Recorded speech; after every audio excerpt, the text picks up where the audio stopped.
15 love.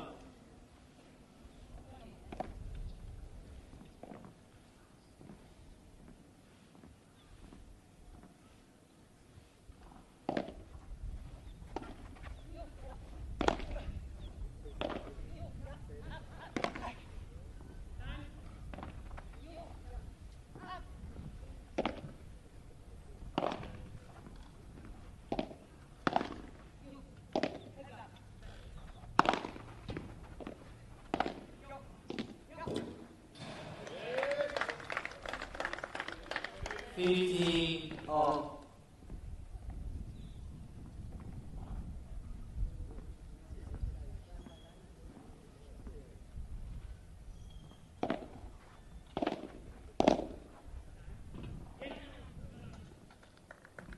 Fifteen, 30.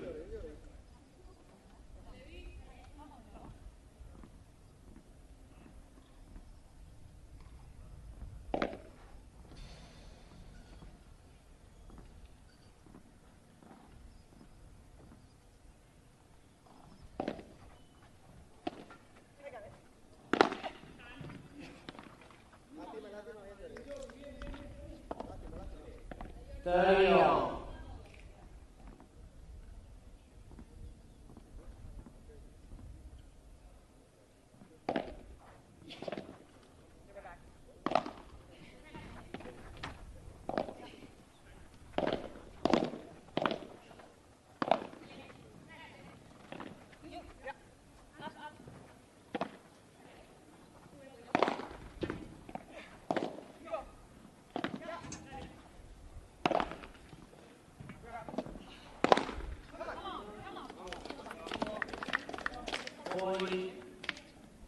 Forty, 30.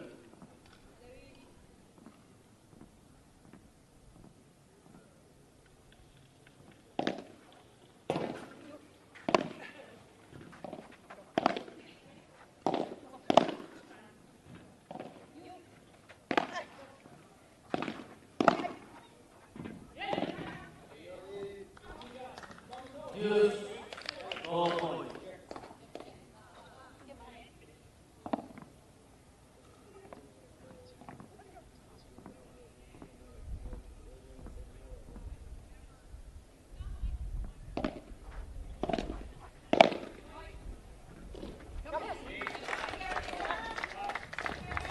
Game, Campos, 1-2.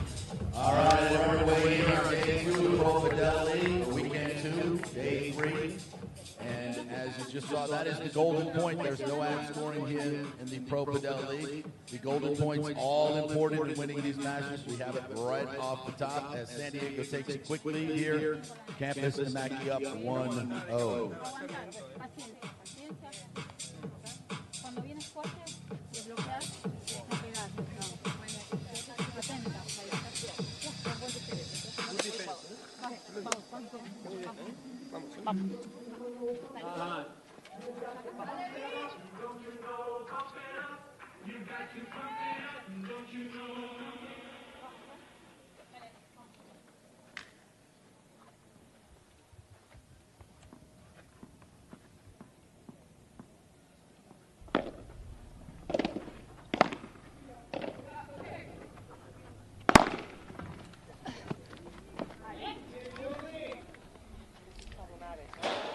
I'll come back. 15 love.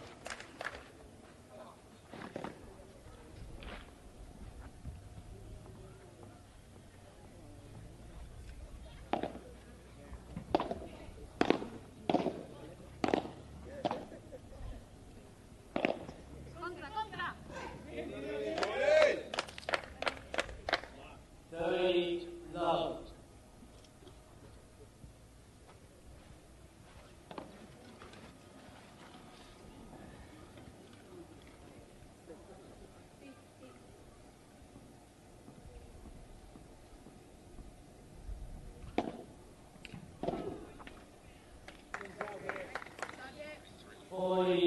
Love.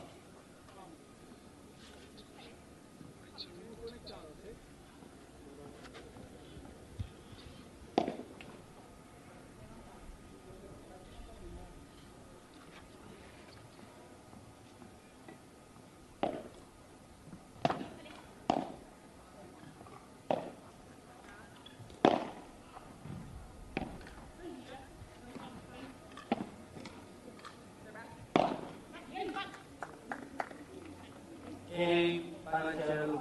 One game all.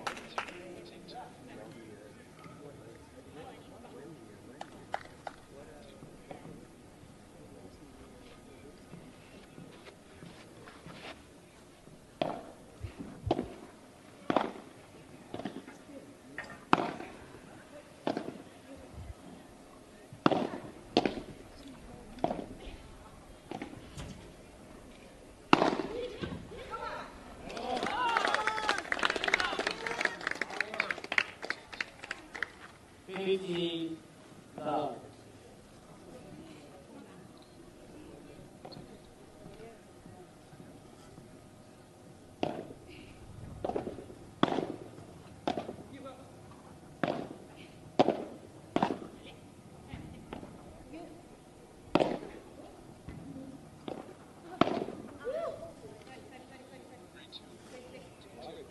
30.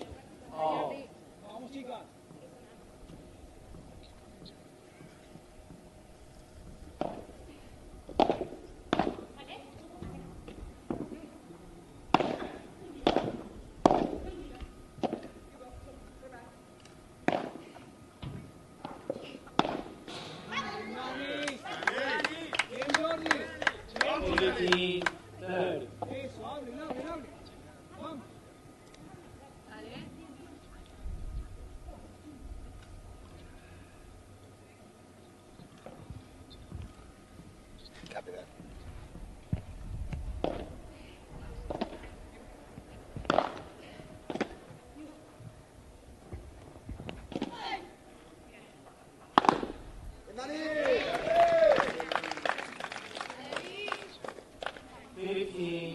Forward.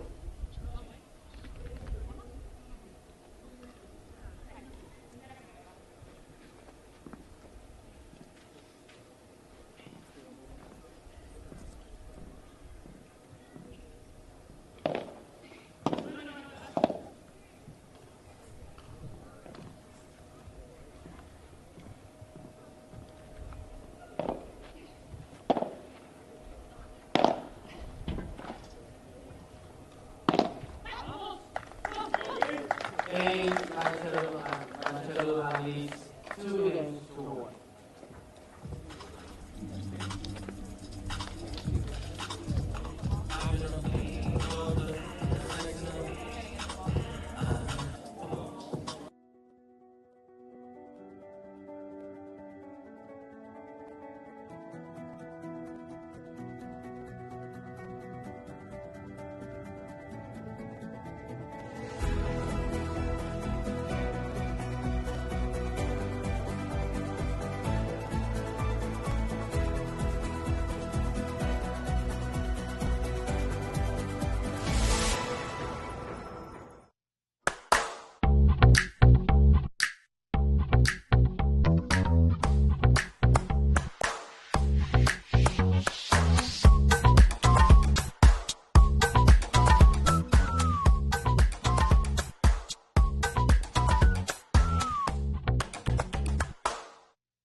Pro Padel League. 7 primetime cities. The best athletes in the world going head-to-head.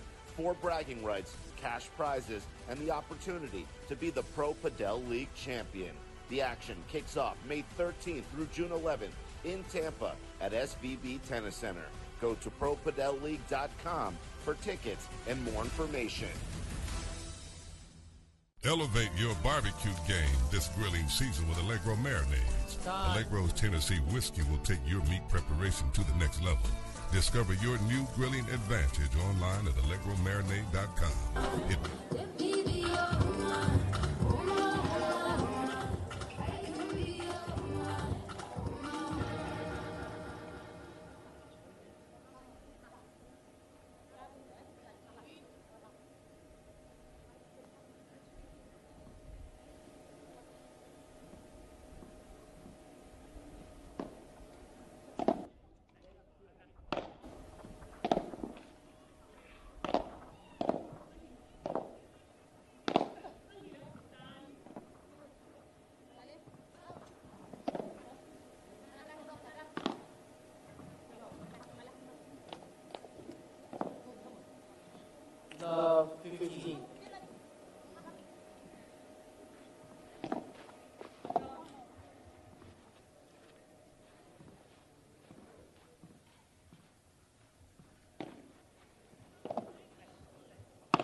40-15.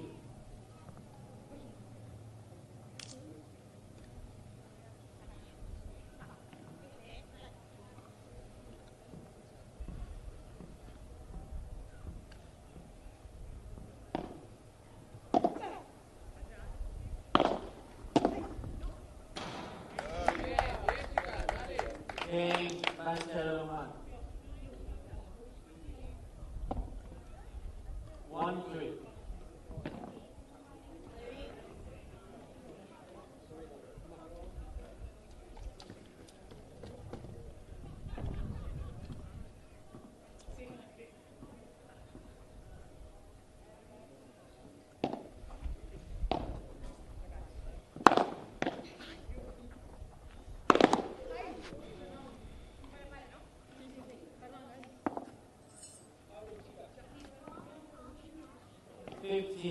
Love.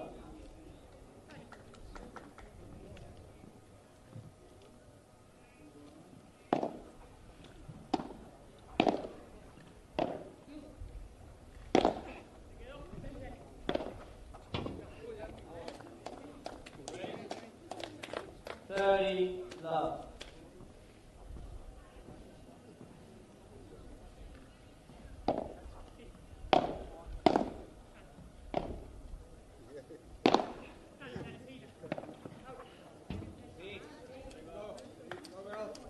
40 love.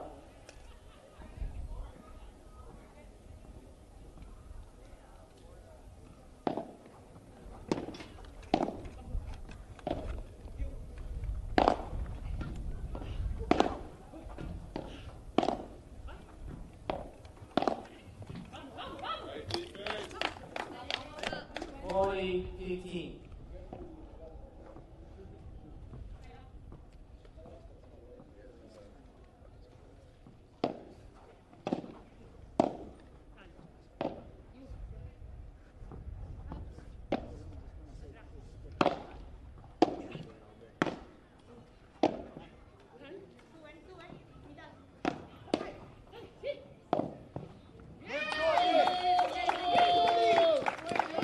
Forty 30.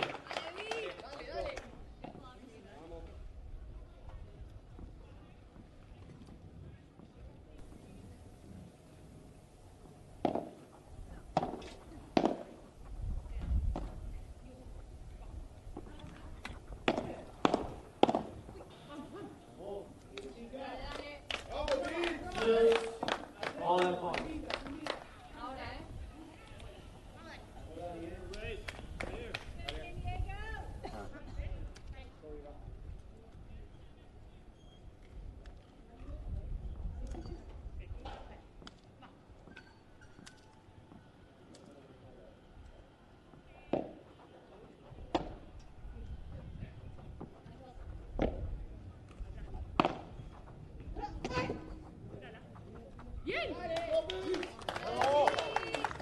Game, Barcelona leads 4 games to 1. Oh, huge point right there as San Diego's up 40 love in that game. Hoping to make it 3-2, but they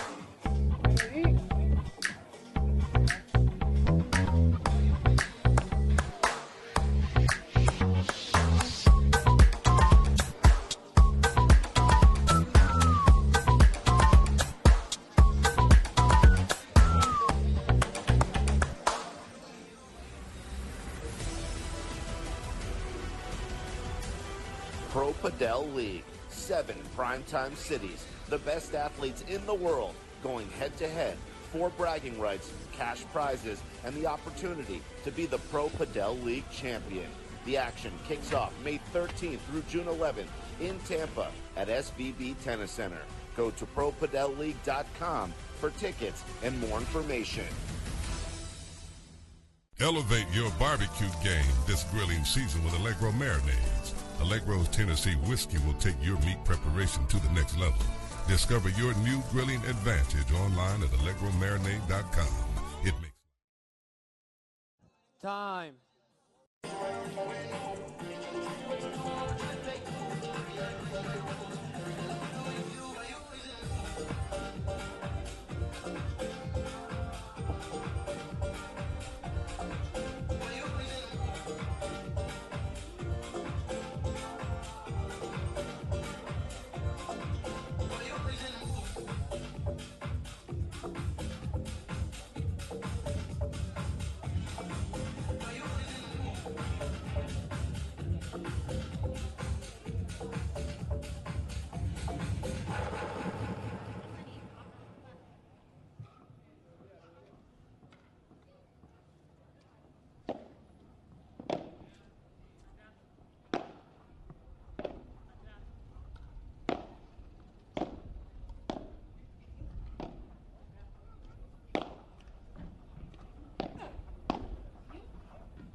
Love 15.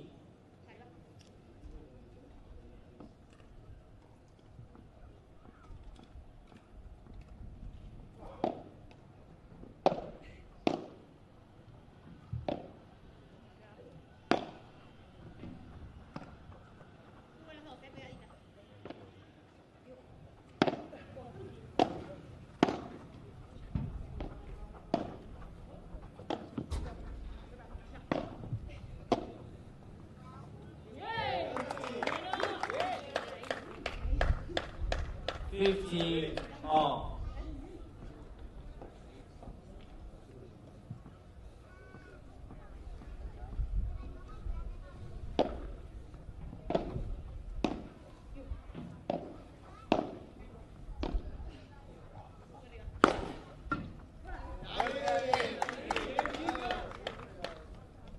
Thirty, 15.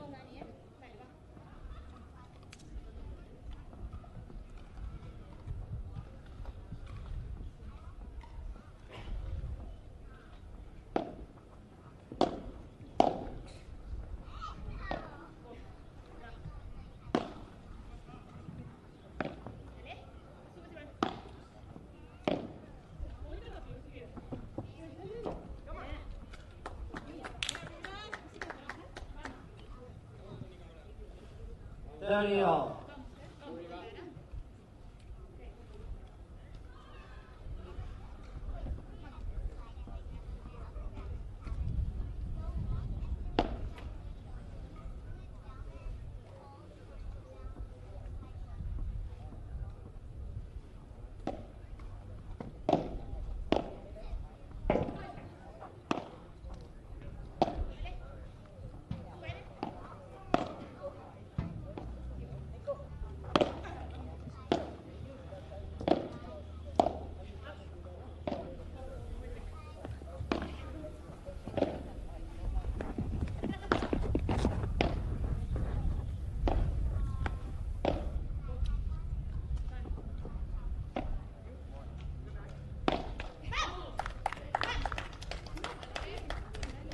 40, 30.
Unidos, 12 points. And with that, we're going to pick up the live commentary for today of the PPL.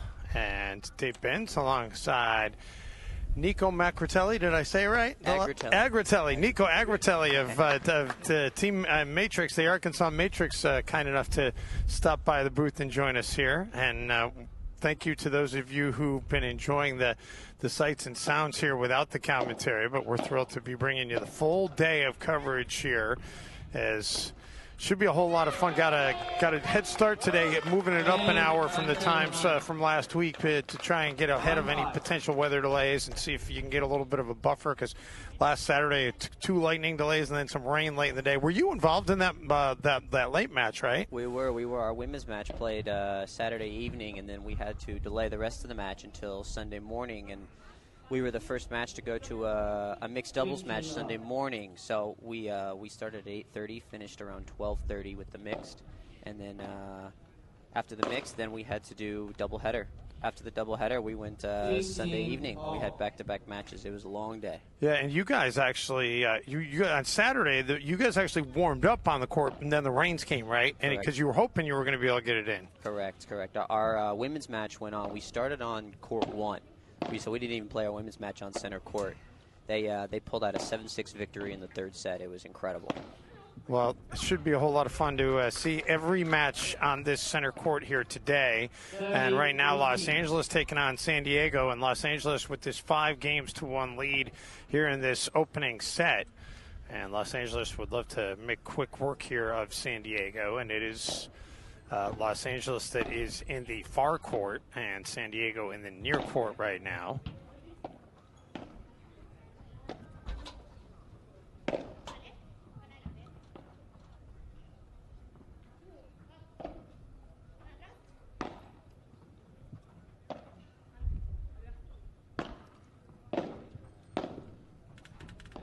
I thought this LAB team last week of Lujan and Banchero played very well, but they got beat both times that they were on the court. They just ran out of gas. It seemed like they'd been playing some long matches last weekend. They did, but they're looking strong right now, up 5-1. They're looking like they're wanting to stay in this tournament here.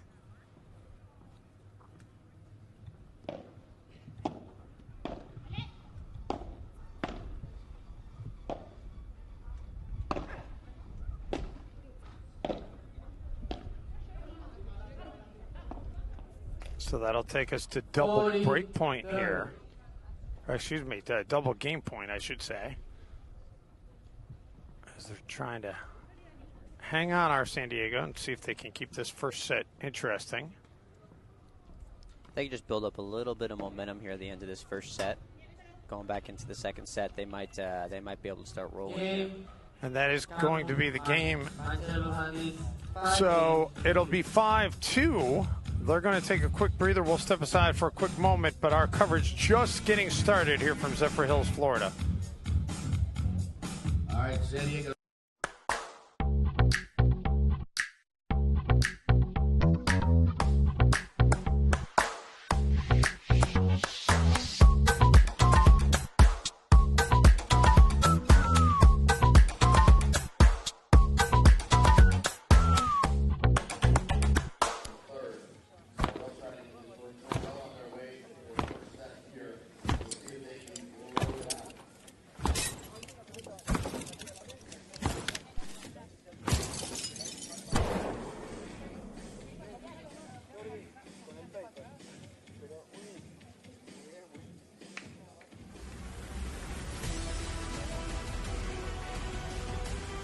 Pro Padel League. 7 primetime cities. The best athletes in the world going head-to-head. 4 bragging rights, cash prizes, and the opportunity to be the Pro Padel League champion. The action kicks off May 13th through June 11th in Tampa at SVB Tennis Center. Go to ProPadelLeague.com for tickets and more information.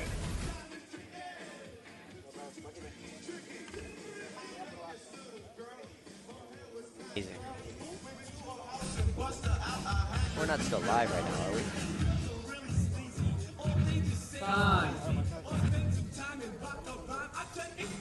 From beautiful Zephyr Hills, Florida, I literally just came straight from the airport after taking a red eye here from San Francisco last night.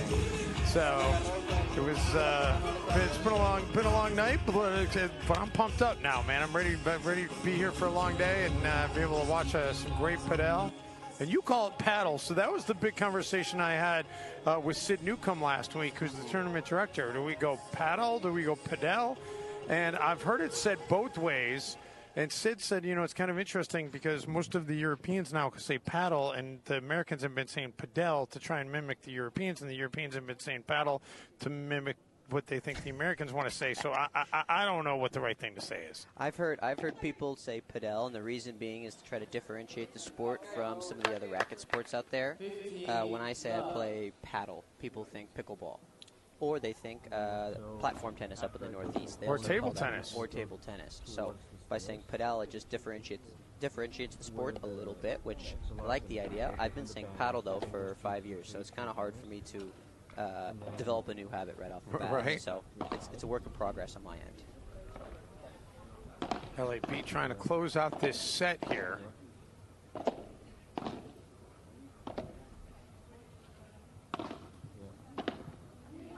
And a 30-love advantage to start this potential set-winning game.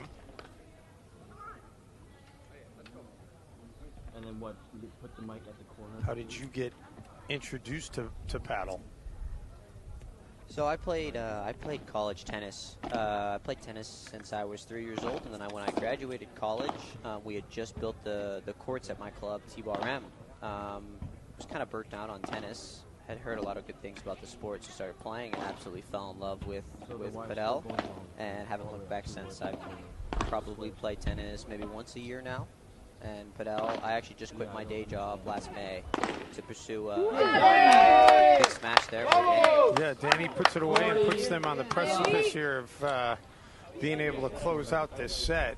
4 set points is big. And they keep running along the cage too. Yeah, because you've got the golden point on the deuce. How do you feel about that? Do you like that? I do. With the full third set, I think the golden point makes it go by just a little bit quicker. So some people like it, some people don't, but I'm definitely in favor of it. And there it is, game set in favor of the LA Beat. They take the first set 6-2, and they will try to close out the match in the second set, and we'll have that for you coming up after this quick timeout. Old serve right there to win the first set 6-2 for power on the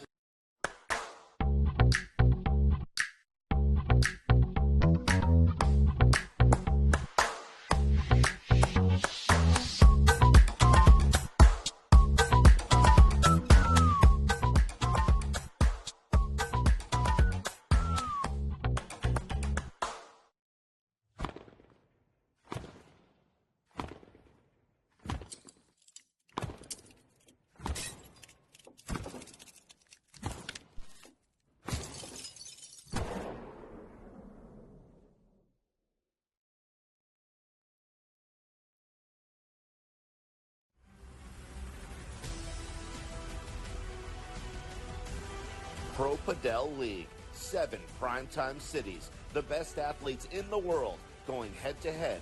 4 bragging rights, cash prizes, and the opportunity to be the Pro Padel League champion. The action kicks off May 13th through June 11th in Tampa at SVB Tennis Center. Go to ProPadelLeague.com for tickets and more information.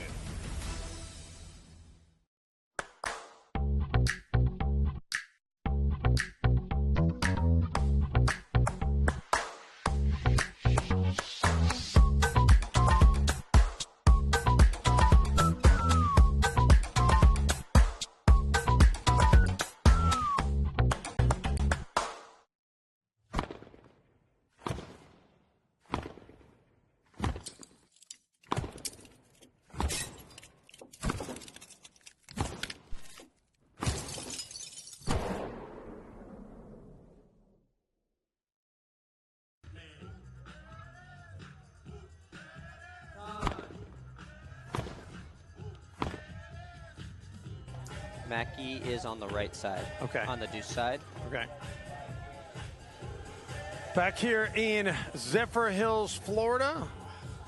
Day 3, weekend number 2 of the PPL. What have been your early thoughts on this tournament, this league, which is brand new? The setup here in Zephyr Hills is incredible. The PPL's done an amazing job of catering to the players, making sure that they're set up, they're taken care of, and then the fans as well. It's top-tier production. I'm a huge fan of everything they've been doing so far. Well, I know that there are high aspirations and a lot of optimism surrounding this sport in this league, and I think that it's going to be awfully fun to watch the growth of this sport. There's no doubt.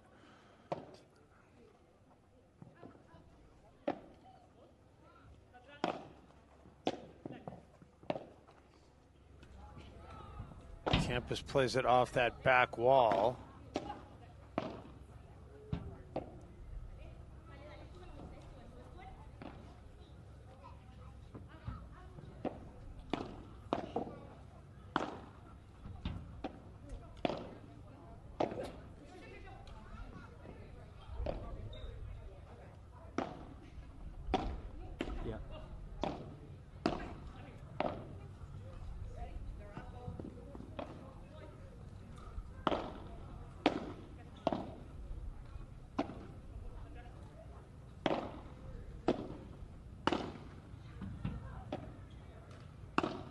So when you have a long rally like this, Nico, are you just kind of like looking for an opening you can exploit somehow? Exactly. This game is all about patience. Patience. If you go for something too soon, too early, you've opened up the court, opened up the angles. Speaking of angles, that was pretty nice right there by Campus. That's exactly what she was looking for. She didn't win that point with power. She won that point with patience, waiting for the right opportunity, saw an angle, she took it, she got rewarded for her patience. Campus, 43 years old, born and raised in Buenos Aires, and is ranked 39th in the world, including top-ranked player in Argentina. 30-15. And a 30-15 advantage here in the first game of this second set for San Diego. Make it 30-30. So you were involved in, you played in the mixed doubles match, did you? I did not. No. It was Peter Alonso. Okay. Peter played, he played the mixed doubles match. We've had a total time on court has been almost 12 hours so far. And we've only played Saturday, Sunday. I mean, almost all Sunday. It was a long couple of days. And I know that it was a tough turnaround for your team. I know Katashi played it twice in the same day. How difficult is that to have to gear up and play twice in the same day? Mentally, it's exhausting. Not only physically, but mentally to just stay that strong is something you can't teach. You have to just put hours on the court. You got to be playing matches and matches. And she was a former world #1. She played for the Argentinian national team. She played for the Spain national team. So she has the experience to be able to do it. And we're just really lucky to have somebody like that on our team. All of us are just trying to soak up all of her information during the week, during practices. So we're really lucky to have her with us. And you know, these teams were obviously all drafted in March. Tell me a little bit about what that experience was like for you to submit to the draft. I know that there were, between 500 and 600 players worldwide that submitted to be a part of the initial draft. And, what was that day like for you? Were you nervous? When did the phone finally ring? How did all that go? So it was, it didn't really hit me until like 30 minutes before the draft, and I tuned into YouTube. And I'm sitting there like, oh my gosh, this is reality. Like, this is actually going to happen. Like, am I going to get drafted? The killer is that the draft was starting, and then I had a lesson like 30 minutes into the draft starting. So I'm sitting there on YouTube, I'm watching, I'm eating some lunch, and I see I get drafted. So I'm a little bit relieved, but then I want to keep watching the draft, but I have to go on court and teach a lesson. So actually the team owners, Shannon and Johan, were texting me throughout it. So before my lesson, I was responding. As soon as the lesson started, I stopped responding. They were like, "Are you okay?" Sorry, I was on court teaching. I couldn't watch the whole time, but it was overwhelming. It was amazing. I was just really lucky to have been drafted by such an awesome team. Shannon and Johan are the best too. They're around our age. They're super dedicated to the sport. They love it. So I'm really lucky to be with them. Yeah, I do want to ask you though. I mean, it's conspicuous, right? Because you look at the teams in the league, and you got LA, Vegas, San Diego, Toronto, Miami, Arkansas. Yep. It's just kind of, I mean, and I'm not in any way trying to throw shade at Arkansas. I've been there. It's a fantastic place. And and the ownership group has done a great job. And I know that they want to try and build the team as belonging to the entire state, not just to a city, which I think is admirable and visionary. But at the same time, it does just, objectively, you look at it, you're like, Arkansas? Yeah. It's kind of interesting. And they're the only, we're the only team that's not a city. Right. We're the whole state, which is a little interesting. But they have 3 courts at their facility. Actually, I had posted something about the PPL on social media, and Shannon Hudson reached out to me about it, so I gave her a little information. And they're really good friends with Marcos. So then they talked to Marcos, and a couple days later they bought a team, and they were like, they were in, they were sold, they were ready to get the PPL started. And it's interesting how we have all these big cities and then Arkansas, but actually Arkansas doesn't have any professional sports teams. This is their first professional sports team, so we're making history for Arkansas. That's awesome. Lujan goes wide outside of the playing area. So 15 love here. Are there plans for, will the team at some point go to Arkansas, make appearances, and kind of, build some connection with the community out there? I would assume so. Actually, my girlfriend and I, Astrid, who's on the team as well, we went That's to... That's convenient. It is convenient. We went to Arkansas, maybe it was like a month and a half ago, actually before we got drafted, just to raise more awareness about PPL and Padel in Arkansas, and then it just happened we got drafted. So I would love to go out there and do that again because we had a blast staying with Shannon and Johan. The community they have out there is really nice. The club is incredible. Banchero tags Campus there, and that'll even it at 15 all. Yeah, I would love to see, then I think all the owners and everyone associated with this league would love to see this get to a point where someday it's like, hey, we're going to be playing a tournament one weekend in Toronto, one weekend in San Diego, one weekend in Arkansas, and kind of have it rotate. That would be a great level for this to get to. I agree. I think, personally, I'm still learning a lot about paddle or padel or however, you say it how you want to say it because both seem to be right. But, the one thing is I went back to the Bay Area this week and I Googled, hey, padel courts near me because a couple of my friends watched YouTube last week and they were like, hey, that looks fun. I want to try that. There's no courts out there. So, they need to get some courts going in more places. And I know more and more courts are being built nationally. I think that's probably the biggest obstacle towards participation growth, right? Is just having places for people to be able to go play. 100%. 100%. Just more courts. We need more courts all over the U.S. You go anywhere and pickleball's all over, and we need more padel courts. Yeah. 2-1 here in the middle of this second set. We'll take a quick breather from Zephyr Hills.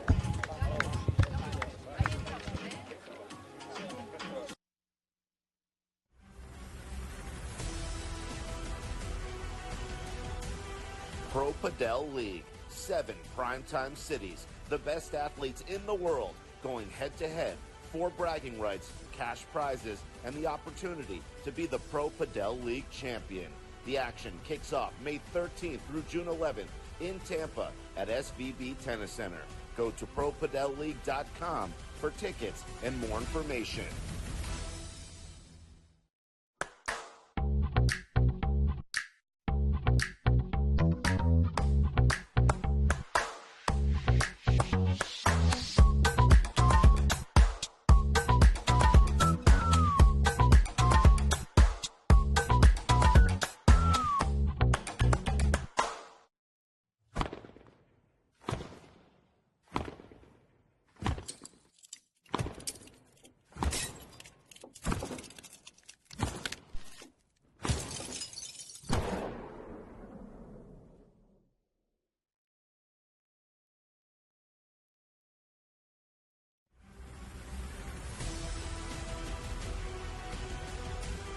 Pro Padel League. 7 primetime cities. The best athletes in the world going head-to-head. 4 bragging rights, cash prizes, and the opportunity. All right, we resume play here with San Diego up 2-1 in this second set, trying to see if they can somehow mount a comeback here, get this thing to a decisive third set against LA. And if you're brand new to the PPL, thank you for taking the time to check it out. Basically, it works the same as tennis, 2 out of 3 to win a match, but there is the overall match, the team match. So you've got Los Angeles playing San Diego right now in women's doubles. Then the men's doubles teams will play each other. And then after that is complete, if it's a split, then they'll play mixed doubles to decide the team victory. If one side, men's and women's, wins both, then they will not play the mixed doubles. So you could have as many as 3 matches within a team match. And I will say, watching that mixed doubles last week was a lot of fun. Oh yeah, it's a brand new dynamic for the sport. And even in professionals, they don't have any sort of mixed doubles. So the professional, our team, ex-professional Kata was very excited to play. She was a little nervous because she's never experienced anything like it. Yeah, talking to Maria Bakonig, or Bakonig was her last name. Maria, I'm sorry, I'm butchering your name again. She was great. She sat here with me last week, and fantastic former pro player from Spain. And she said, they tried it for a quick minute internationally, but it didn't really seem to catch on. And so they never really kept going with it. That's just something else the PPL is doing to differentiate themselves from the rest of the sport in the world. This team event is brand new as well. Nobody else is currently doing it, and we're also doing the mixed doubles. So Lujan hits that one a little bit too long. 15 all.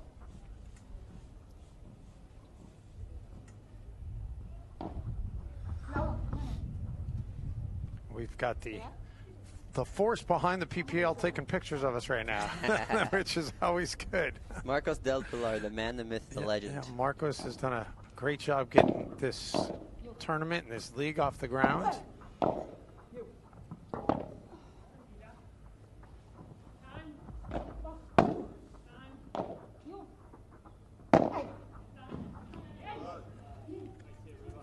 And that one, did they call it out or in? Sometimes it's so tight, it's hard to tell that it hit the ground first or the wall first. Yep, it is. Points are starting to get a little bit longer here, too. You can see that the San Diego girls are starting to settle in just a bit.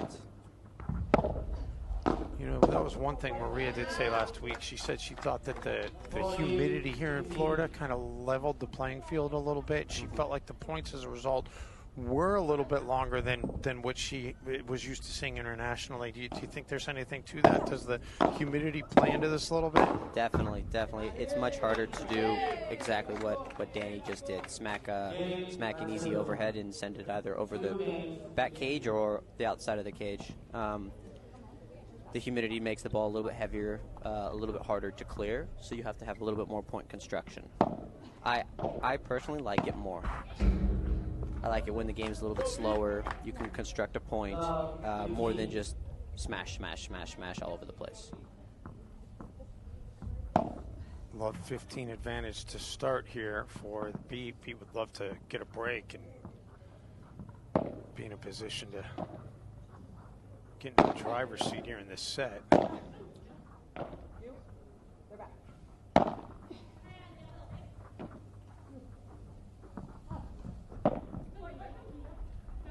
The thing that amazes me, Nico, is watching some of these lobs and how often the lob goes within an inch of the wall, but always lands. And sometimes it's a little long, obviously, but I'd say that the percentage of the ones that land where they want it to land is so high. Is that muscle memory and practice? Exactly.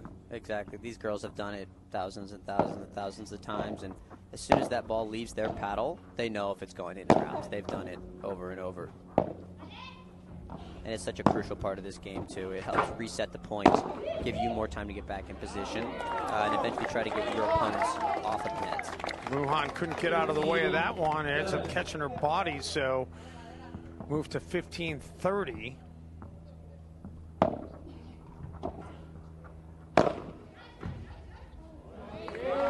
And a well-played shot there by Campus. 30 all. So suddenly 30-30.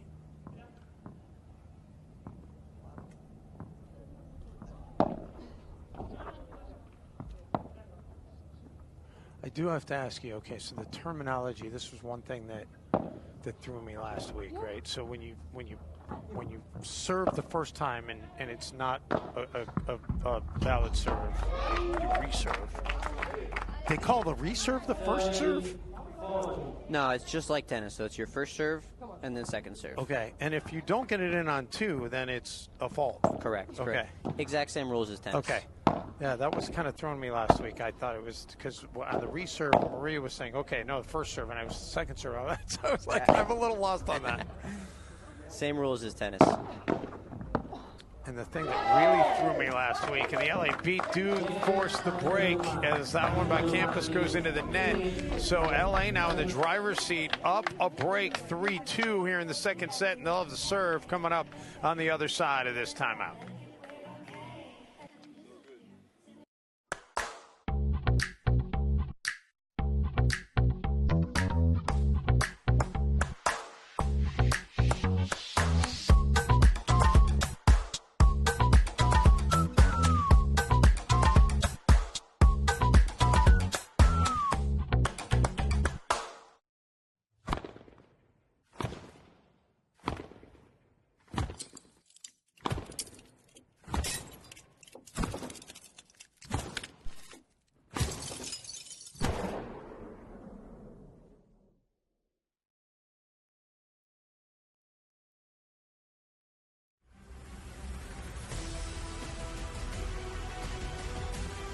Pro Padel League. 7 primetime cities. The best athletes in the world going head-to-head.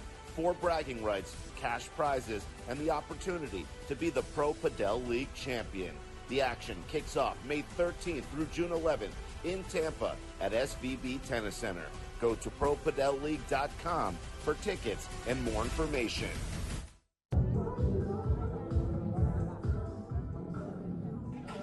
Really quick. Right. Really, really quick. Which is one of the really cool things about it is that everybody can play. There's a bit of a learning curve. Yeah, you got to learn how to play off the walls and such. But once you learn how to play, you can get better and better and better. There's a lot more skills to improve on, and everybody can play. I don't want to diss on tennis, but tennis is very difficult for beginners to come in and start playing. I mean, they got to take lessons, and they got to put hours on the court for them to get a decent rally going. Here at a beginner level, you can get a rally going. You can actually implement strategy. It's Dave Benz hanging out with Nico Agritelli, a member of the Arkansas Matrix, kind enough to join us here and provide some insights on this match between LA and San Diego. Good look at Jordy Lujan right there. Nico, are you one of the younger players in this league right now at 28? I feel like most of the players are in their 30s or even 40s. I might be one of the younger players. Might be a couple younger ones, but I'm definitely on the bottom edge there.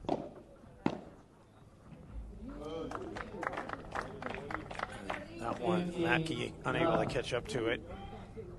LA could, despite only being up a break here, they could put themselves up 2 games by holding serve here, and San Diego would be in a tough spot.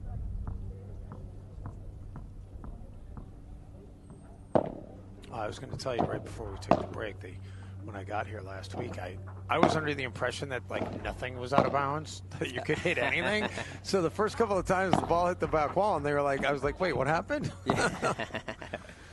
I have a lot of newcomers that I teach that think the same thing, especially coming from racquetball or squash, and I have to tell them, like, look, slow it down. Power is not king here. Like, we have to hit the ball over the net, and it has to bounce. And they're like, oh, okay.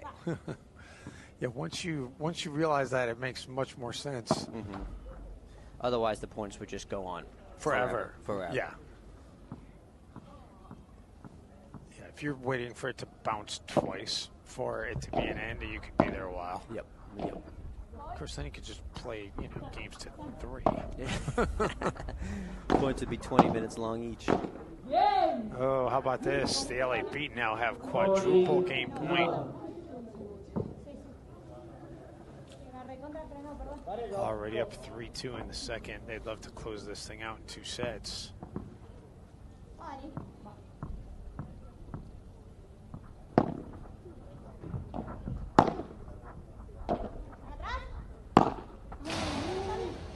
Shiro hits that one just wide. Well, you got 4 potential game points. You can try and see if you can hit a perfect shot. Yep. Don't want to get too loose, though. And there you go. So it's a 4-2 advantage here in set number 2 for LA. And this is an absolute must-hold on this serve for San Diego.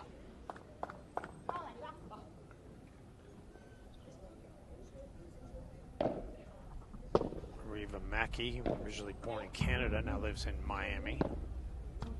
Is actually ranked number 1 in the USPA coming into this tournament.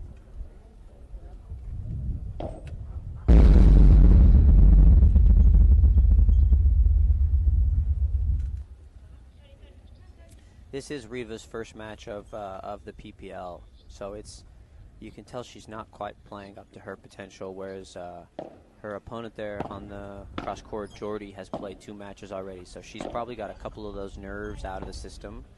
Those little bit of experience playing here on this court with the conditions plays off.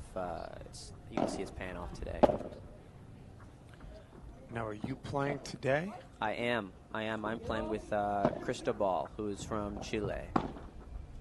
We're playing Team Cancun. 3rd match on today. Okay. So you'll be going in the night session, basically. Correct. The way it went last weekend, yep, we're going to be under the lights. Which I'm not too disappointed about. The heat here and the humidity is it's a different animal. Although it's still, I mean, it's granted, it's only 10:07 local time here on the East Coast, but it's not overwhelmingly terrible right now in terms of the heat or the humidity. Of course, we're sitting under a nice shade umbrella with a breeze. Probably a little different out there on that court.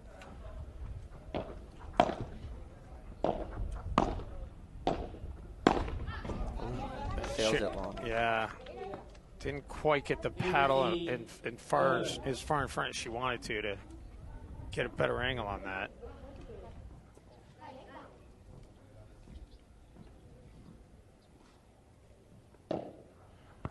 How much politicking is there going on behind the scenes with these teams to see who's going to play in each in these matches, Nico? Because I know each team has 2 men, 2 women, and 4 alternates, correct? Correct. And I believe the rule is for the women's and the men's match, they have to submit their women's and men's lineup 5 p.m. the night before. So these ladies have been locked in for 12 hours plus. Men, same thing, but they implemented a new rule this week that for the mixed doubles, that you can make a game time decision. So if this does come down to a mixed doubles match, then each team gets to decide, okay, I'm going to play this person with this person. Yeah, I mean, that's a good decision. Why not? If give yourself a chance. If you got somebody who's fresh, or somebody who's cramping up a little bit, you don't want to have to make them go out there again. Exactly, and you can't plan that the night before. I think it was a good call by the PPL for the safety of the players, for sure. Double break and double break point here potentially for LA.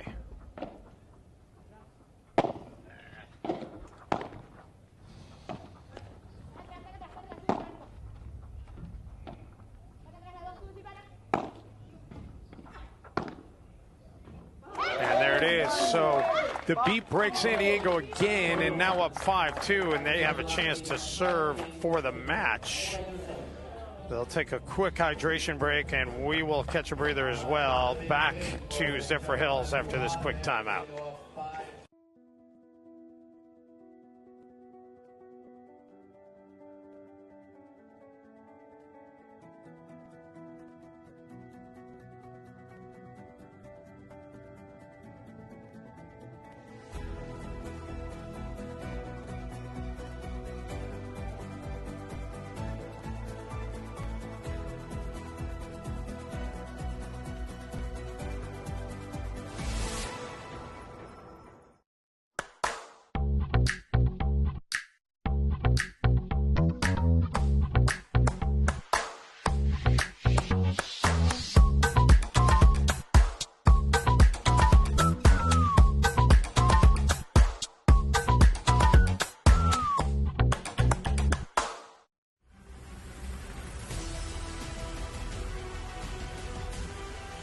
Padel League. 7 primetime cities, the best athletes in the world going head-to-head, 4 bragging rights, cash prizes, and the opportunity to be the Pro Padel League champion.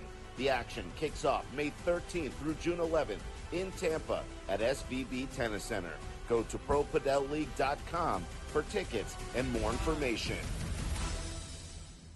Elevate your barbecue game this grilling season with Allegro marinades. Allegro's Tennessee whiskey will take your meat preparation to the next level.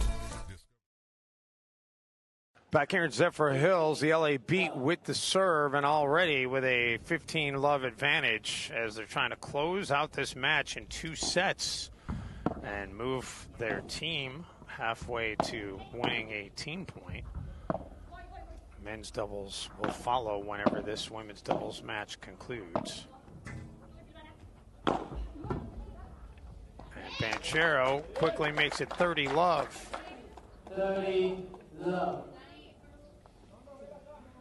How much were you locked into watching what your ladies team was doing last Saturday?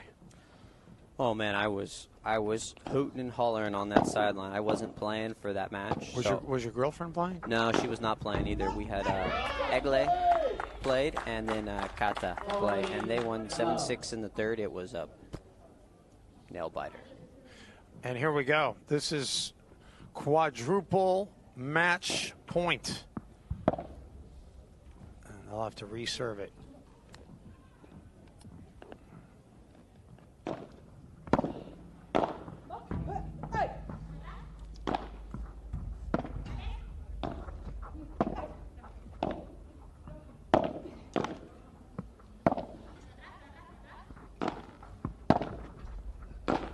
Oh, Banchero misfires. How is there an area where you feel most comfortable kind of trying to go for that slam off the back wall? How close or far from the net is like the sweet spot?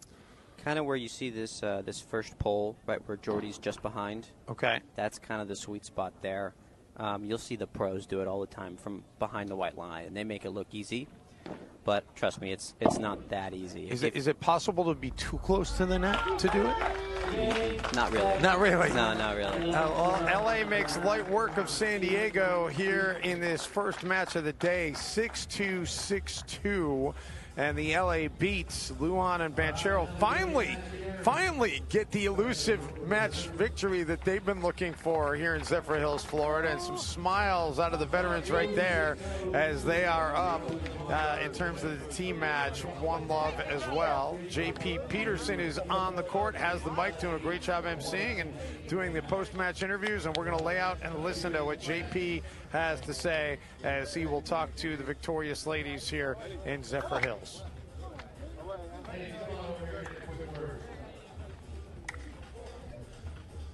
Well, fantastic match this morning. I know last week you was talking to the ladies again in the Paradise match. What does it feel like to get the win here today? Amazing. Sorry, I'm going to be translator. Amazing. I mean, as you said, it was very, very tough. We won both first sets last week, and then we ended up losing on the third set. It was a tough mental punch, but coming out like this today, new week, new weekend, new opportunity. So I feel that we're going from low to high. So I'm very happy. I'm very happy with her. I feel very confident. Congratulations. Great teamwork today, and we'll see you in the next match. Can she say something for Argentina? Porque te preguntó cómo te sentías hoy. Oh, la verdad que muy bien, de a poquito vamos con Jordi conociéndonos. La verdad que es una gran jugadora y compañera. Así que bueno, queda mucho por delante. Vamos a darlo todo, así que vamos, Beat. Vamos. Vamos. Congratulations. Well done, ladies. Well done. All right. Now it's time to bring out the men as well. Let's get it going. Without further ado, for the Los Angeles Beat, please welcome Sebastian Neroni, 5-time world champion. Seba, come on down. Welcome in Sebastian Neroni. And playing with him today, the #1 player in the United States, Luis Estrada. Welcome, Luis.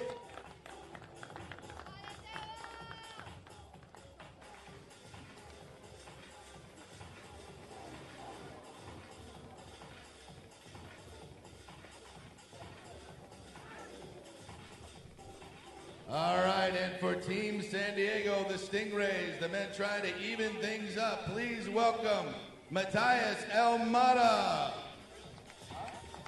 Give it up for Matthias. Playing with him today, give it up for Jacob Blanco. Come on in, guys. Welcome.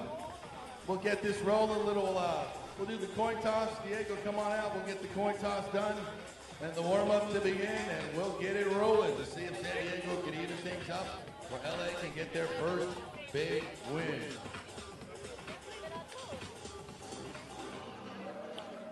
Good stuff out of J.P. Peterson. We'll keep it here until they determine the coin toss. The winner gets to choose whether they want to receive or serve to start the match, and the other side will pick which side they want to begin on.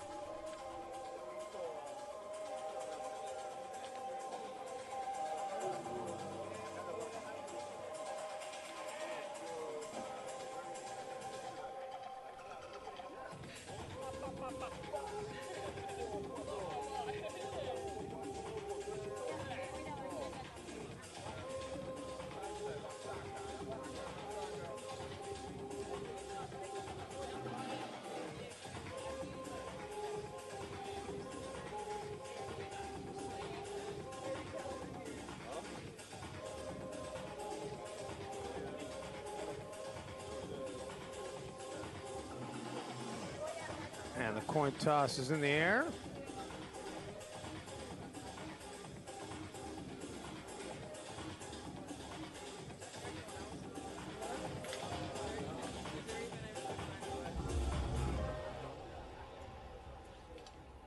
All right, San Diego won the toss. They have elected to receive as they try and tie up this match. We'll get a little 5-minute warm-up, and then it's time to vamos.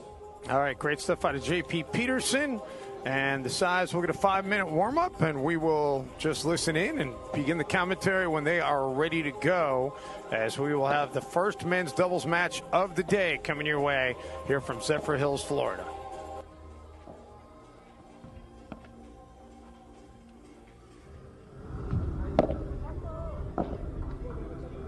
Gastalas a esa.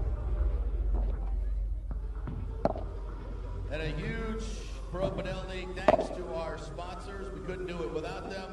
Thanks to Merrill, Chosen Foods, Sky Padel, EE Padel, and Florida Coast Sports. Thank you very much to our great sponsors.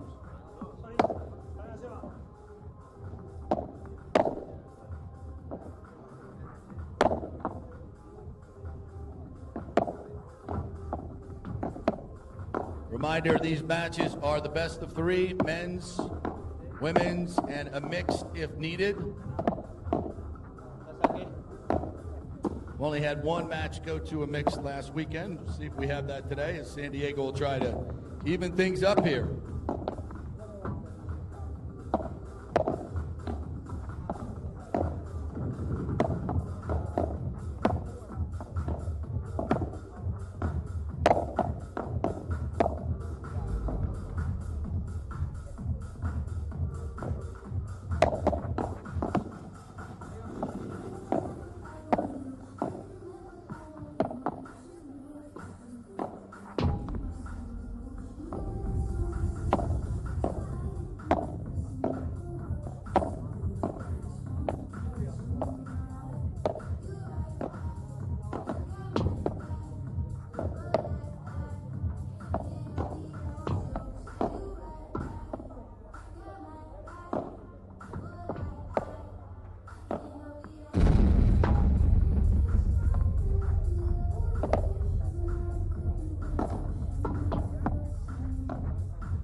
¿Pegas o qué?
All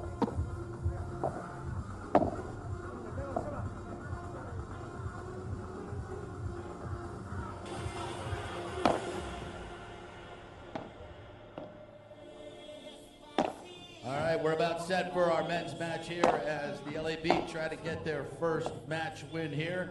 The men trying to close this one out. It'll be five-time world champion Sebastian Nerone and Luis Estrada. Tough duo going up against Blanco and Almada. This should be a tremendous match of skill and power. And the pressure is on to see if San Diego can win again. They won their first match last weekend, trying to stay undefeated, and LA trying to get their first overall match win. So here we go.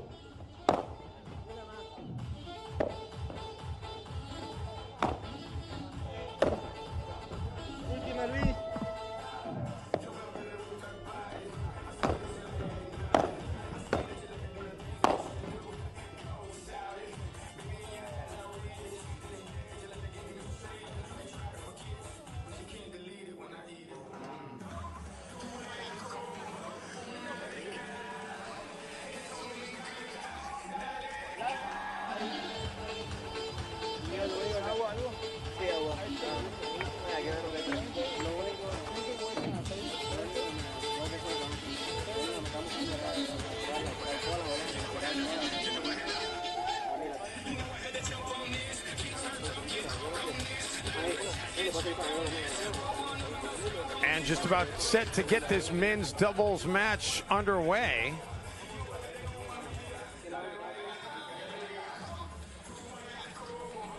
The LA Beat 0-2 here in PPL play, losing two very tightly contested matches last weekend and trying to turn that around. For the first time, though, they have a leg up.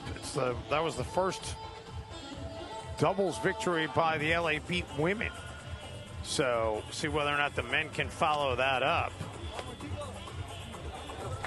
and give them their first point. Standings coming into play today. Miami, the only team that went undefeated last week, 2-0. The Las Vegas Smash 1-0. San Diego 1-0. Arkansas and Cancun each 1-1. The LA Beat 0-2. The Toronto Polar Bears 0-2.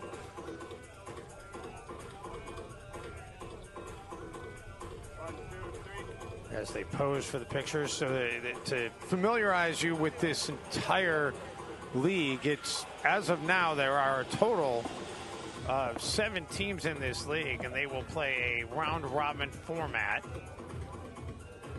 So each team will play each other team once, and then the top 4 in the standing will play in the semifinals 3 weeks from today, and then play for the championship 3 weeks from tomorrow. And here we go. The LA Beat in the near court start off with the serve.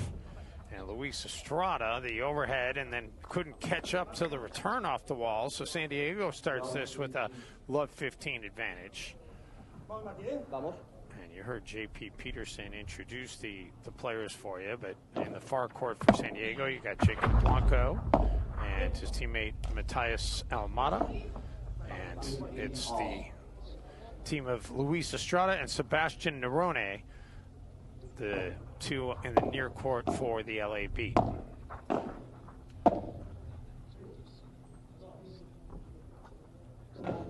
Nerone was able to actually get that far enough. It would have gone over the net had it stayed in bounds. But instead it's a 15-30 advantage here for San Diego.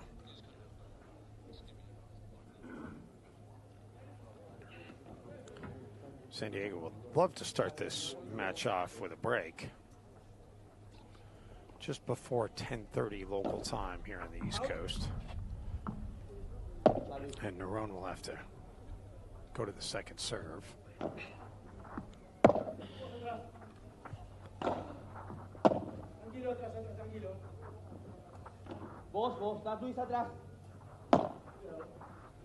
Both sides very vocal, communicating. Ooh. Quick little backhand wrister there, ends up being a winner. And San Diego now has triple break point to start off this first game of this match.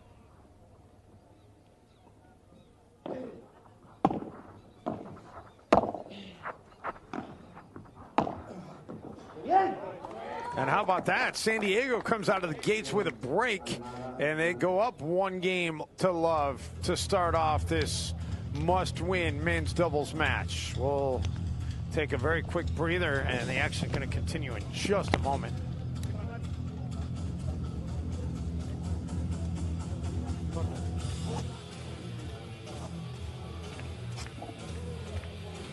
I told you that would be a very quick breather. And the end switch there during the very brief time stoppage. And now San Diego moves into the near court.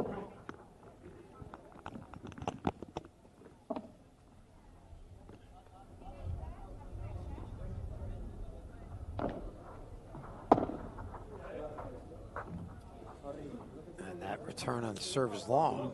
So 15-love advantage. Not sure what Blanco and Almada are discussing, but they'll go retrieve the ball. Blanco with the serve, 37 years old, was born in Madrid, but now lives in the United States, ranked 596th on the WPT.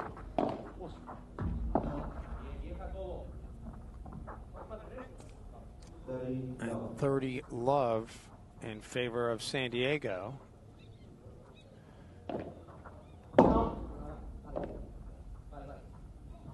And I'm happy to welcome courtside here, just putting on the headset, Alejandro Hernandez, who is, are you the majority owner, the owner, partial owner? I know you're associated in some ownership capacity with the Las Vegas team. Well, I think my contract, Dave, thanks for having me, by the way. My contract says that if we win the championship, I take full ownership of the Well, there you go. That's news to all my partners right now. Well, you're breaking news. I love that. How about that smash there by Blanco? And San Diego off to a commanding 2-0 lead here to start off this men's doubles match. So, Alejandro, how are you enjoying your time in Zephyr Hills, Florida? Well, it's been week one was, as you know, it was so exciting. I don't think we could have asked for more. And obviously, week two is starting to be a fantastic weekend as well. The players seem to be really, really happy with the facilities. The court is better and better. And I think, we'll see. It's going to be a long. We don't think that 4 or 5 weeks is that long, but for these players, it's going to be mentally taxing. So we'll see. The toughest mentally, players will be the ones playing the best week 3, week 4, and certainly the championship weekend. So, but we're all very excited. A total of 21 team matches to be played as part of the regular season, and then the top 4 seeds will play 3 weeks from today in the semifinals, and they'll determine any tiebreakers with head-to-head matchups. And the level of play that we've seen here, it's been very competitive. I mean, the last weekend there were maybe 2 matches that looked like they were pretty lopsided. Other than that, the rest of the matches were all, just nip and tuck. Yeah. It's. I told my team before the league started. I said, be ready to be playing long games, long sets, and long series. Every team, for the most part, they're very equally matched. And that's really what Marcos and the owners really wanted, right? We wanted a high level, obviously, but even more important than the actual level, we wanted the matches to be really competitive. That's what the product is going to be. But, the product will be good if the matches are competitive. So San Diego needed a really good start. As you can tell, they're already up a break, and they need these sets. So I'm not going to be surprised, Dave, if they go to that mixed doubles again. And this is not the start, however, that the LA Beat were hoping for. They are trying to see if they can get a game here, though, and they hold on to the serve, not let San Diego go up 2 breaks. Alejandro, tell me about your background. How did you become involved with Padel, and how did you come to be an owner of a pro Padel League team? Yeah, thanks. I'm originally from Mexico, Dave. So as you know, the sport was born in Mexico, and then the Argentinians and the Spaniards took over, and they did a fantastic job promoting it and playing it. But I've been around paddle for a long, long time. But really, my background is in tennis. I played Division I tennis in Kentucky.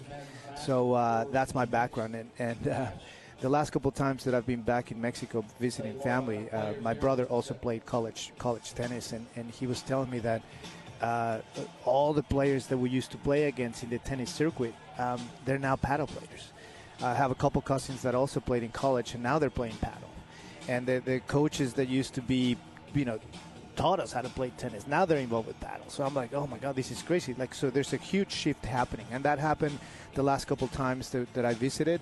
And really, the timing was perfect. That's when Marcus was starting the league, and a couple phone calls later, here we are. Now, what are your ties to Las Vegas? In deciding to put this team essentially in Las Vegas, and I'm using air quotes because none of the teams are necessarily based there right now. But I know that the plan is to try to get these teams into the communities and kind of build some continuity with the cities they represent. Really, going back to your original question about being majority or minority owner, I'm a minority owner of the team.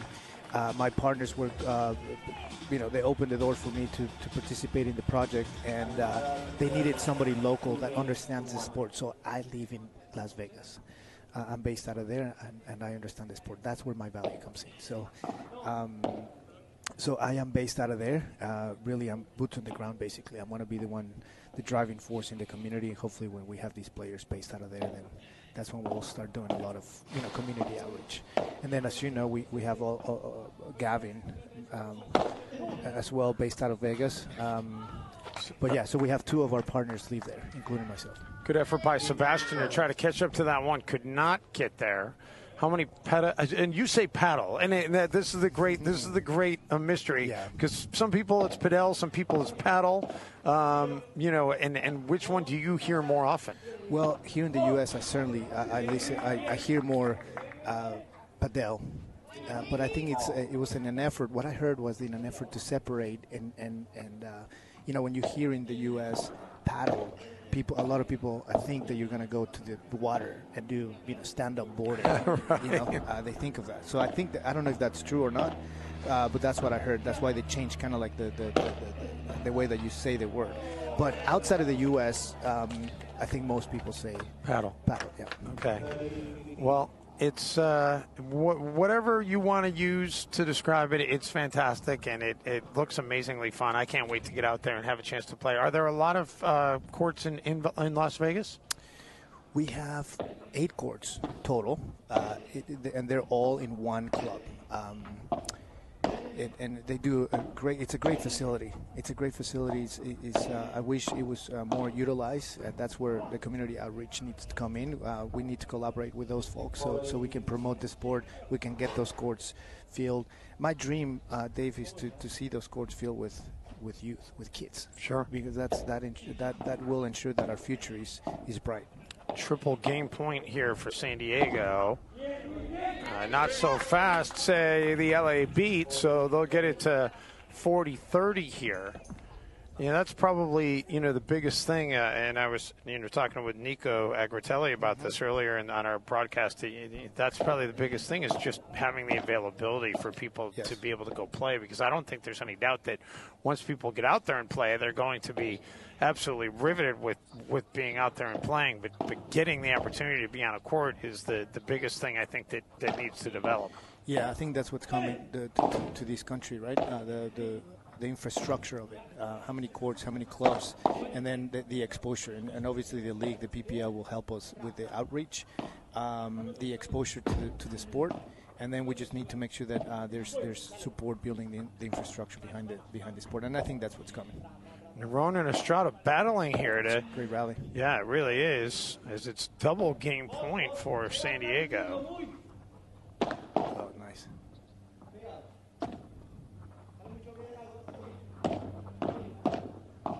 Great volleys. And San Diego finally does close it out, so they'll take the game in a 3-1 advantage here in this first set. Yeah, up a break, like I said. I mean, they needed to jump on LA really, really early, so they feel confident, and hopefully take the set, and then eventually the match in fours that mixed doubles. It's going to be the mixed doubles if we get there, Dave. It's going to be interesting because the ladies, the women played. It was a short match, so they're going to be fresh. They're not going to be that tired. Yeah, Lujan and Banchero, they made light work of it, 6-2, 6-2. Yeah, they look so good. Well, they looked great last weekend too, but they didn't win. It was really crazy. They and in both of their matches last weekend, they won the first set, and then they faltered in the final two sets. To be honest with you, I thought that's what's going to happen again. Just because that San Diego women's team, they're really, really tough. Riva is one of the best in the U.S., if not the best, and Silvana obviously has a lot of experience. So I thought they were going to kind of like find that second, third gear, and they just couldn't find it. But credit to Jordi and Banchero. They played tough and they look fresh. Yeah, and I bet Jordi and Danny, they probably didn't mind the start time being moved up an hour, knowing they'd get to play with it being just a little bit cooler. Mm-hmm. I like this new time, Dave. I don't know what you think about it. I like the new start. I think we gets us started earlier. Hopefully avoid some weather issues that Florida will always have. And I really like it. Well, I like the new start going forward. Now that I know about it, nobody told me. You do have connections. You know Marcos, right? Yeah, I know Marcos. I walked in, I was like, nobody told me. Well, I'm glad you showed up early for coffee. Well, hey, you know what? The people at home got to enjoy 30 minutes of just without me talking. So they have plenty of hours of hearing my voice for the rest of this weekend. Well, I have plenty to say, David. If you see me walking around, just grab me. I love it. I love it. That was a good overhead put away there by Estrada. Estrada comes in, to the PPL as the #1 ranked player in the U.S. I'm sure that you've talked to him. I've not had a chance to talk to him yet, but I've talked plenty about him, and he's certainly been impressive. Yeah, he's coming in, on a streak, winning some tournaments and making it to the finals a couple times with Nico, actually, who was here with you earlier. He's playing really well. Well, still a double game point opportunity, but you do not want to get this to a deuce and give them a chance at a golden point. And Luis takes care of that with one swing of the racket. And LA holds serve, so they'll get it back to 3-2. They need to get that break back, and we'll have it coming up for you after this quick timeout. What makes Wickles Pickles so sinfully satisfying? We source only the finest ingredients, including a custom blend of spices that's been a family secret for over 90 years. So when you're ready to get wicked, pick up a jar of defiantly wholesome Wickles. Wickedly delicious.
I don't do that stuff anymore. But by the way, our mics are hot again. Yeah. But we're with Alejandro Hernandez, part owner of the Las Vegas Smash. Happy to have him sitting here courtside as fans are enjoying the shade while they can get it. It is starting to slowly get a little bit balmy here in Florida after a nice cool start to this morning. Thanks for letting me enjoy these match as a fan. I'm about to, as you know, my team is going next, so that's when I stop enjoying it and I go in stress mode. How stressful is it for you? Is it almost like you're playing yourself? Well, it's worse, right? Because you're not playing. Yeah, so you can't control it. I cannot control it. I can only be supportive, and you know, I'm old now, Dave. I'm 41. Oh yeah, you're ancient. I just turned 54 3 days ago, man. Yeah, you look better than I do. I don't know about that, but thank you. Yeah, so it's I've competed my entire life in different sports, so not being on the bench, on the sidelines, it's hard for me. But now I'm starting to embrace the role of cheerleader and just supporting these younger guys and it's going to take a little bit of time, but yeah, I want them to win so bad because they put so much work. So yeah, I cannot wait to get out in the court again to watch them play. San Diego off to this 30 love, make it, but that one missed that volley. That hit the wall. So 30-15. Yeah.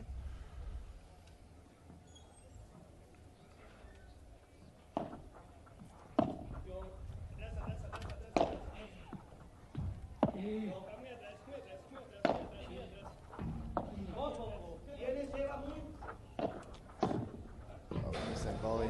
Yes, he did. Those are the points that they need to avoid, those unforced errors, right? If they want to get back into these games. They're not gonna get the break on that one. So now 4-2 in favor of San Diego, and the Beat need to hold here, and then huge game here. Yeah, huge.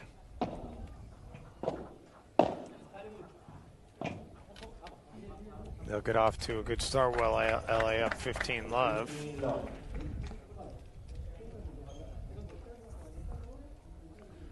I want to ask you about the name for your team and the names for all these teams. How did was there a committee? The names were, I'm assuming you guys submitted names and then you people voted, or did each ownership group just get to go with what they wanted?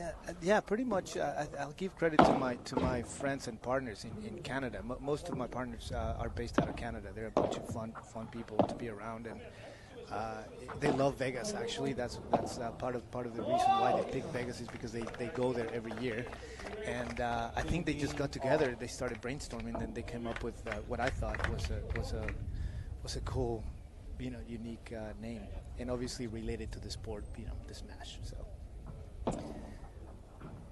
Yeah, very cool. I was throwing a little bit of shade at Miami last week on our broadcast because I was like, really, you're just going to go with Miami Padel Club? They want to be the high end, kind of like the fancy. Yeah, they went for the soccer. Right, I get it, but it's the worst. You can't really make a lot of cool logos and gear. I mean, I guess you got a blank slate, right? But I don't know. Every time that you have an opportunity to make fun of Ronnie Strasser, you take that. Okay, good to know. He's going to come over here later and have some kind words for me, I'm sure. And me too now. Hi, Ronnie. How are you? Hey, but you know what? They're the ones laughing because they're the only team that's 2-0 after the first week coming into this. They're number one ranked right now. They're playing well. They're tough. They have a lot of experience. They have a lot of players from global, world ranked. So yeah, they're going to be tough to beat. Nerone, a couple of good shots, but then a better shot by Blanco to end it. Very nice, Nerone. 50-40. And this is bad news for LA. They're looking on the wrong side of a triple break point for San Diego. Yeah, like we said earlier, Dave, that this was a huge game for obviously LA, but if San Diego can take advantage of it, they can put this set away basically. I will ask you, Alejandro, and I don't know what the rule in the international game is as it tightens up here at 30-40. I've called a lot of pickleball, and I know in pickleball you get during each game, each side gets 2 timeouts. Is that anything that was ever discussed with the PPL, allowing any of these teams a timeout? Yeah, I don't want to speak off base here, but I think there was plenty of discussion about allowing the timeout, but we ended up without one. I know there's other tournaments that they allow it. I would love to have a timeout, actually. Yeah, it provides an additional some drama. Some drama. Yeah. As you know, though, the time is of an essence here because of the weather, and we have a jam-packed schedule. So that would definitely slow down some of the games. Right. But you're exactly right. The drama increases. How about Neroni coming up with they won the gold point. They were down triple break point, and they came back and win the deuce and the golden point. So they hang alive in a game that they had to win. Yep. And it's 4-3. San Diego will have the serve. Yep, we're going to take a quick break, but we'll have more coming up in just a moment. What makes Wickles Pickles so sinfully satisfying? We source only the finest ingredients, including a custom blend of spices that's been a family secret for over 90 years. So when you're ready to get wicked, pick up a jar of defiantly wholesome Wickles. Wickedly delicious.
Now the Stingrays have the pressure, They're the ones that have to, obviously.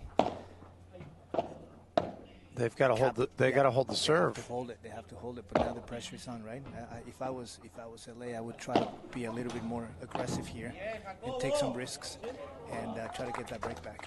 Yeah, that was a tough one for Luis to try to catch up with. Try to play it off that back wall. It is interesting, though. Like, you look at Blanco and Almada. Almada looks like he's sweating pretty good. Blanco looks pretty dry. Yeah. And Neroni and Estrada, they look like they just got out of the swimming pool. Yeah. They're tough conditions, man. The humidity is in the heat. They're high. And LA played a lot of Padel last weekend. Stingrays only played one match, right? And it was relatively easy. So they're the fresher team for sure.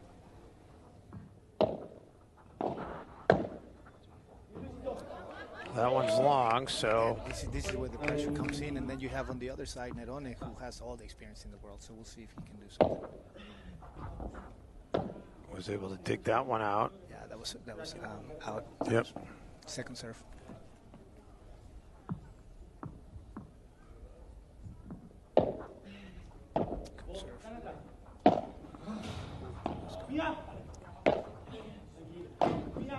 Luis, a little bit too long, and that's going to give San Diego triple game point here.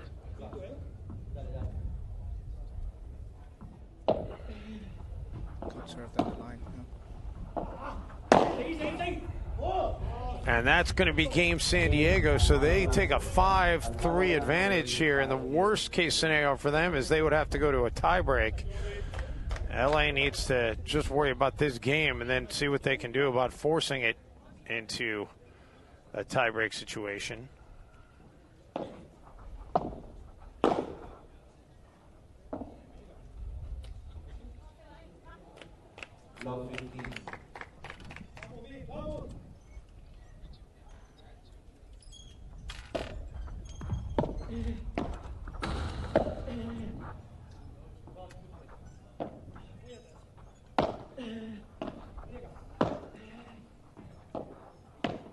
Another good rally, Dave.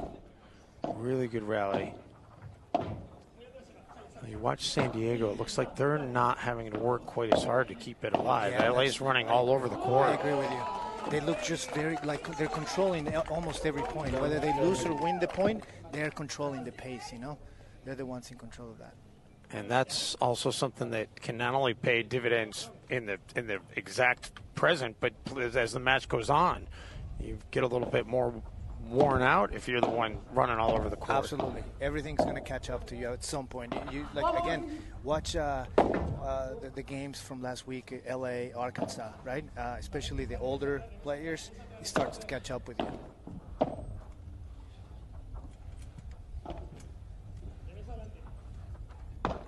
It's nice, very smart. Rooney with the lob. That does just land in. Yeah.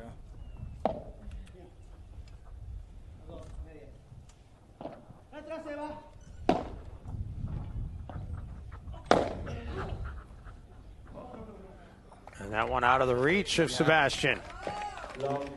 So love 40, and we've got quadruple break set point.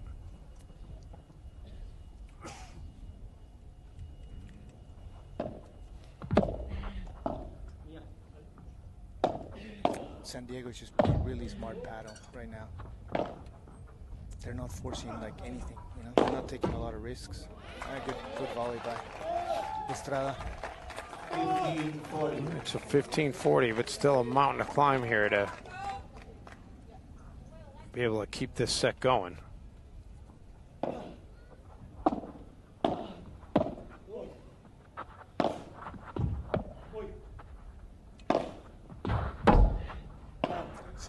Great defense.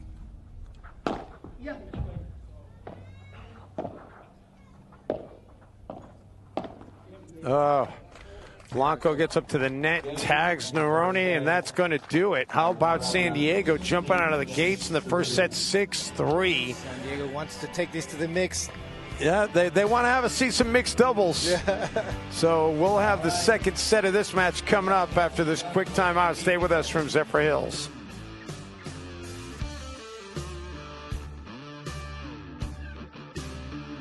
Elevate your barbecue game this grilling season with Allegro marinades. Allegro's Tennessee whiskey will take your meat preparation to the next level. Discover your new grilling advantage online at allegromarinade.com. It makes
Pro Padel League. 7 primetime cities. The best athletes in the world going head-to-head. 4 bragging rights, cash prizes, and the opportunity to be the Pro Padel League champion. The action kicks off May 13th through June 11th in Tampa at SVB Tennis Center. Go to ProPadelLeague.com for tickets and more information. Blanco to serve, second set.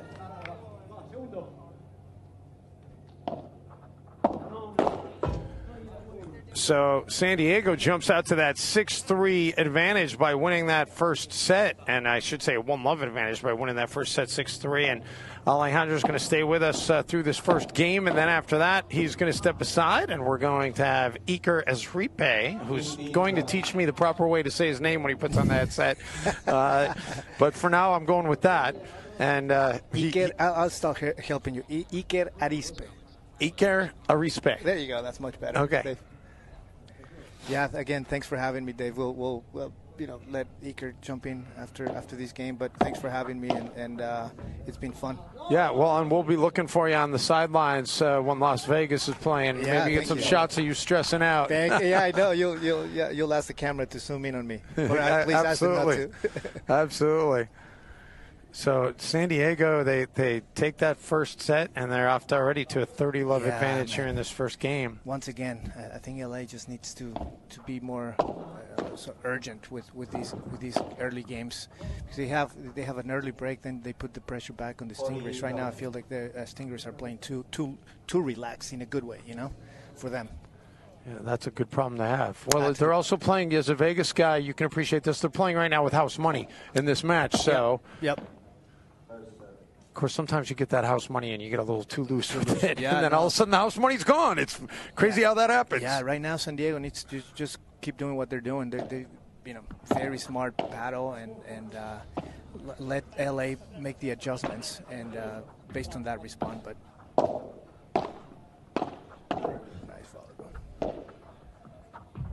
Oh, nice net on it. Very, yeah. Oh, look at that drop shot. Good job.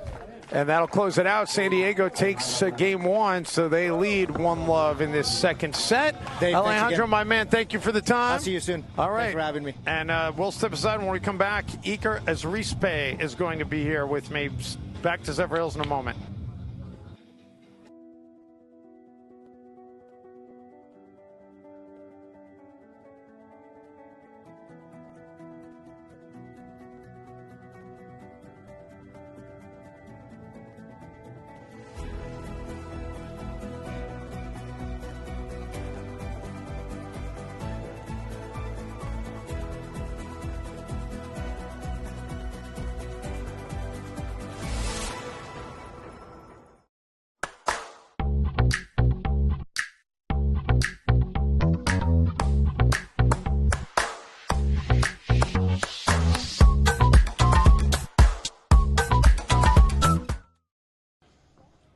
And back here in Zephyr Hills, Florida, Dave Benz along with Iker Azripe.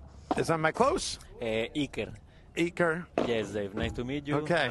Nice to meet you. Here. And you are Jose Azripe's brother. Correct. Okay. And we saw Jose play a bunch last week, and I know was he the first overall pick by Miami?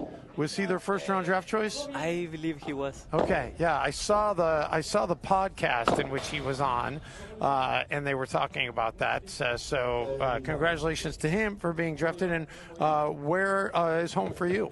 I live in Houston right now. Okay.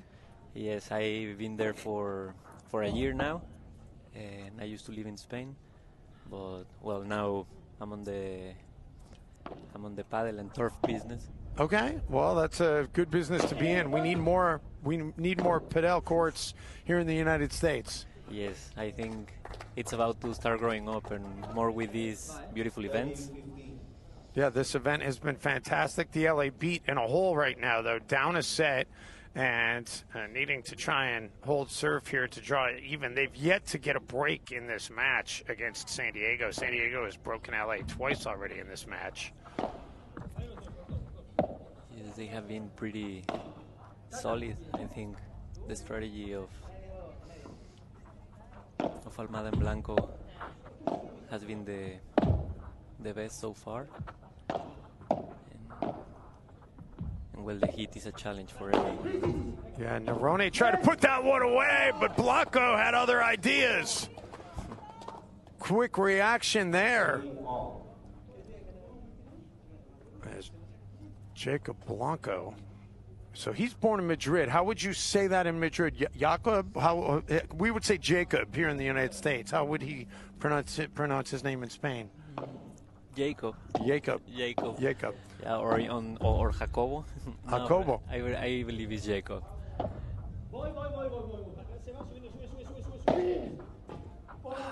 Nerone unable to catch up to that one.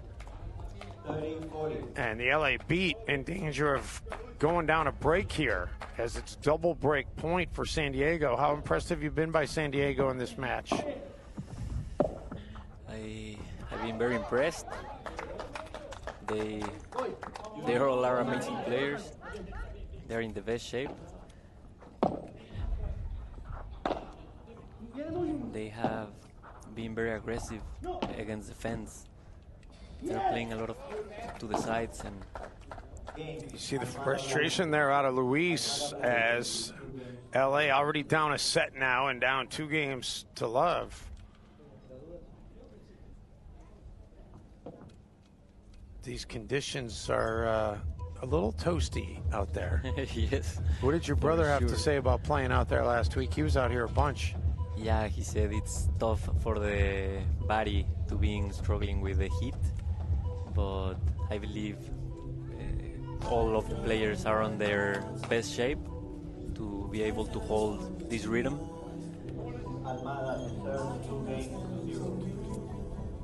So I'm guessing you've been playing paddle for a long time as well. Yes. How old were you when you first started playing? I started when I was 20.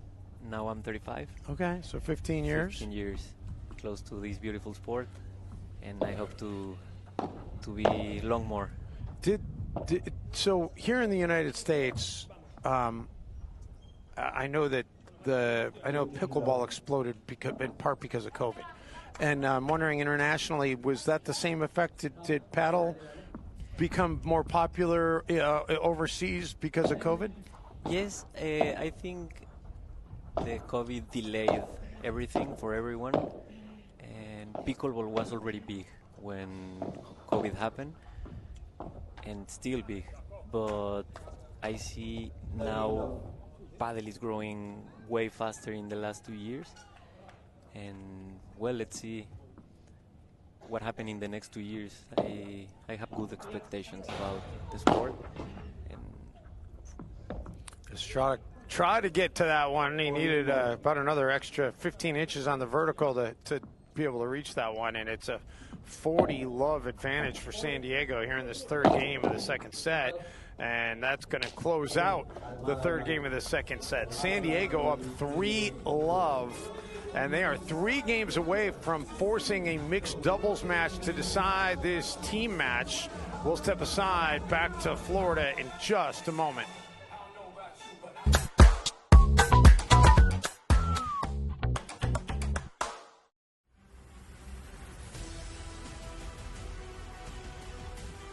Pro Padel League. 7 primetime cities. The best athletes in the world going head-to-head.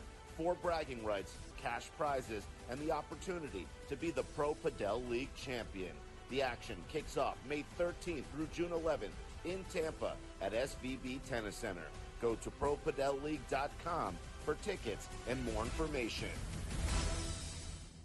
Elevate your barbecue game this grilling season with Allegro marinades. Allegro's Tennessee whiskey will take your meat preparation to the next level. Discover your new grilling advantage online at AllegroMarinade.com. It makes life taste better.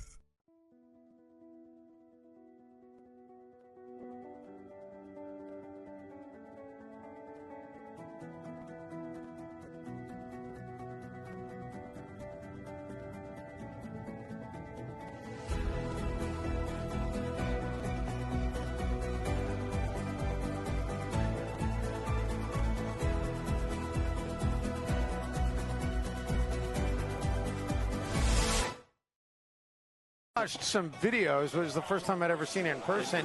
As we are back, our mics are hot, and Iker Ezripe is kind enough to join me here, brother of Jose Ezripe, who's a fantastic men's player for the Miami Padel Club. And Miami has the day off. They get a rest day at 2-0, and nice defense there. The LAB, they absolutely have to hold here. They can't go down another break.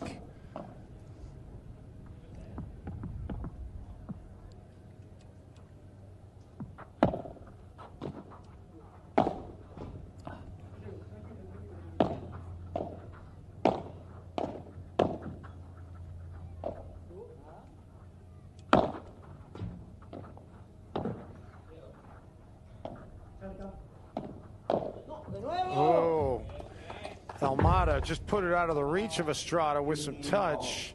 San Diego has dominated this men's doubles match from the onset. It's been the polar opposite of what we saw in the women's doubles, where it was all LA.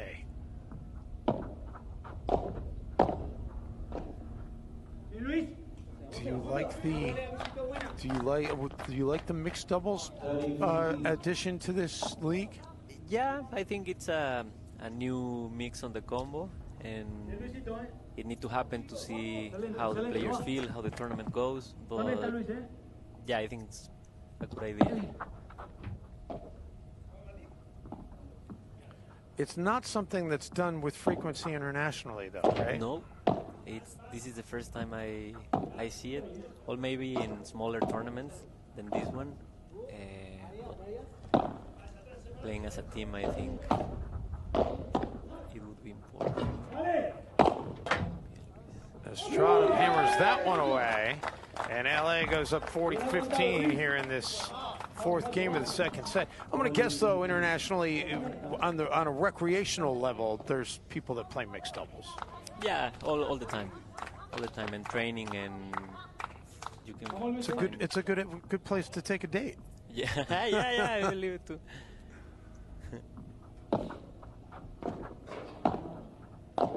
Unless, of course, she's better than you, and then that could become a problem. Yeah, I think the same way too. It will be a good date because you do something healthy, you sweat, you have fun, and then you can go and eat and drink something. 40-30, double game point.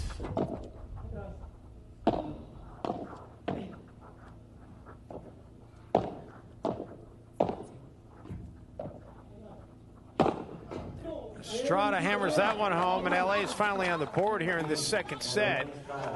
3-1, San Diego getting the serve back. LA has not gotten a break in this match against San Diego, and they're in dire need of getting it here. They're only down one break in this set, Iker, but it feels like they're down about 8 breaks because they just haven't even come close to getting one.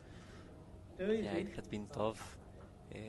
I believe now Estrada and Nerone are trying to close the angles, play more straight, because they have been receiving a lot of damage with the angles. A couple of great defensive shots there by Nerone, but then he hits that one long.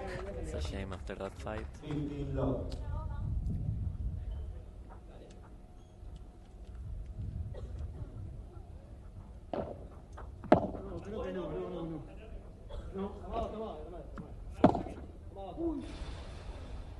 By the way, I know we have an international audience watching us around the globe on the streaming YouTube channel, and I know Alejandra Aguilar from the Cancun Waves is back in Mexico watching the feed right now. So shout out to her, and shout out to everybody that's been watching us internationally. We are happy to have you checking out the PPL as this league has its inaugural season underway and has such high hopes to grow into something really that is going to be special.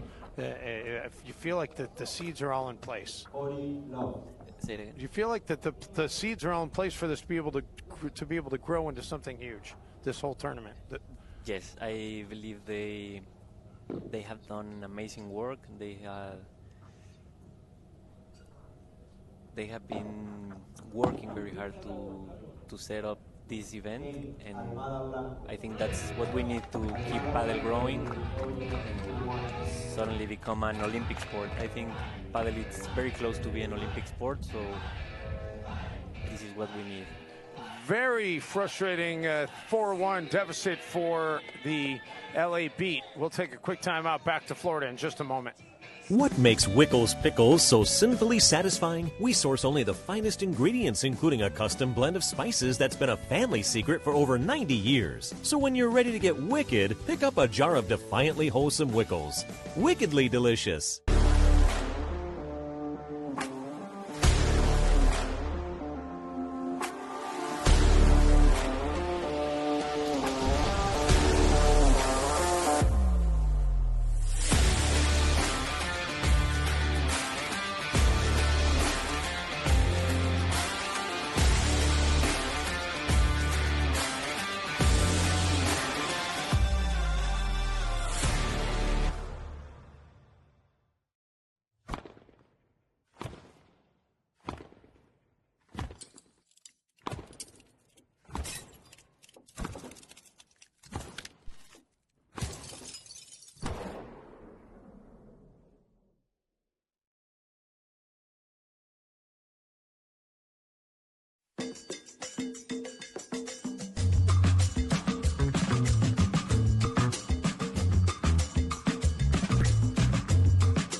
stay in shape, because when you're playing, this is the only thing you can think about.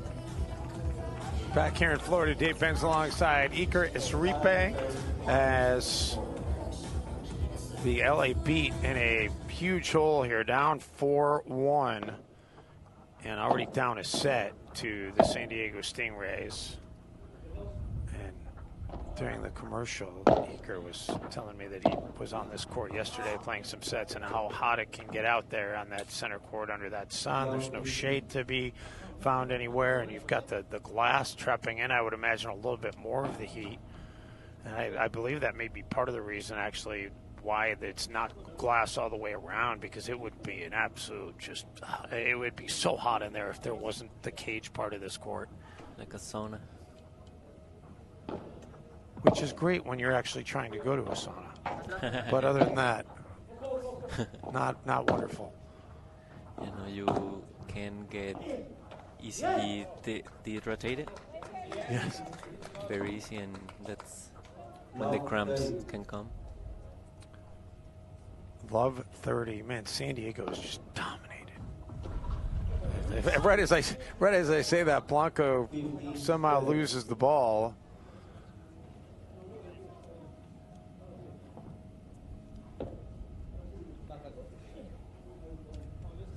You know, one thing I think that they must have had a meeting with the players this week to let them know that, hey, when you go into the wall and leave a big sweat stain, we need it cleaned up because the cameras need to be able to see through. And I've been noticing that's been a lot better observed by the players this week. And yes. It's something that as the sport continues to grow, that you need to adapt to take the stoppage and realize it's for the better good to be able to clean things up. Yes, also if the wall is a little bit wet, it completely changed the bounce of the ball. Well, there is that too. Come on, you're going to make my idea not sound as good, Iker. No. But yeah, we need to take with these little actions the sport as professional as we can, play it as... Oh, Nerone read that one perfectly. He read it good, went for it. Sebastian Nerone has been playing at a high level for a long, long time. He's won 5 world championships, came out of retirement to compete for the LA Beat this season. Yeah, he has been on the lead for a few years now. So 30-30.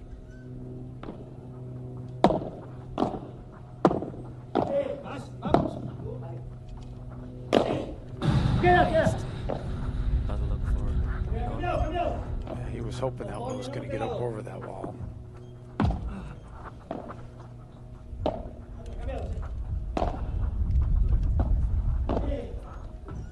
Now there's a lot of wind going on, so take place on the game for the loves.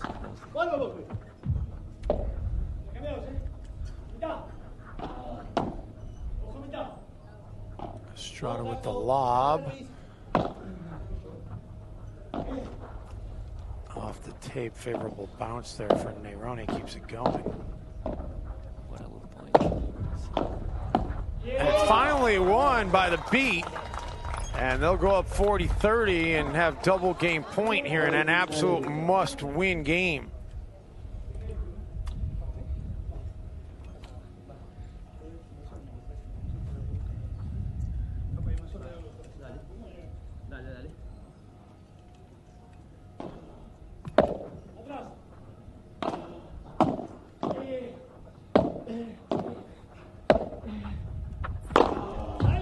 Estrada tees one up. Oh man, I thought Almada had it for a second.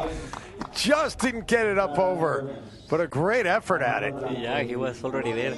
I think he tried to put it by the door, but it went too far too. So the Beat needed that one. They get it, and it's 4-2, but San Diego's still up a break.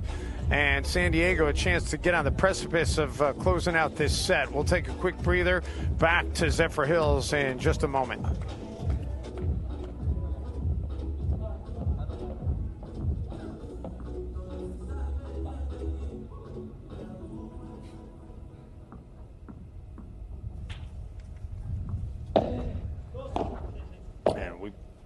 quickly.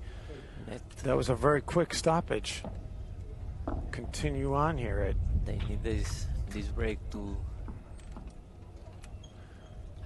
I want to stay here talking with you, Dave. Yeah, this break absolutely has to happen for LA to be able to complete the comeback. Very aggressive. Yep. Oh, it's easy to be aggressive when you've got a sizable lead.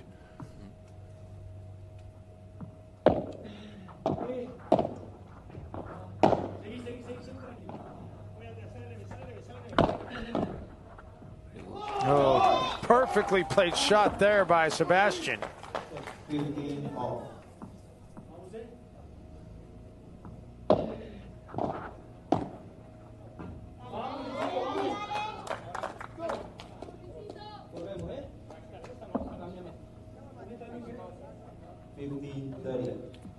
LA finally, maybe with some momentum here, can they get it to a break point? Pivotal point in this game right now.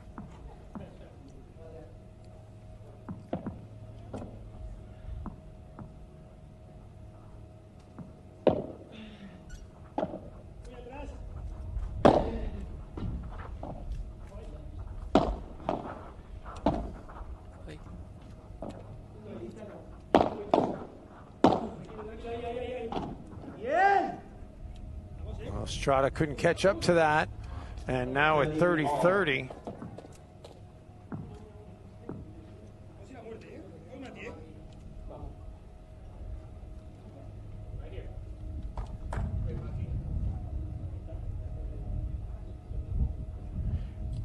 I'm going to go ahead and say if LA doesn't win this point, we're going to see mixed doubles.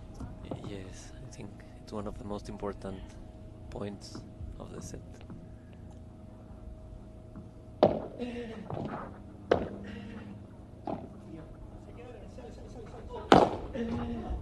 And LA is not going to win the point, and now it's break point for San Diego.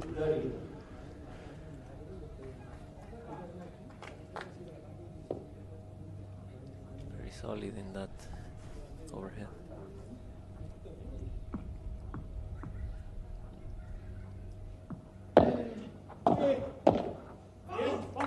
Well, Blanco just kind of shrugs his shoulders. That gets us to deuce and a golden point. And that comes off the wall, and Nerone got caught up, and that's going to close it out. So 5-2, San Diego's going to serve for the match. Not that San Diego wasn't capable of winning this match, but I mean, it's just been so lopsided. It's a little bit shocking to me, Iker, to see how easy San Diego has made this look. Yes, well, I believe the score, it not represents what they're doing. I find very good points, but well, the strategy of Almada and Blanco has been the best so far. I think they played their best game with the angles and misplaced Luisito and Nerone. And well, sometimes the score, even if it's 6-1, 6-1. Well, if you're San Diego, you want to just see if you can close this thing out and take care of it and move on to the mixed doubles. Keep moving forward. Yeah. LA's got a giant mountain to climb here. You know, and certainly I know that there's not going to be any give up in Nerone and Estrada, but you also wonder if you start doing the math, do you start thinking maybe it's better off just, you know, let's not exert a ton of energy, let's get it to mixed doubles and see how the chips fall? Yeah. Or do you not think that at all? No, yeah, I think the same. I'm with you. I mean, if you're a coach, that's kind of maybe what you got to be thinking. And the player's never going to. The player wants to win every point. Just win the next point and see what happens. But it's a mountain to climb here. And we are just about set to resume with San Diego in the driver's seat.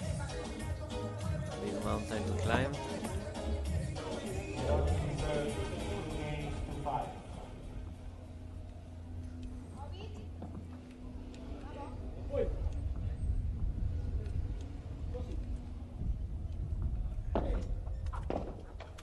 Oh, good start for LA.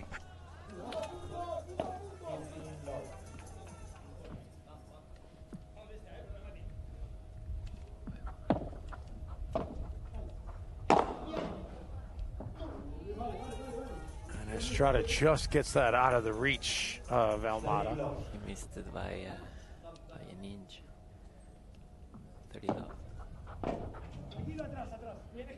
Well, you have spent a little time here in the States because you said inch and not centimeter, so.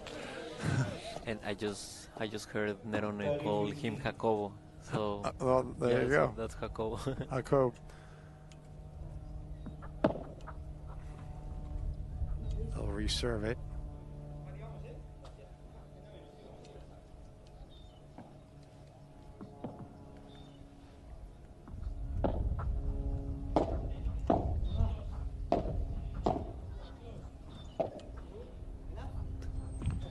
All right, so LA at 40-15.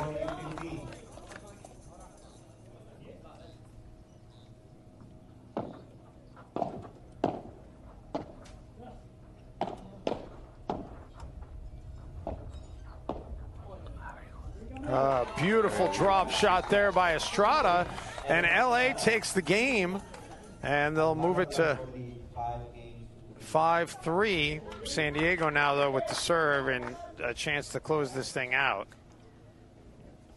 And again, LA has not had a break this entire match. If they don't get in this chance, then they'll need to do it in mixed doubles. yeah.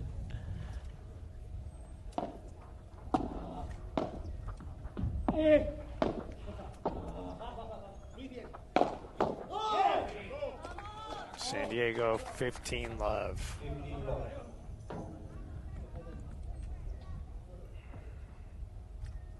It will be interesting to see who these teams will send out for mixed doubles if it does go to mixed doubles. The coaches have a right to be able to make that decision right before the mixed doubles match begins.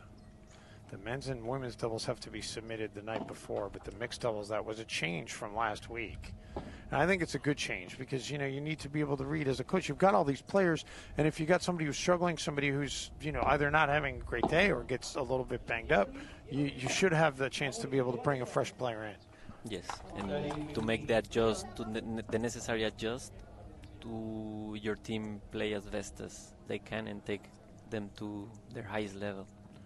30-15.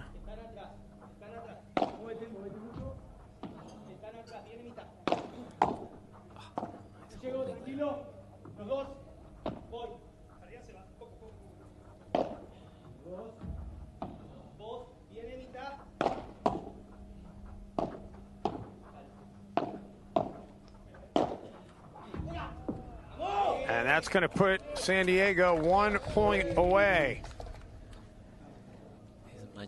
Match point for San Diego. Triple match point, to be exact.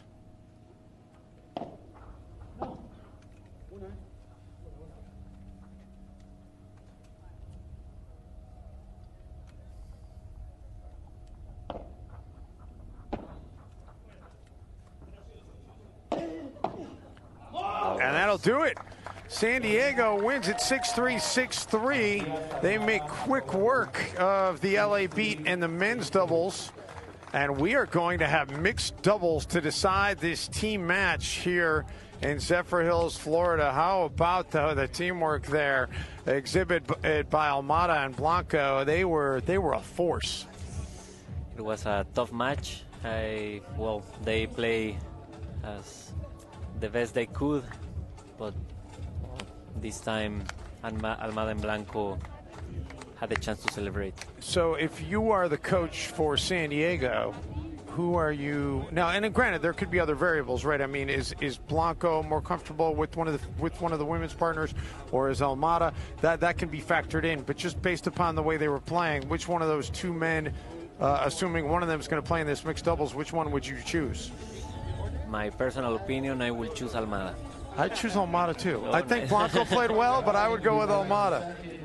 Yeah, he's very solid. He have a great defense, and if you just love him, he will clear. Yeah. Sure. Well, we're going to turn it over to J.P. Peterson. Let him handle the festivities here for a minute. And Iker, we're free to step away for a little bit. Thank you. I appreciate the time. Iker Izaripe is fantastic, and good luck to your brother the rest of the way. And thanks for coming in and enlightening us a little bit. Thank you. It has been so fun to talk with you, being here, being part of this amazing event. And now I'm going to pass the mic to a funnier guy than me. That is my brother. All right. Well, I love it. But we're going to let JP take over, and he'll do the post-match interview here, and he'll introduce who's going to be playing in the mixed doubles, and then we'll resume the commentary when they get underway here in a few minutes here from Zephyr Hills, Florida. Continue watching. We'll be back in just a moment, but the coverage will continue. Commentary will be taking a very short time out, but it will resume shortly as well.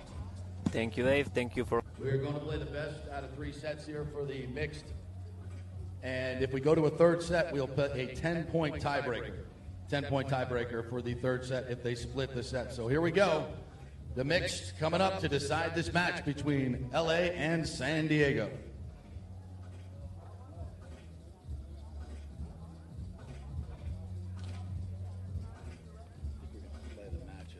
I think we're going to play this match now, and then we're going to do some interviews. Yeah, I may bring Randy Rosarena over here.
Tampa Bay Rays, Randy Arozarena, who was just here, has just left, has to go play in his game today. It was great to have Randy out here and supporting the Pro Padel League here. Randy, of course, was a huge part of the World Baseball Classic, the star of the Classic for Team Mexico, thus his connection to Team Cancun.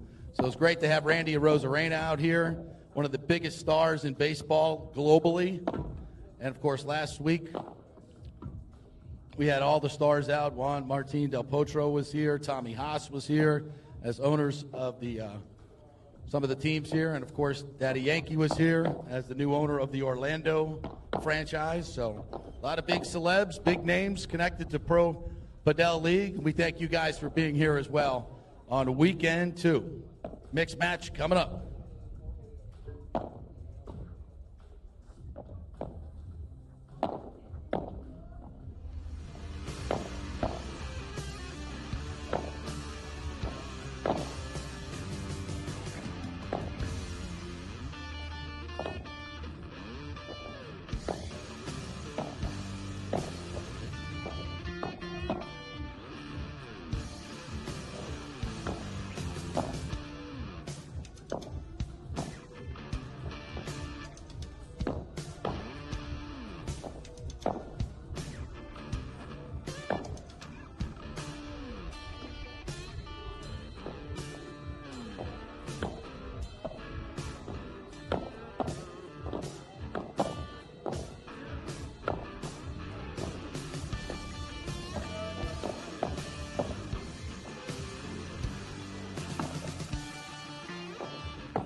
All right, we're about ready to go.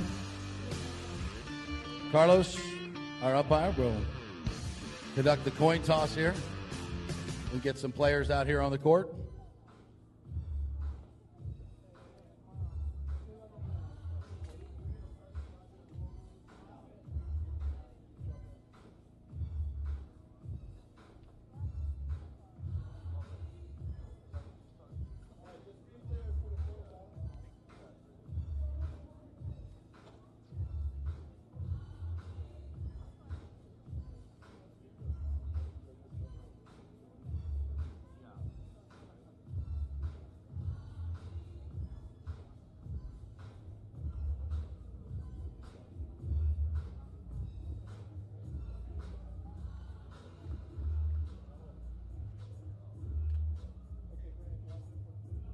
All right.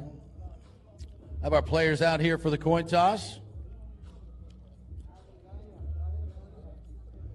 Our umpire, Carlos, will conduct. We get someone from the LA beat.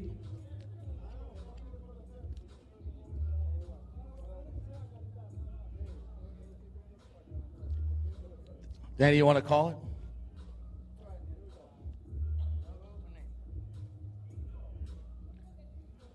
Logo is the call. Logo it is. LA wins the toss.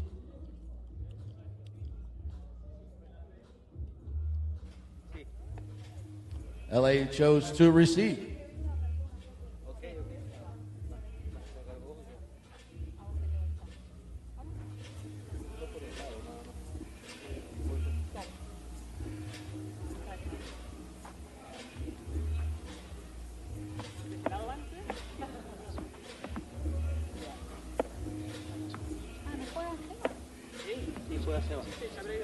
Estaba cambiando.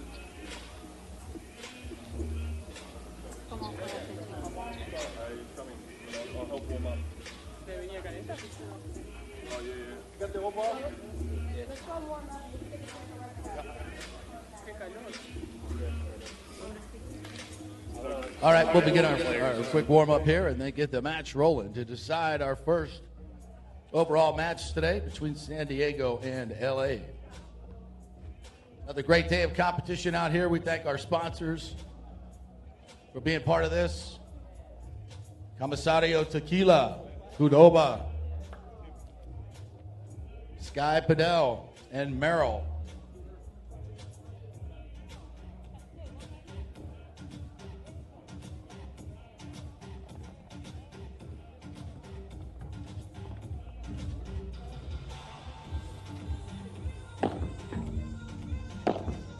Once again, Team Sebastian Neroni and Daniela Banchero will be playing for the LA Beat. And for San Diego, Matias Alamada, Silvana Campos. Good luck, players. All right, JP Peterson laying the groundwork for you as we've got the second ever mixed doubles match in PPL history about to come your way. Nerone and Banchero for LA, and Almada and Campos for the San Diego Stingrays. And I was going to just lay out and kind of let the warm-ups speak for themselves, but JP just came over and put on a headset. So when a man has something to say, and he's as big in this market as JP is, I'm going to let him do some talking, man. What's going on? I never seen a mic I didn't put on. So I was just sitting here. I said, why not? And my man is just hanging out. So it has been a fun couple of weeks, really, here. And today, the level of play here is absolutely fantastic. And here we go to a mixed final here.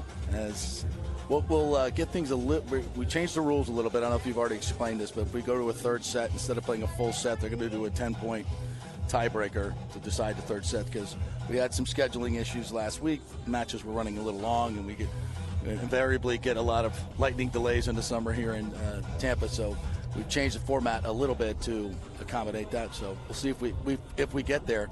But LA was a really, really talented team. I was surprised that they lost 2 matches last week, both of them very, very tight. But it just goes to show the level of talent in this league. All these teams are extremely talented, the best players in the world.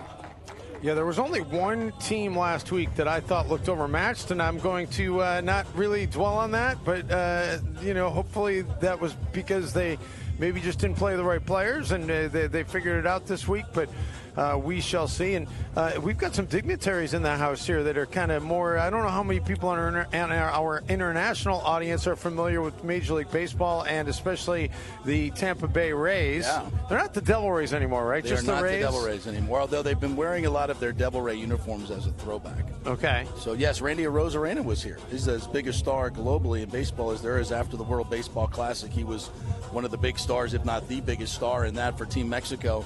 And he was sitting with the Cancun delegation here, their ownership, and the agent, friends with Randy Arozarena. So, he's a huge global star and another great celebrity connected with this Pro Padel League. As I mentioned, Daddy Yankee was here last week, and his 49 million followers. I think Randy's got a couple million followers as well. So this is a global game, obviously, and global stars being attached to it for the Pro Padel League just makes it even better. Very cool. Yeah. And, I've been talking all morning since I saw you last week, I went back to the Bay Area, which is home for me, and one of the first things I Googled was, Padel courts near me, and they're hard for me to believe. There are no Padel courts in the Bay Area. There is one. I found one blurb online. There's a company that's saying they're going to be opening some down in the South Bay, and they're hoping to be online by the fall, which would be great. But because I want to get out in there and play. Have you had a chance to get out here? I have not had a chance to play yet because they have 2 courts out here, and they're always full. It was this week because the players are practicing. So I want to find some time. I can get you out there. I'm game, man. I'll go. Let's do it. I played racquetball a lot back in the day, so I have a little bit of skill of playing it off the wall and played a little bit of pickleball. So the combination of those two, I might be able to be somewhat competent. Yeah, who knows? I'm well versed in pickleball. Racquetball, not as much. My racquetball days are pretty much either what we did, messing around in gym class, or going to the Y with my son. Which, we haven't done that in a number of years. And I used to play some heated matches with Brad Johnson when he was at Florida State Nice. University. Yeah, sure. Super Bowl winning quarterback for the Tampa Bay Buccaneers. We used to play racquetball, and you learn those skills of playing it off the wall and off the back. So hopefully those will come back. But I just think that's what makes this game so incredibly fantastic is the 60, 70 shot rallies using the back wall and the side walls. It's amazing. This is my first exposure to this the last few weeks, and it's incredibly exciting. Obviously, it's a different thing. I think when American audiences are exposed to this, they're going to love it. They're going to absolutely love it. The reaction I've gotten from everybody I've exposed to this sport is like, wow. 100%. That is incredible. Like, what's this deal of them going outside the court, knocking it back in? I'm like, yeah. That's part of the game. Yeah, you It's don't part of see the it as game. much in the women's game. I want to see it happen in a women's match. Yeah. I want to see a lady pull that off because that would be a whole lot of fun to watch. Yeah. But the thing is, like, these guys too, like they know the second the ball leaves the other racket, they know I got to get out there, and it's amazing. It's instinctual. They played so much that they could just tell by the trajectory of the ball whether they're going to play it off the back or play it straight. I mean, those decisions have to be instantaneous, and that's what that's what makes the great players. And you're experienced, and you know exactly where the angles are, how to play each shot. There's if you're thinking out there, which one should I play? You're done. Right. You're Totally. done. It's got to be totally instinctual at this level. At this level, and it is, and it's so interesting to see them when they go back for a lob. They're not looking at the ball.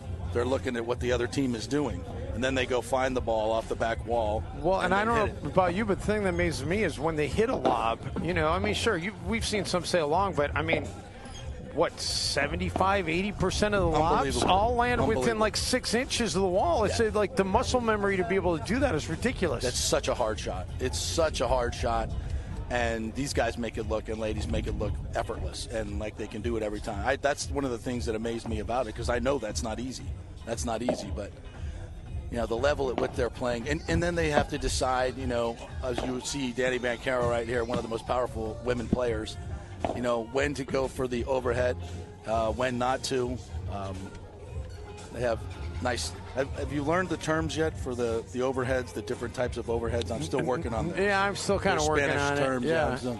I'm still working on my Spanish in general because there's obviously given the nature of where the sport came from, there's a large Latin influence in the sport, and a number of these players are either Spanish or from Mexico or perhaps from Argentina. Yep. So there's not a lot of English being spoken out here on these courts. No, but they're communicating in Spanish almost exclusively. So I'm definitely gonna have to work on that. I know vamos. I know aquí. Aquí is a lot. I hear cerveza. a lot of that. Cerveza. I haven't heard cerveza very much, cerveza but fría. that's exactly. More importantly. Yes. Yeah. Well, so it's fun. I'm loving this. You guys are doing a great job on the stream, because I know that people are watching this globally, especially over in Europe and Mexico. So keep up the good work. I'm going to go do my job. Yeah, I appreciate it, my man. And we'll chat later. Absolutely. JP Peterson doing a fantastic job as the MC here this weekend. And we are just about set to get this match underway. So it will be the LA Beat in the near court with Nerone and Banchero. And San Diego represented by Almada and Campus. And we, me and Iker Ezripe, we both said that we would have rolled on with Almada. Not to throw any shade at Blanco, who played great in that men's doubles match, but it seemed like Almada was just a little bit more dialed in, and the San Diego Stingrays agreed. So he is out there, and we are officially underway here in this mixed doubles match. 15 love. And San Diego quickly to the 15-love advantage. And JP dropping that news about the third set, just being a game to 10.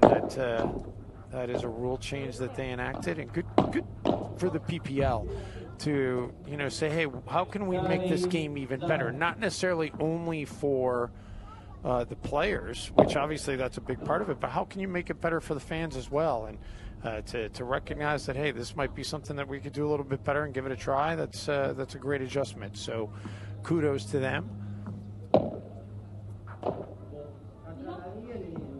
Now one does just stay in, and Campus returns with a lob.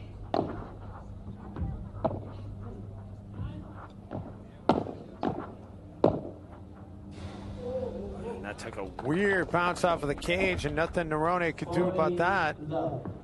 So just like that, it's quadruple game point to start off this match for San Diego. Make a triple game point as Campus didn't play the angle quite right there. And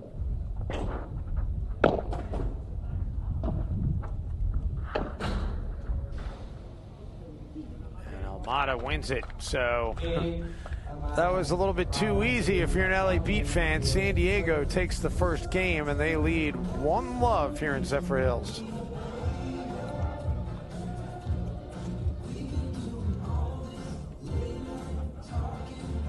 The next match here will decide the overall match between San Diego and LA. LA Beat ladies won the first match. The San Diego men won the second. And this will decide it in our first match of the day.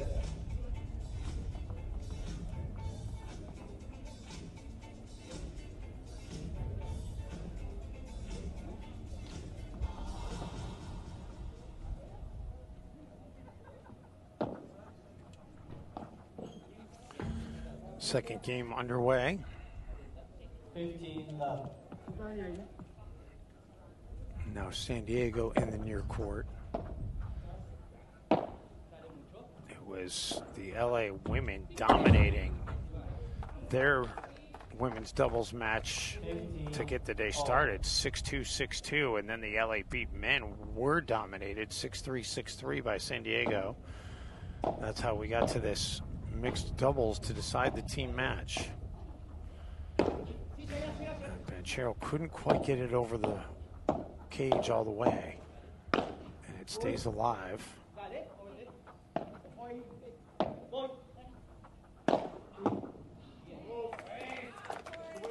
And San Diego now with the 15-30 advantage.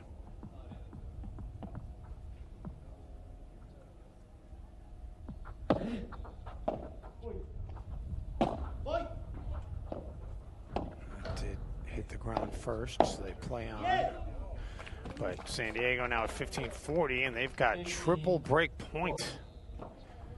It's all been coming up roses for the Stingrays since the start of that men's doubles match.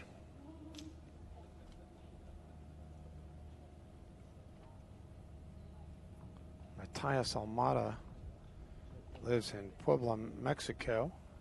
Started playing professionally 11 years ago. He's the #1 ranked male player in Mexico, and he's been the #1 ranked male on the court so far here today in Zephyr Hills.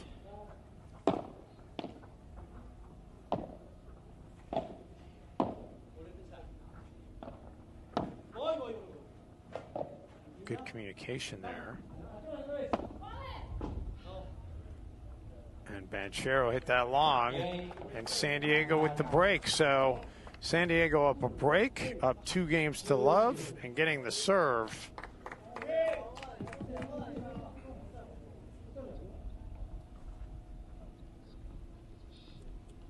And now Campus takes over the serve. A lot of power there from Almada. 15 love.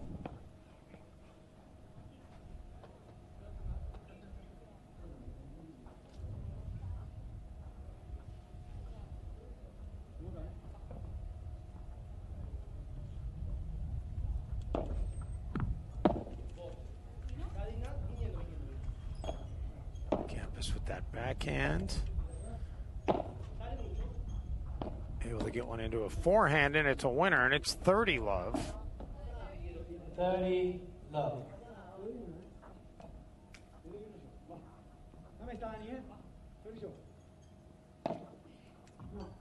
That one just a little bit long. They'll do it again.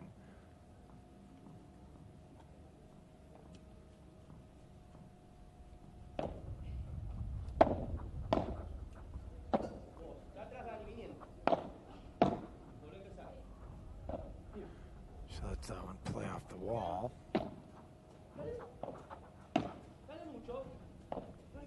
And then the lob on the backhand. Oh, great defense by Almada to keep that alive.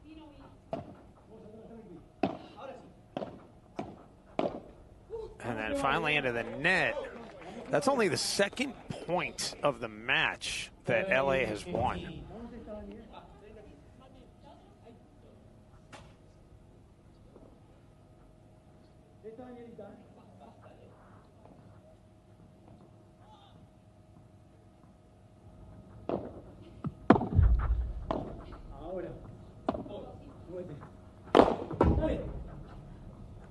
Not able to hammer that one, but Banchero did get a racket on it.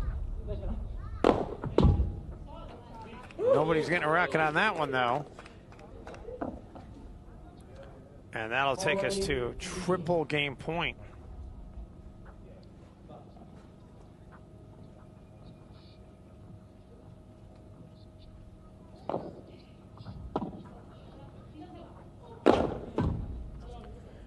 And a 3-love lead for San Diego out of the gates to start this mixed doubles match. The Stingrays are swimming with some high proficiency right now. We'll take a quick timeout here from Zephyr Hills, Florida. What makes Wickles Pickles so sinfully satisfying? We source only the finest ingredients, including a custom blend of spices that's been a family secret for over 90 years. So when you're ready to get wicked, pick up a jar of defiantly wholesome Wickles. Wickedly delicious.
Back here in Zephyr Hills, Florida, Dave Benz along with you as we continue on with the third day of the PPL Tour. First day of this second weekend, and glad we could have you on board here wherever you're watching us globally. Been a fantastic event and has not disappointed here today on this balmy Saturday, almost afternoon, 11:56 a.m. local time here in the Sunshine State. The LA Beat needing to hold serve here as they're already down a break, and they jump out to a 15-love lead here, much needed.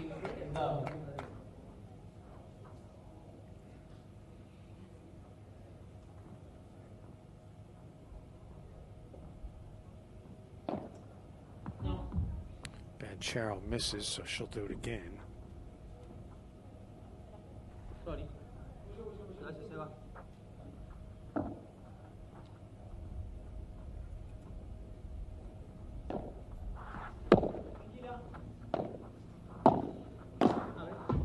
Nerone puts that into a corner where Campus couldn't do anything with it, and LA for the first time in this match has a little bit of breathing room in a game, up 30-love. And he's hearing Nerone as he is excited that his team is on the precipice of taking a game here.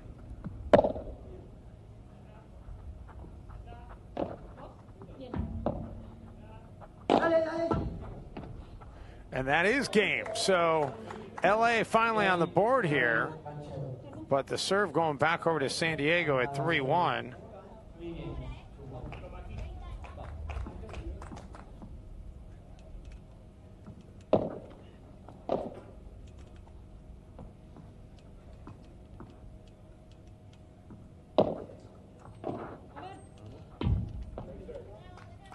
And Banchero returns it long.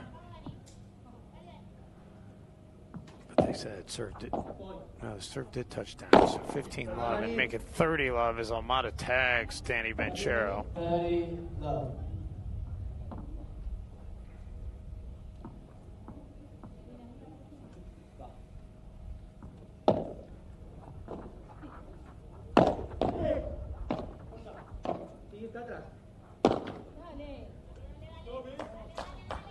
All right, LA hanging on here. 30-15.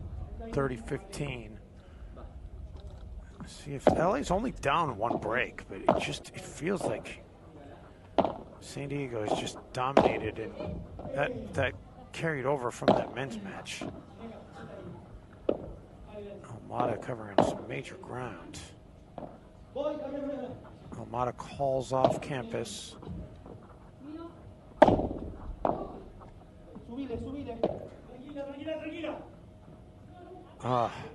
Banchero was going to take it out of the air, and a good job by Nerone. He tells her, hey, that's going to hit the wall. And indeed it does. So 30-30.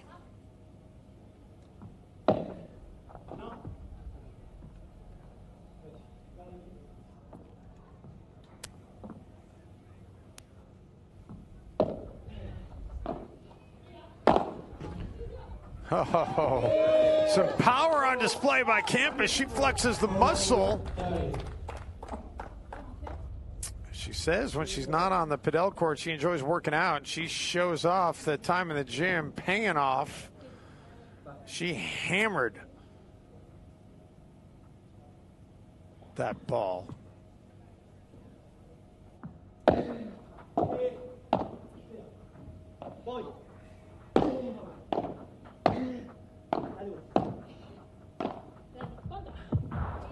Well-placed shot there by Danny Banchero, and we've got a deuce and a golden point. So LA perhaps on the verge of a much-needed break.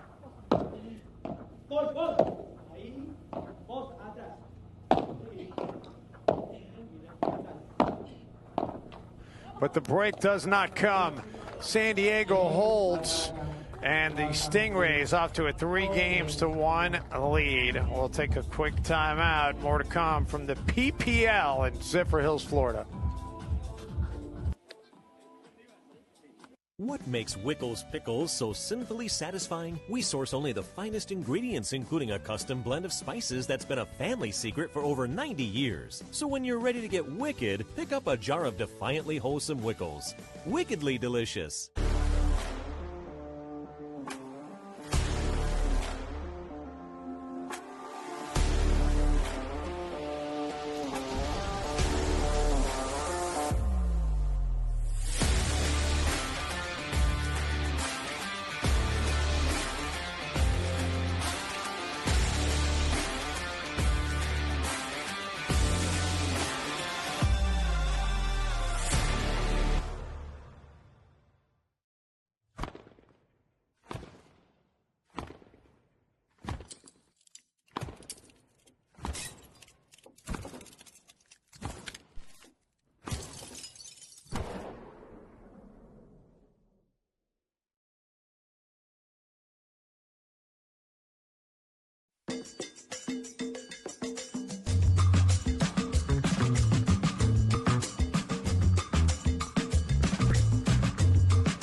We resume action here at 4-1 in this opening set.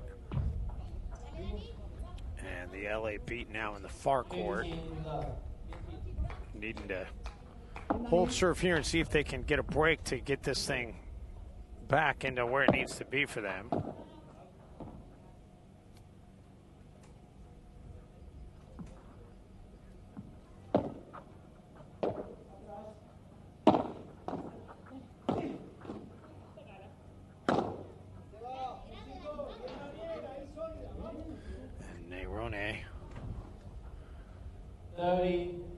Putting that one away to make it 30 love.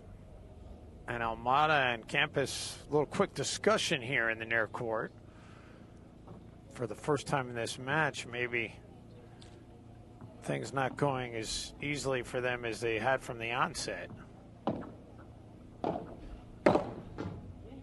and Nerone makes it 40 love, so quadruple game point.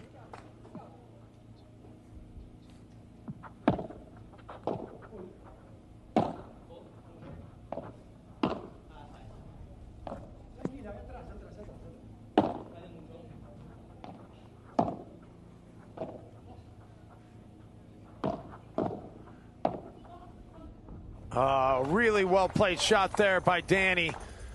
Nothing that Almada could do to track that one down, and the game goes to the LA Beat, so 4-2. But now LA in dire need of getting a break here, as San Diego can get it to a 5-2 advantage if they hold their serve. Oh, nicely played shot by Nerone, and it ends up being a winner. And, you know, that ball that Almada hit, I was really surprised that it stayed in. He hammered that ball. We've yet to see a ball get up over that back wall in play today. And I don't know if it's the humidity is making the ball a little bit less bouncy. But last week we saw a number of balls get up over the top of the cage. It's been hard to come by here today. And that shot by Nerone that kept that last sequence alive. Now they're starting to build some momentum here, as the LA Beat have a love 30 advantage here, and a chance to maybe get this break back. Almada was trying to wave that one into the wall. Instead, it's his shot that goes into the wall. Love 40 quadruple break point, and a big sequence in this match.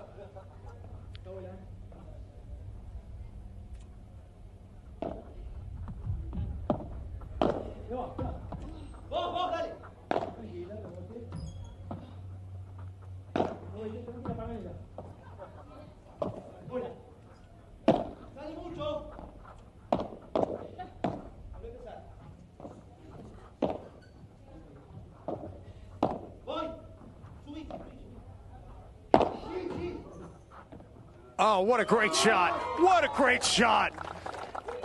Campus read that perfectly, puts it right outside the doorway.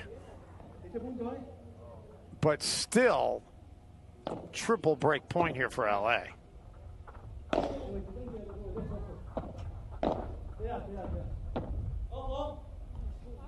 Make it double break point. 30-40.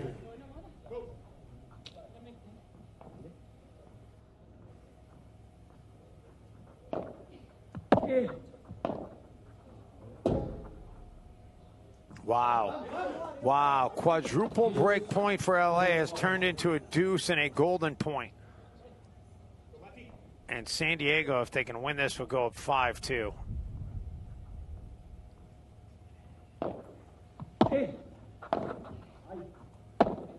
And they do go up 5-2. Wow.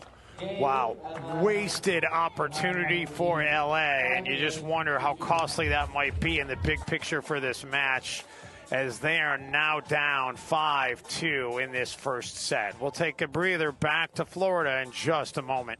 What makes Wickles Pickles so sinfully satisfying? We source only the finest ingredients, including a custom blend of spices that's been a family secret for over 90 years. So when you're ready to get wicked, pick up a jar of defiantly wholesome Wickles.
Dave Benz along with you from the Sarah Vandenberg Tennis Center here in Zephyr Hills, Florida. Fantastic facility. Has proven to be a great location for the debut season of the Pro Padel League.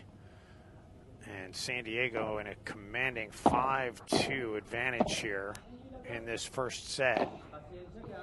LA needs to not only hold, but they get a break.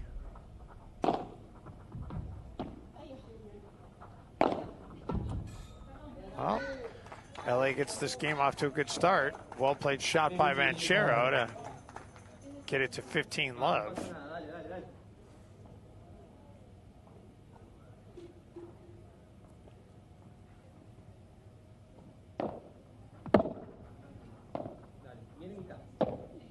Vamos. Vos, está atrás, Viene. Dale. Dale vos. Volvé a empezar. Banchero off the lob. And Campus misfires, so it's a 30-love advantage here. 30-love.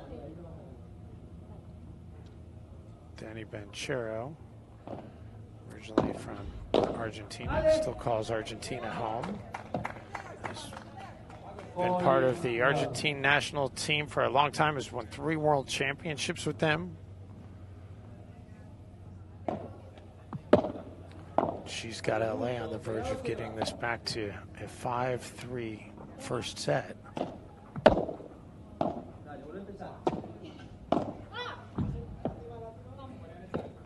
Ronnie misfires. 40-15. So 40-15.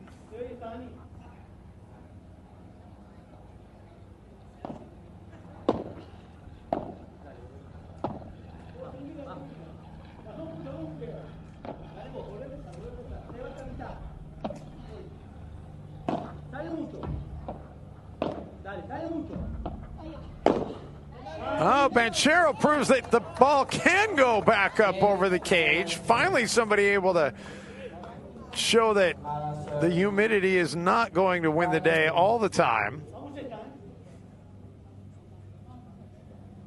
And it's 5-3. But the serve going back over to San Diego, so they've got a chance to just close this out right here. If LA can get this break back, anything can happen.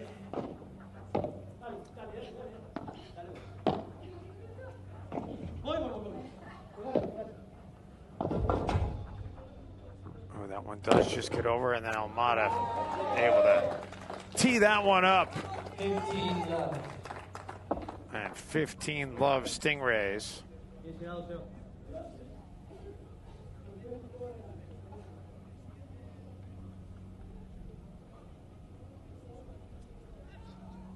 San Diego did a good job of keeping LA in a defensive position on that first point.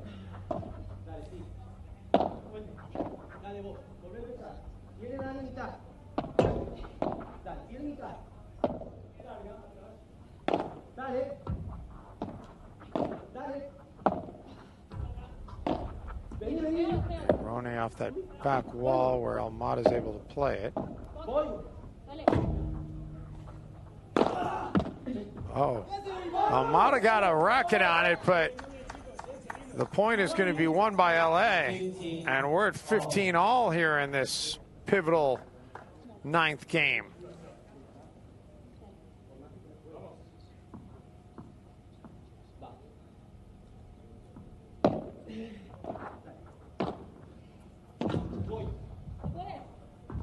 And that return by Neroni's long. 30-15. 30-15 Stingrays. 2 points away from taking this first set. Make it 1 point away from taking the first set. 40-15. Triple set point for the Stingrays.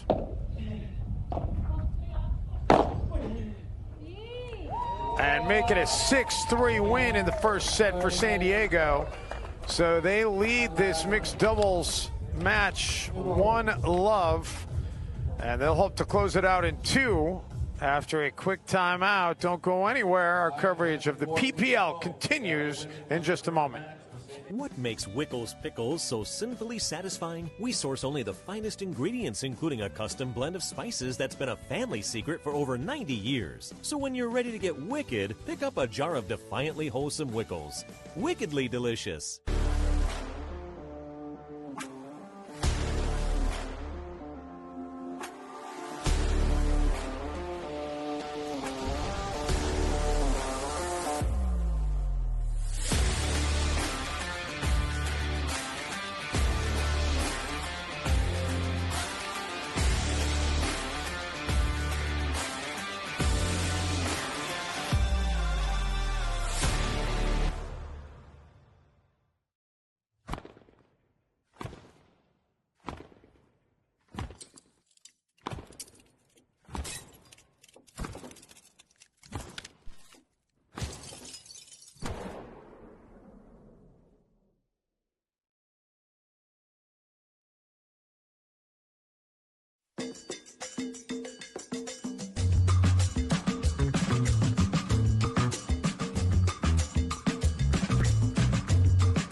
A little pitbull don't stop the party going on here in Zephyr Hills, Florida. Right now the party has been all San Diego. The men's doubles match was won in straight sets by San Diego 6-3, 6-3, and the mixed doubles first set won 6-3 as well. I believe that men's doubles match started around 10:20 a.m. So the LA Beat, it's been about 2 hours since they have tasted a victory in a set. The women's doubles won 6-2, 6-2 in straight sets to be able to give LA a chance here at taking this team match. LA has yet to win a team match. This is their third team match of the season. And you think about this, if they lose this, they go to 0-3. They're really going to be hard-pressed to be able to get into contention. Not impossible, but they're going to be hard-pressed to get into contention for that top four, to be able to play for the Padel Cup. Almada hits that one long. So 30-15 in favor of LA.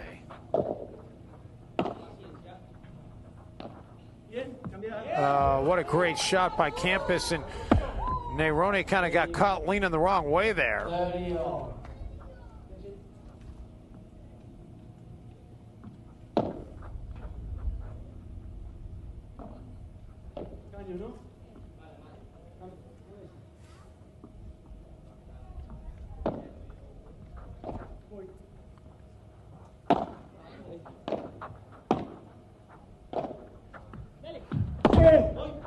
Nice shot by Nerone to defend that off of what was a well-played shot by Campus. And that one just a little bit too long. 40-30. So LA 40-30 here. They've got double game point. And important part here because they don't want to go down a break to start off this second set. And they do not go down a break to start the second set. They'll take game one and a 1-love advantage as we are in the early stages of this second set here in Florida.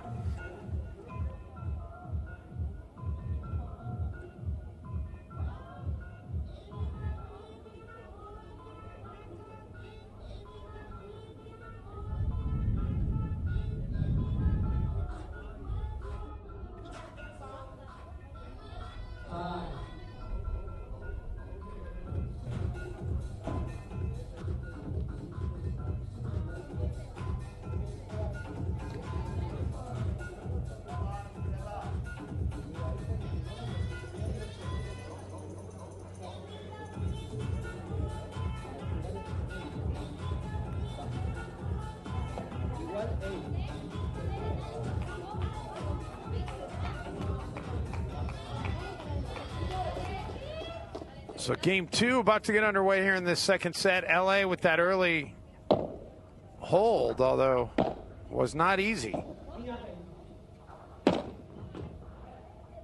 Oh, Nerone backhanded overhead right at the net.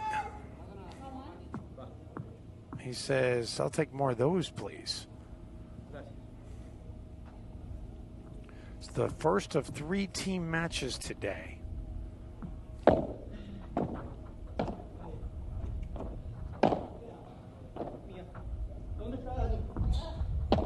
Las Vegas and Toronto will be on the court next.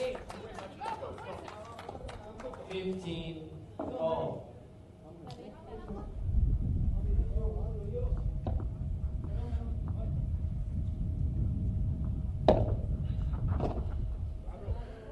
Well, San Diego now with a 30-15 advantage.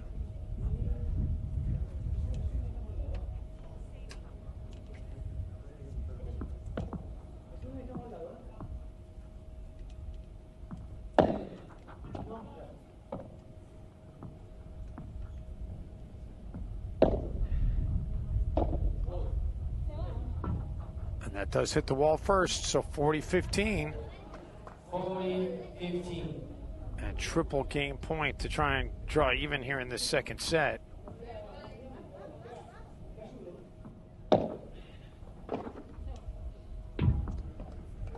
So we're tied at 1 game apiece in this second set.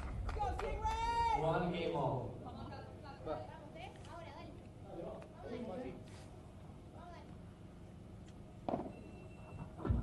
Great look at that ground level camera on the baseline. Well, we have a minute. I want to thank some of our fantastic sponsors here this week. Chosen Foods, appreciate their contributions to the PPL, and also Merrill Lynch. Great to have such big name sponsors on board with this tour. 15 love. And look forward to having long relationships with them going forward.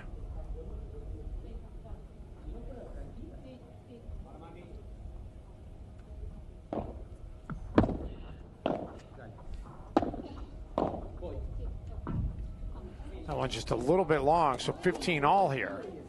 15 all.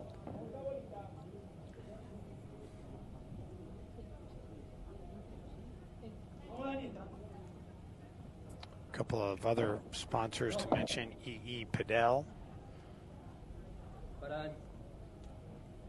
and of course Florida's Sports Coast, which we're happy to be a part of here. So many great things in this Tampa St. Pete area.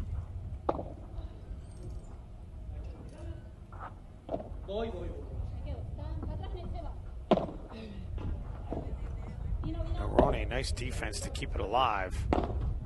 But then Danny Banchero into the net. And 15-30 San Diego now.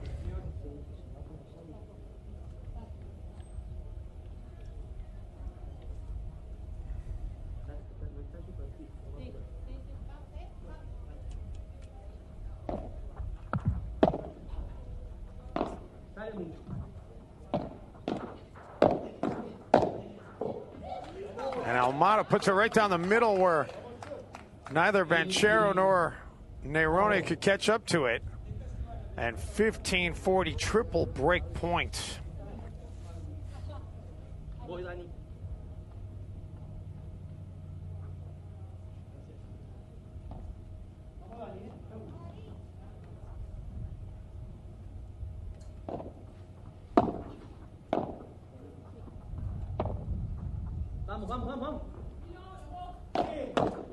Nerone with the line drive across the net, and Almada couldn't return it, so tightens it up here to 30-40.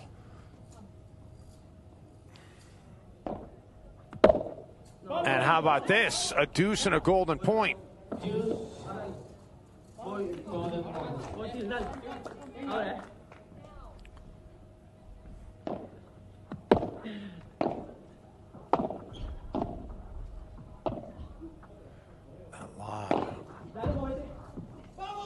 That lob was put in a perfect position for Banchero, and credit LA. They staved off 3 potential break points for San Diego, and they hold 2-1, the beat with the advantage in this second set.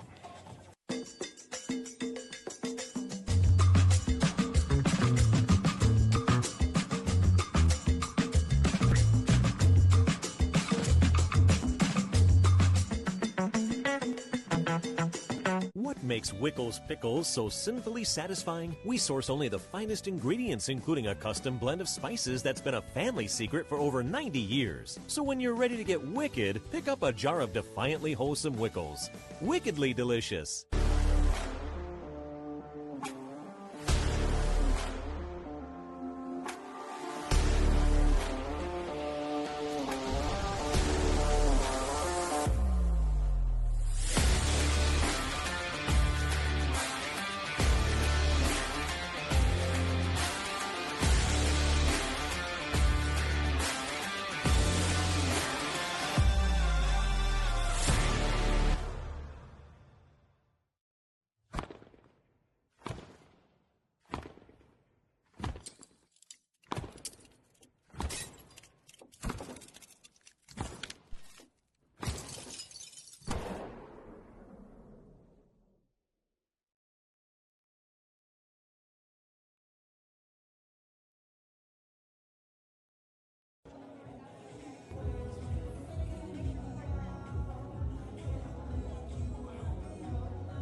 Back here in Zephyr Hills, Florida, we have reached the afternoon, and yeah, it is starting to get heated up here a little bit.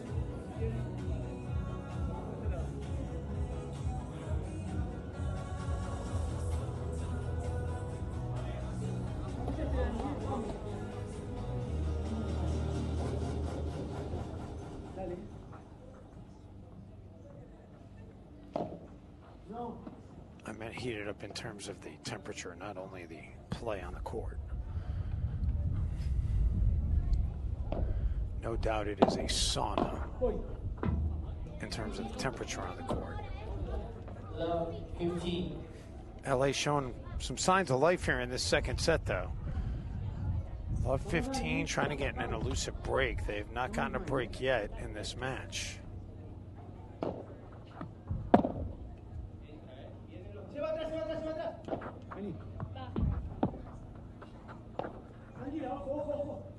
Oh, how good is that shot out of campus?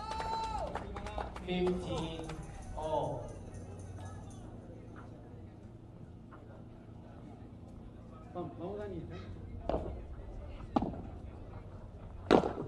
And then Almada teased that one up. Nerone couldn't reach it.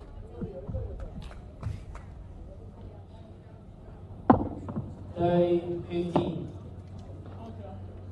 San Diego 30-15.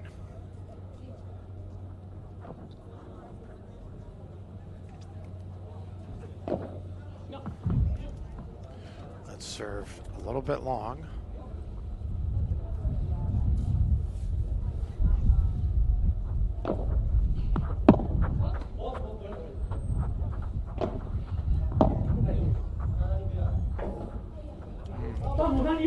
Campus, not a lot of room to work with in that back corner. Knots it up at 30-all.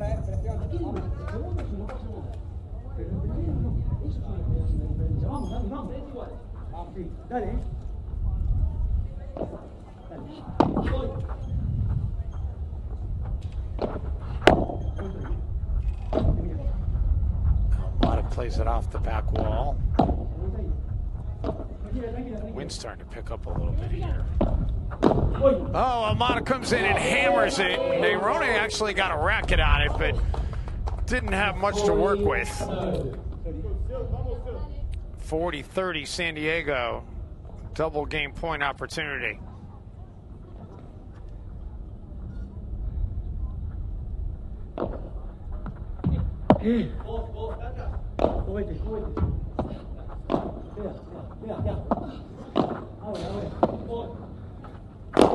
Almada had that one teed up. Danny Banchero gets a racket on it, but then the winner is put out of the reach of Nerone. And San Diego ties this thing up at 2-2 in this second set.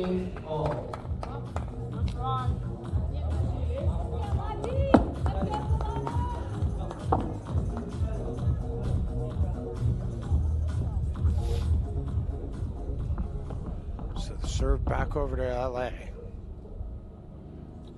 Because the good news is the Beat haven't given up a break here yet, but they haven't been able to come up with one. Even they've had a couple of opportunities. Both those games won by San Diego. Could have gone the other way. Well,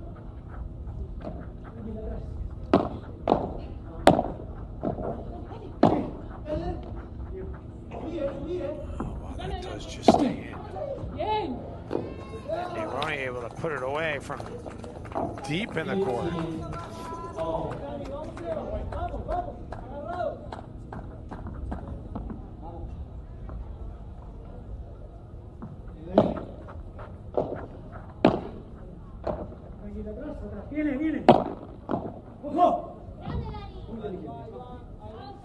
the Beat up 30-15 now. 30-15.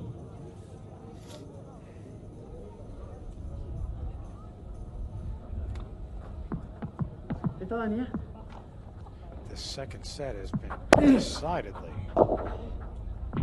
tighter than the first set.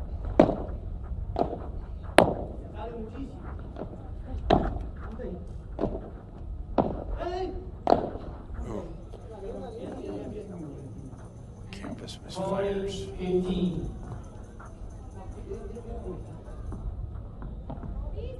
And the Beat with triple game point.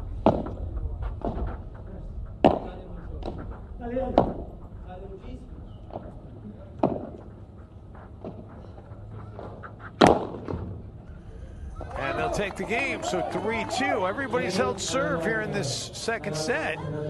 It'll be San Diego's turn to try to keep that trend going after we get a quick timeout here from Florida. Back and forth we go. Now the LA.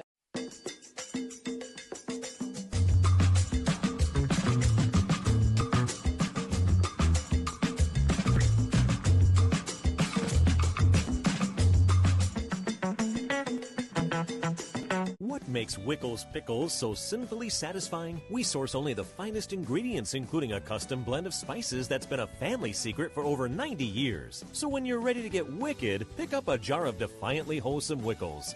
Wickedly delicious.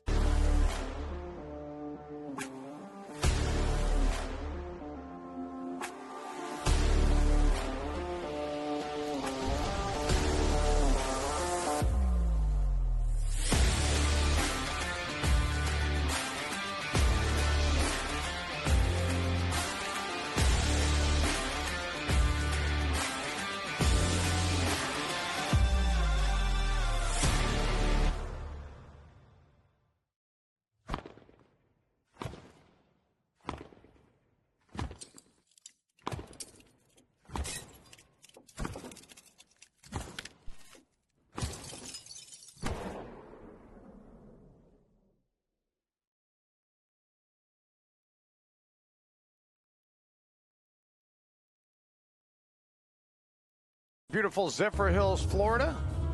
The Pro Padel League is sponsored by Chosen Foods, Sky Padel, EE Padel, and Florida's Sports Coast, amongst many others. Thank you to all of them. Glad to have you along on this live stream. My name is Dave Benz. Happy to be representing the fantastic crew behind the scenes, putting together these sounds and pictures for you.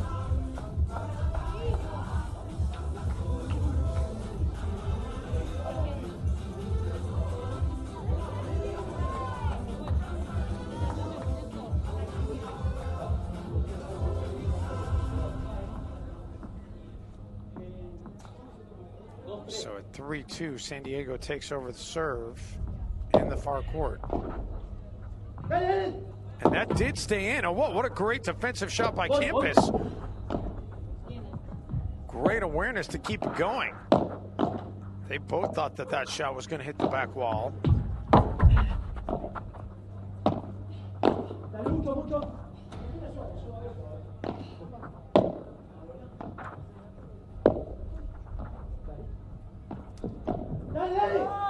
Nerone lays out. Campus able to get it just over. What a great point going on. And then finally, Campus unable to reach it.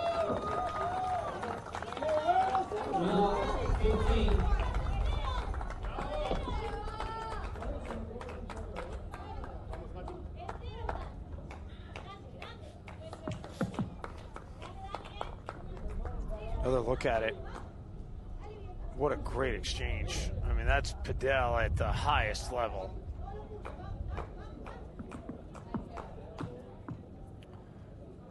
And LA with the love 15 advantage here. Can they get a break? Oh, misfire there by Campus, and suddenly it's love 30.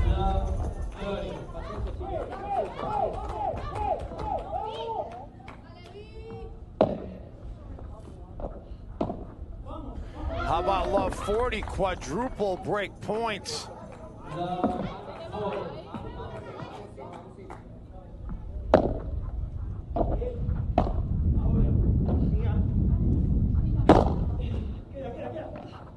Oh, Banchero got a racket on it, and it ends up winning the game.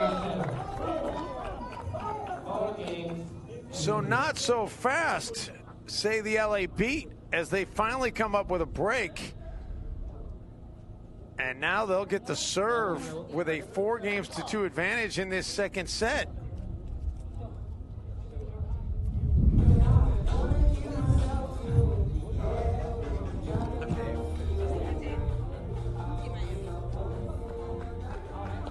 About to have a very special guest around the headset here courtside as we continue on.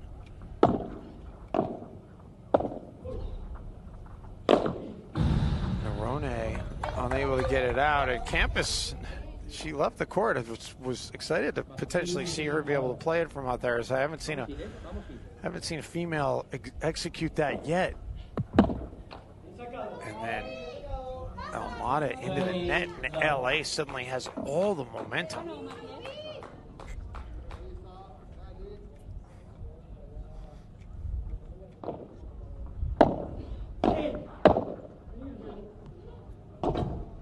Nice play by Nerone, but it does find that back wall, so 30-15.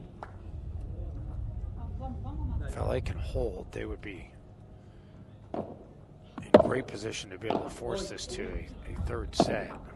But instead, Campus with a backhand, and we're not at a 30.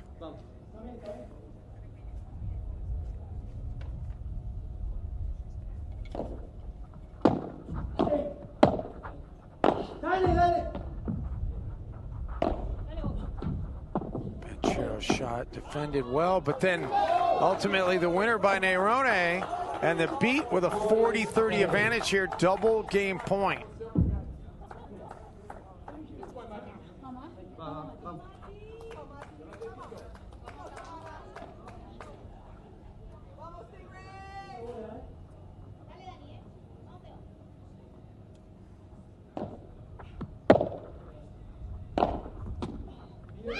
And there it is.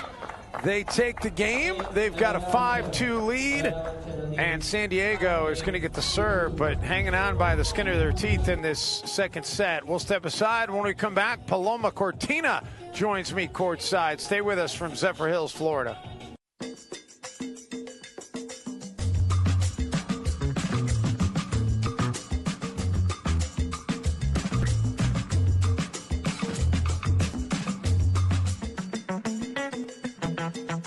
What makes Wickles pickles so sinfully satisfying? We source only the finest ingredients, including a custom blend of spices that's been a family secret for over 90 years. So when you're ready to get wicked, pick up a jar of defiantly wholesome Wickles. Wickedly delicious.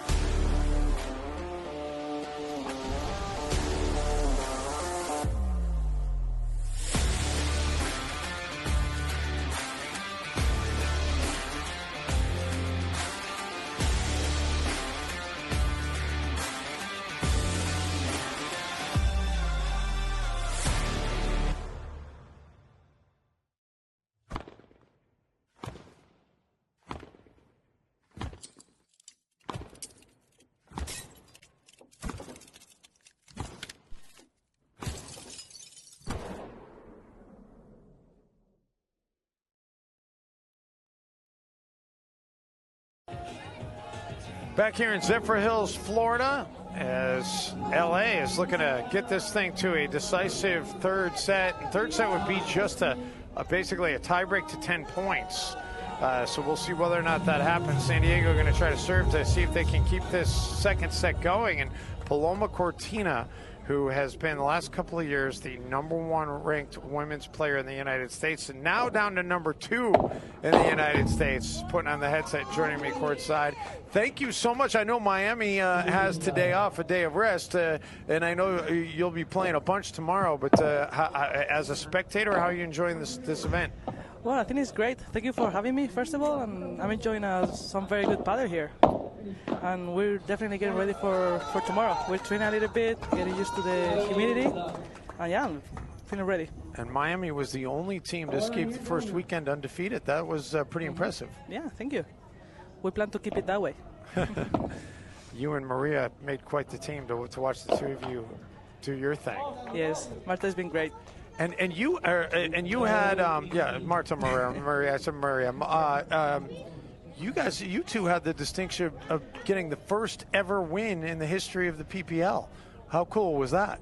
Well, that was really good, but actually my other teammate Brit played that match, but it was great to be on the sidelines, watching them and cheering for them, and they did great. Yeah, well, I meant Miami in general. Oh, Miami, yeah. Miami we're all the same team, yeah. Yeah, you guys are all the same team. No, it was great. Great experience. San Diego with a 30-15 advantage here, trying to keep this second set alive.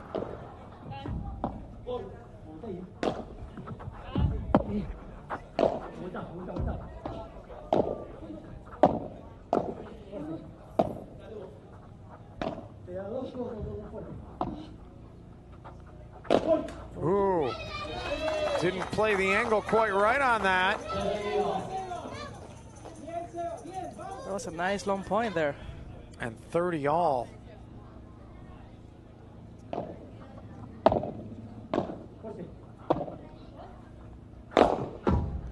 Well, Almada makes sure that one's not coming back, and San Diego now with double game point to try and keep this set alive.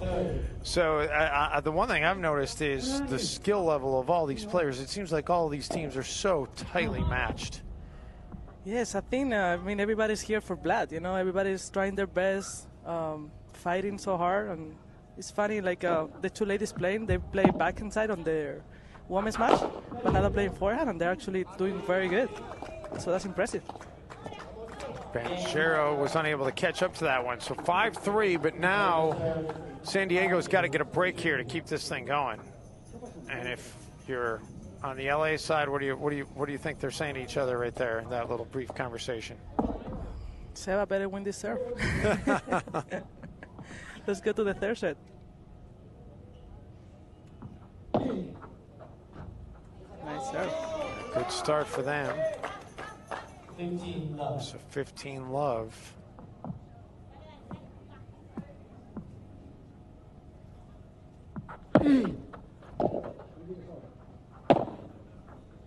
Oh, that bounce. Yeah.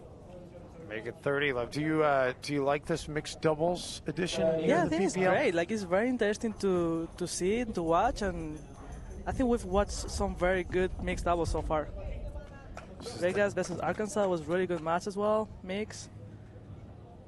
Yeah, this is the second time we've gone to a mixed doubles. Nerone puts that one away. And 40 love the beat. This is quadruple set point.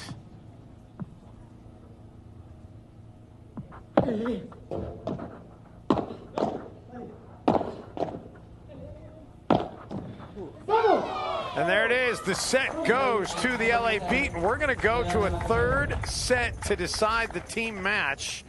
And it will be a race to 10, basically, between these two. And Paloma, let's talk a little bit about that change that they decided to make. Do you like that they're going to basically just do a race to 10 here in third sets? I think it will definitely speed things up. I know we're in a tight schedule, and I think it will make it even more interesting because third set it can be long, and the 10-point tiebreaker, anything can happen. And LA, they did not have any momentum until that second set. Now suddenly it's all the momentum for LA. if you're San Diego, how do you try and turn that around going into the 10-point tiebreak? You just gotta forget about what happened, you know, like you won the first, lost the second, just forget about it. And I mean, it's the same conditions for everybody. It's 1-1, you just gotta win 10 more points. So let's talk a little bit about you, Paloma. You have a chance to represent Miami, but you've been playing Padel for a long time. I also know you played college tennis, and you played at a couple of different schools domestically. Is that correct? I did. I first went to a Martin Methodist College, a small town in Tennessee, and then I transferred back to Georgia Gwinnett College, where we actually won the NIA National Championship. Go Greece! How does a girl from Madrid end up playing college tennis domestically at small schools in the United States? Well, first because I didn't know any English, so I couldn't really get a good score in my TOEFL or my SAT, but I think it all worked out for the best. Well, that's great. And now you're also coaching back in Austin, is that correct? Right. Yeah, at Polo Tennis Club. I say hi to all of them, all my students. I know they're watching, and hopefully they will watch me tomorrow, 2 or 3 p.m., guys. Stay tuned. Well, that's fantastic that you already know the schedule for tomorrow. Who are you guys playing tomorrow? We're playing San Diego. San Diego. Yeah, okay. so we're also scouting a little bit here. Oh, there you go. That's perfect. It's going to be a tough match, but we hope that Miami is going to get the point. So you're probably not upset to see this thing go the distance then. Get San Diego good and tired for tomorrow. Can they actually play the full Thursday now? Just kidding. All right, here we go. And an early lead here for San Diego. 0-1.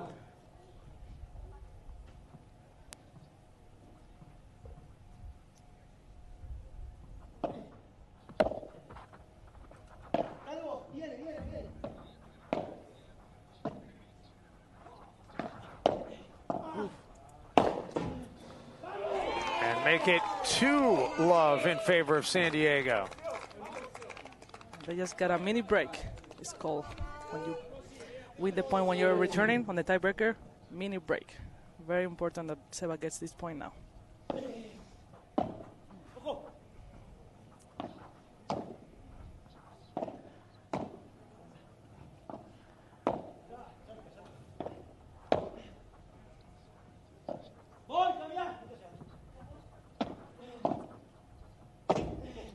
Oh, wow.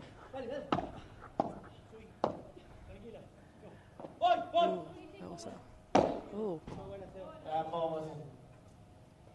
That's good. Oh. Wow. The chair says that it was in.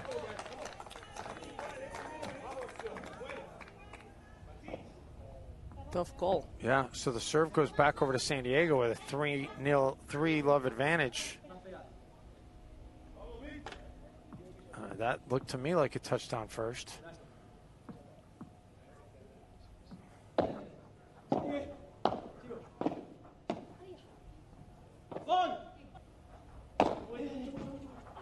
Make it 4-love, and this is suddenly all San Diego with the momentum. Yeah, Mate Almada can really cover that court, man. Very tall person and very fast. Great player. Oh, nice serve. Wow. I wanted to ask you, obviously in tennis, a great serve is such a weapon. In Padel, is it equally as much of an advantage to be the serving side? Is that an advantage more tactically than as the serve? Because, I mean, it's very weird that we see aces in Padel, or Padel, I don't know how you said it. But, I mean, that was a really good serve. Sometimes you get like a lucky ball, lucky bounce. Into the net, and LA finally has a point. Yeah, that's another great point. We've discussed that. Is it Padel? Is it paddle? And it's funny because the Americans say Padel and the international players say paddle, and you would think it would be the other way around. That's right.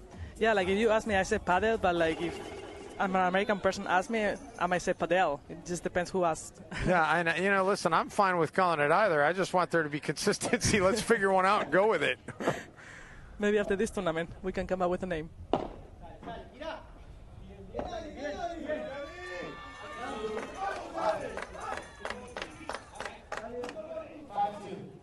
So 5-2 now. LA has rolled off a couple of points. See if they can get the break here and get it back. Oh, and they can. So suddenly, 5-3. Now the nerves start to play a good, important factor here. 5-4. And back over to LA with a chance to tie it up. Can you feel the tension? I think everybody's got their attention dialed in on this right now. LA trying to... Oh, what a great shot. Played down the line by Campus. That was a great shot. And what's at stake here? San Diego 1-0. They're going to, if they can win, they can move into a tie with your Miami team atop the standings.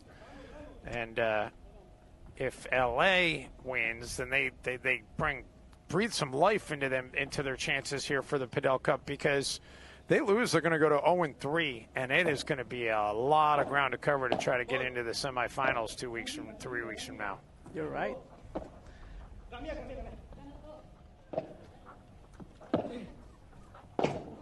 Again. Oof.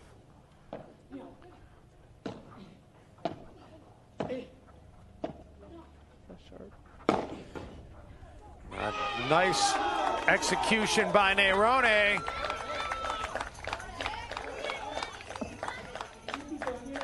But the serve going back over to San Diego with a 6-4 advantage.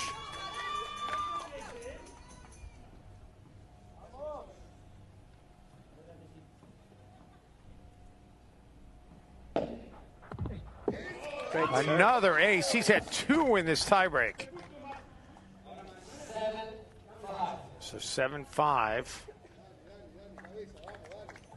And we're going to have a quick stoppage here while they get a little water. And the nerves right now have to be just flowing on both of these sides.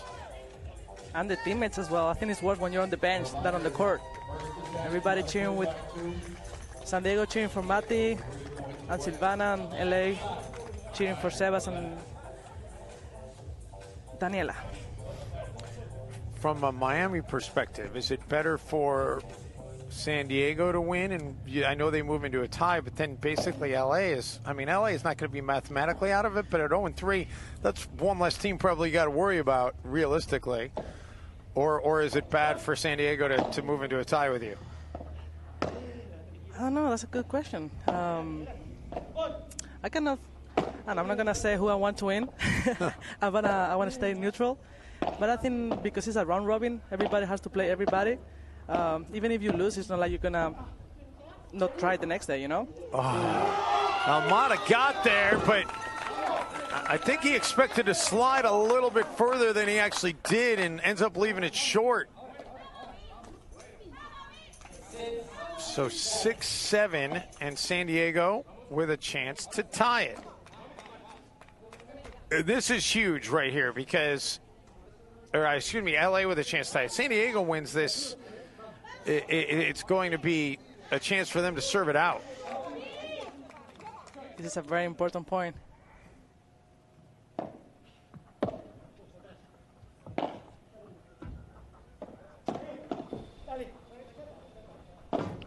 Chero off that back wall, and it's going to be the point for San Diego.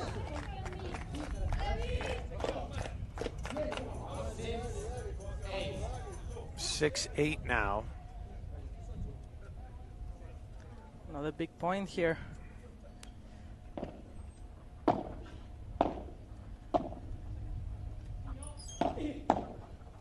Nice defense there by Campus. And how good was that shot? No, that was. Oh, that did catch the wall. I thought that caught down first. Yeah, look at just out. Yeah, Campus can't believe it. She thought that was going to land in, and it did just catch the wall. All right, but San Diego, they've got a chance here to close this out if they can get both of these serves to be winners, get both these points. And we'll reserve.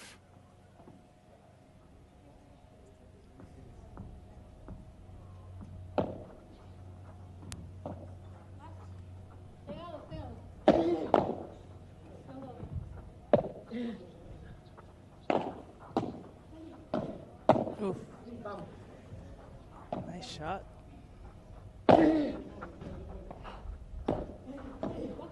Oh, Amada, great defense.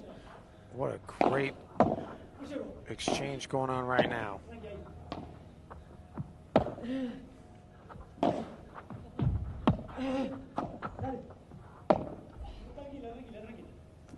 Ooh, that's just in.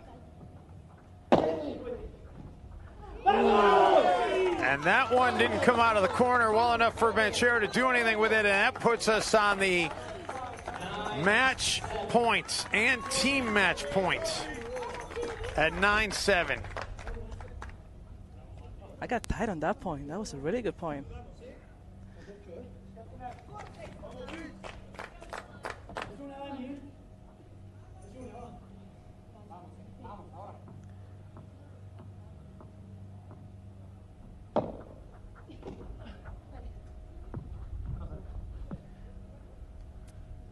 Going to reserve as that serve did just miss. I think they're taking two because they weren't sure about the call. So they're taking two, I think.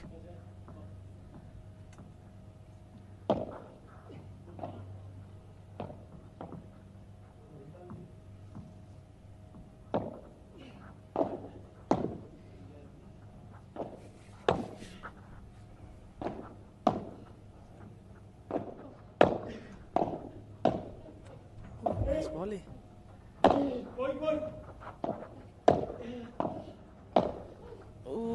Campus puts it away, and San Diego survives. The Stingrays, man, they had to earn it.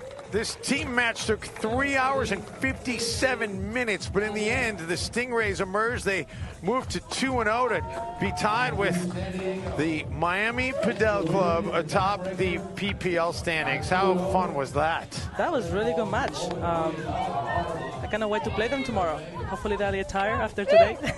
No doubt. Well, congratulations. But it was a great match. Yeah, it was great. And second ever time that we've had a mixed doubles match, and it goes the full distance here in Zephyr Hills, Florida. And our man JP Peterson is going to handle the post-match honors, talk things over, and then set us up for the next one. So we're going to step aside on our end for a quick little breather. But I'll be back with the commentary when next match gets underway.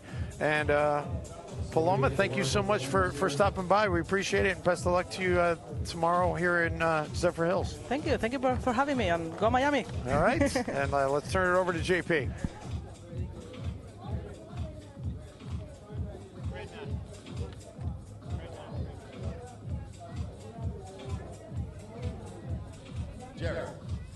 Jared, got a second? Do a quick interview?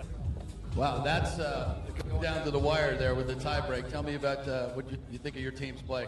Yeah, they played great. I mean, both teams were on point today, and just so many great points. And these guys, their defense is just incredible, and Matti and Silvana really stepped up at the end. It was, great battle. The power, the overheads of Matthias. The overhead is just wicked, and he can hit it. He controls the height very well, so he can hit the spinner that goes out, and then if he's further back, he can flatten it out and still hit it hard, but it stays low. So that's amazing. Yeah, it's fun to watch. 2-0 for San Diego. How's that feel? Yeah, it feels good. Yeah, off to a good start. Congrats, Jared. Thank you. Thank you. There's Jared Palmer, #1 ranked ATP doubles player in the world for many years, and one of the coaches here for San Diego. Good luck to Team Vegas, the Smash. And their opponents today, please welcome the Toronto Polar Bears. Yeah. Come on down.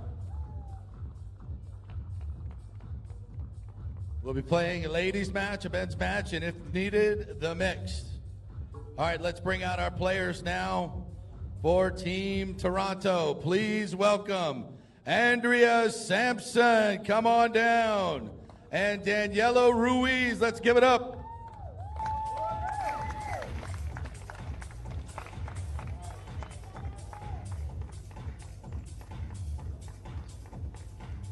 And for Team Vegas, please give it up for Tia Norton and Ana Paula de la Peña. Come on down, ladies.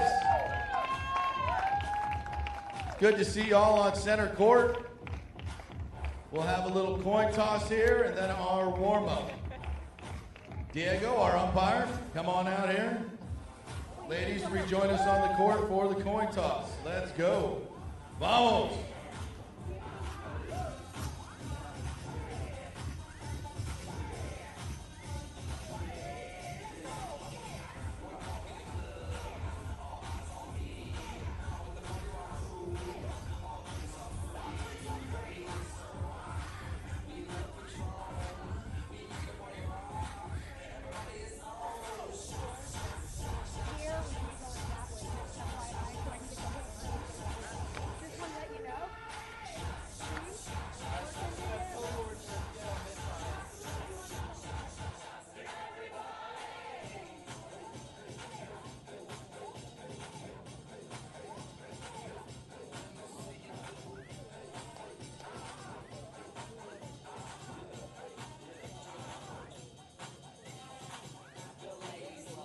All right, let's have our coin toss here, ladies.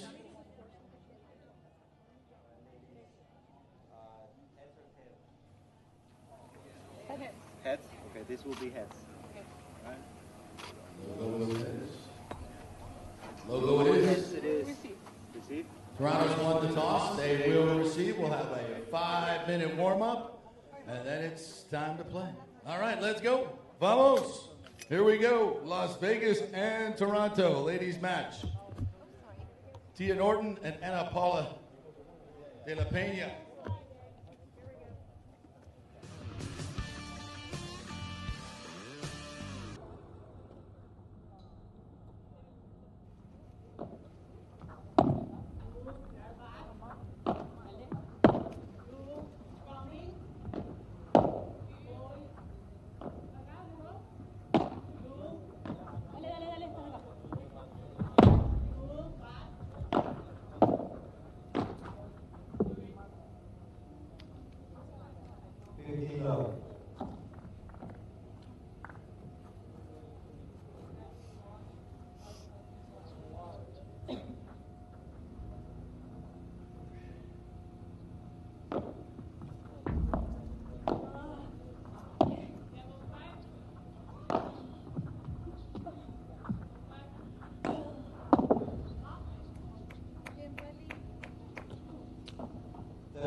The commentary and obviously underway here with Las Vegas and Toronto in this second team match of the day.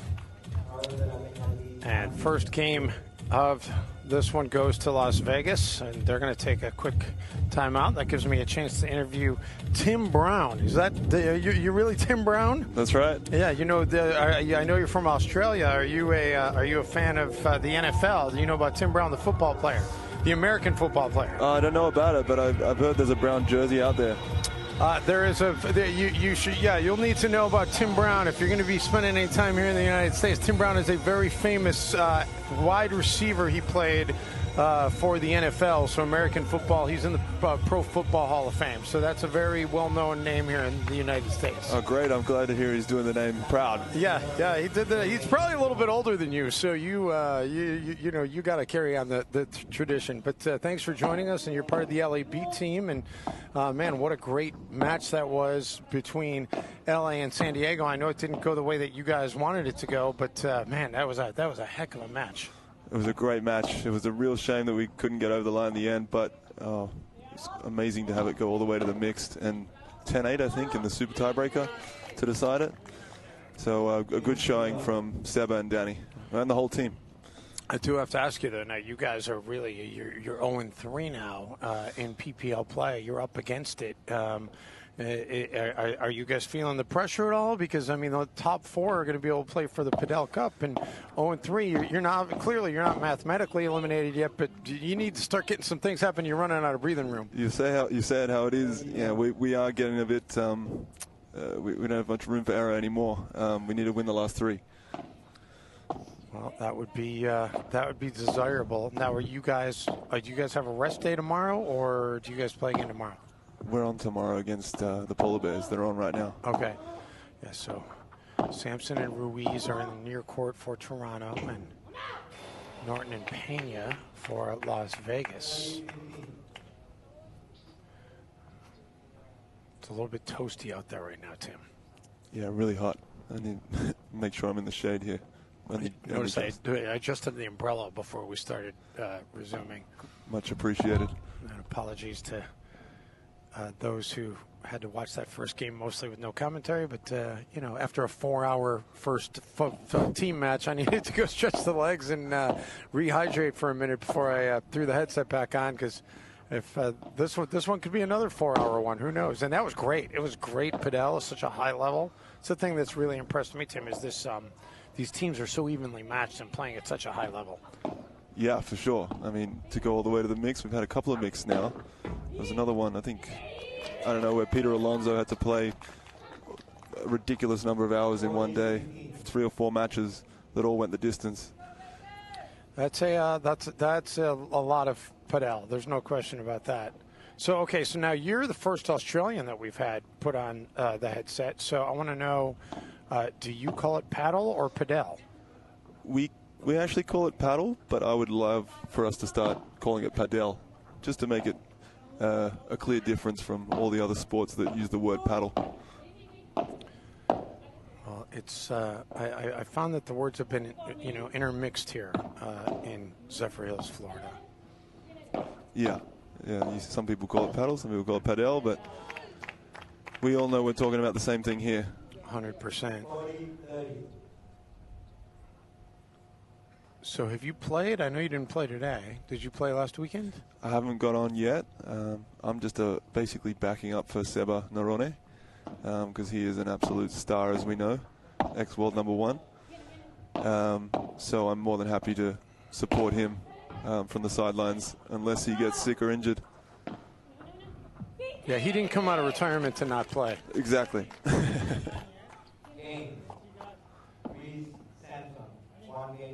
So 1 game all as Toronto's able to take that one. Toronto last weekend, they were the one team that really looked overmatched in both the men's and women's side.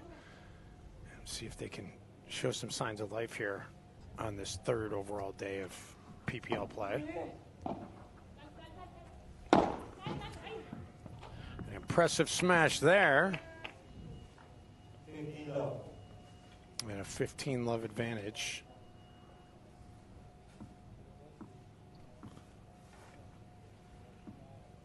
How long have you been playing Padel? I've been playing for about 8 years. I'm guessing you had a tennis background? Yeah, it was tennis before paddle, and then a bit of a break with a wrist injury, and then back into a bit more tennis, and then made the switch. Fell in love with paddle, as a lot of people do.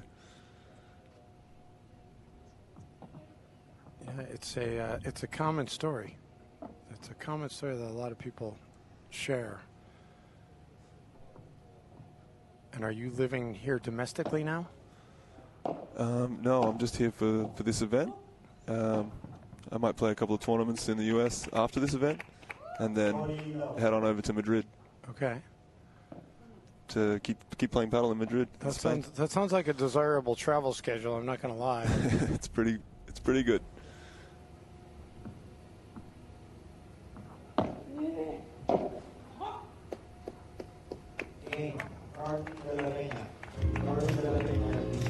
All right, so Las Vegas, they forge back ahead here as they hold serve. We'll have game number 3 of this first set coming your way after this quick timeout.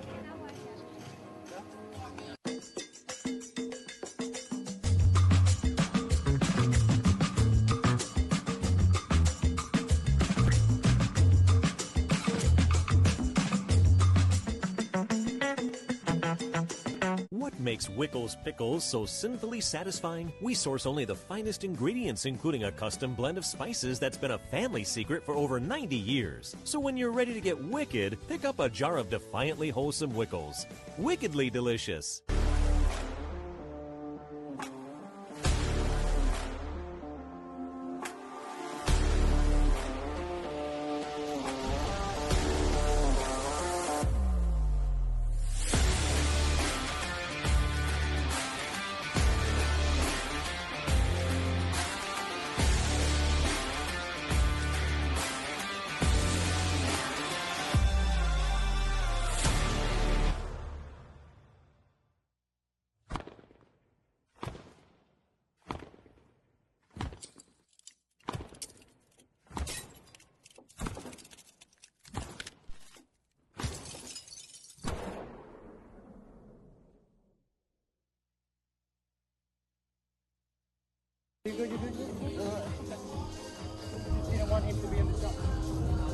Joined by Tim Brown from the LA Beat, who is from Sydney, Australia originally. And during the timeout, we were talking a little bit about travel plans for Australia, and it's starting to be winter there now, or closing in on winter. How cold does it get in Sydney? I mean, it's not like it's freezing. It's not like we're like Chicago. Not freezing, but it feels freezing because we don't accept how cold it actually is, and we don't dress appropriately. But yeah, about 10 degrees right now, I think.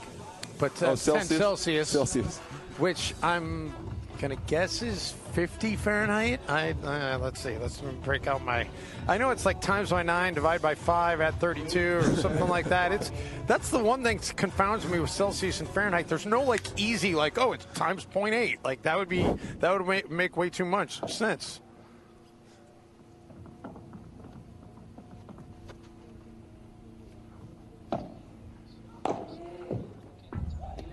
Wow. I was on it, man. 50, exactly. All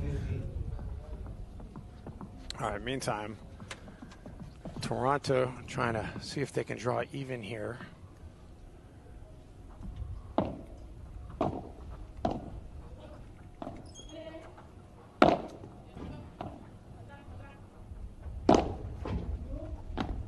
Oh, great backhand for the winner. And that was impressive out of Tia Norton. Tia originally from Warwick, England, and one of the youngest competitors here. She's just 19 years old. She became the first British woman to compete on the WPT at 17 years old. Is Padel very popular down under? It is becoming very popular right now. It's growing a lot. We've got about 10,000 players in Australia and growing. So, yeah, there's a big Australian paddle tour happening as well. There's a tournament going on right now in Sydney. And that one is long by Norton. 30 all. So 30 all here. See if the polar bears can hang on.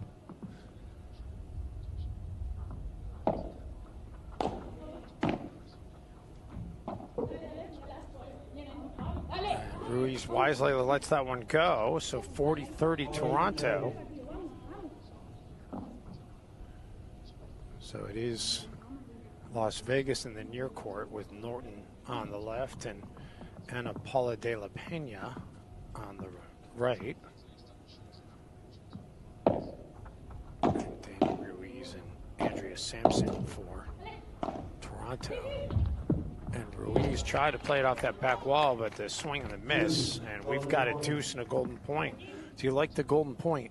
I love it. It's exciting. Okay, so I got into during my little break, I got into a little semantics text string with one of the players from Cancun who's actually not here this week but is watching. And she said...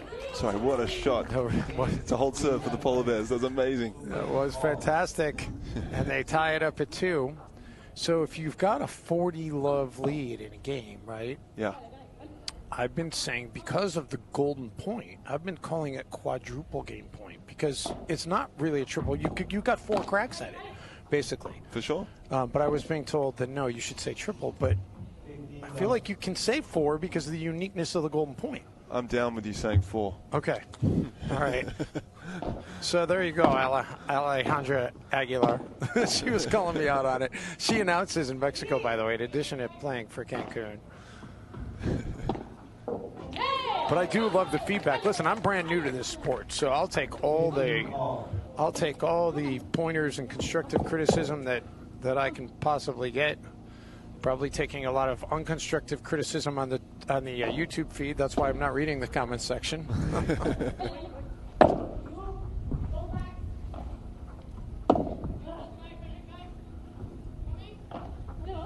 Anna with the lob.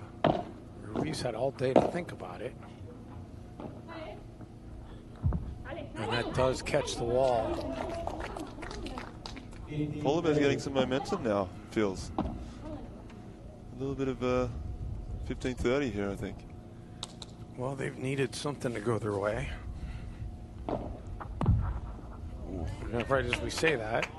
Yeah, curse of the commentator. Great serve from Tia. Yeah, you're only as good as your next shot. Listen, I don't believe in the curse of the commentator. I know spectators do, but if I had that much control, I would have won Powerball a long time ago.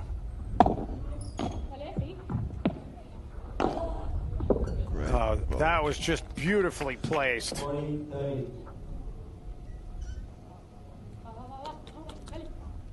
Tied at 30 all. Game point now. 40. Oh, excuse me. Yeah, they hadn't updated the score. Correct. 40-30.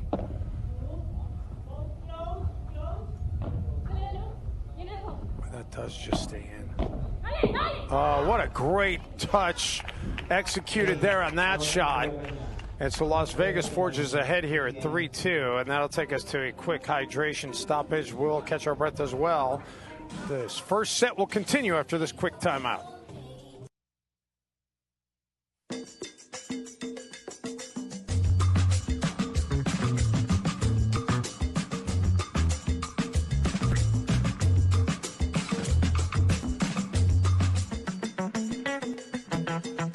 What makes Wickles Pickles so sinfully satisfying? We source only the finest ingredients, including a custom blend of spices that's been a family secret for over 90 years. So when you're ready to get wicked, pick up a jar of defiantly wholesome Wickles. Wickedly delicious.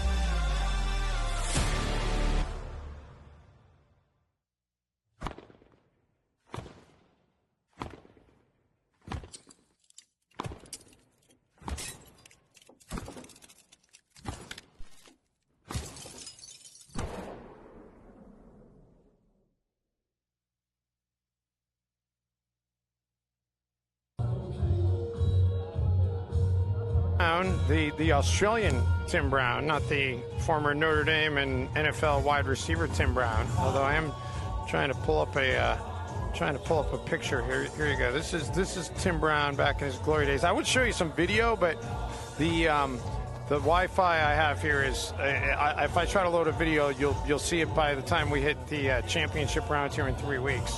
But But yeah, he was a hell of a player. You're probably not much of an American football fan, though. I would guess you've got other options coming from Australia. You've got rugby, you've got Australian rules football. Obviously, you've got Padel. That's right. I know that the NBL is pretty good down under. Yeah. Love a bit of basketball too. Yeah. So while you're here, well, we're not anywhere near American football season. So if it was going on right now, I would tell you to check it out. It's a lot of fun.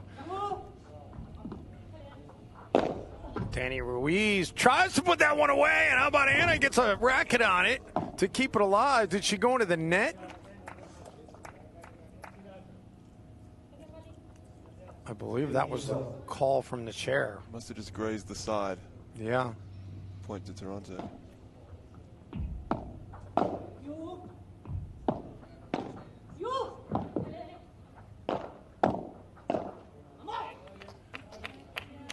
Sampson unable to get that one over, so 15 all. I feel like my early impression of this match, Tim, is I don't think either side is really playing their best battle right now. I feel like it's been a little bit off kilter for both sides. Yeah, I think you're right. I think the Polar Bears are doing well to stay with them at the moment, and I hope they can do it. I hope they can stay with them the whole set. We'll see. Well, Toronto 0-2 coming into this. So, I mean, mathematically, I don't know what your associations are with any of the people on these teams, but just mathematically from a team perspective, I would think that it would benefit LA for Toronto to lose this team match. So you're not looking up at everybody, because Toronto's the only other team that doesn't have a team win here yet.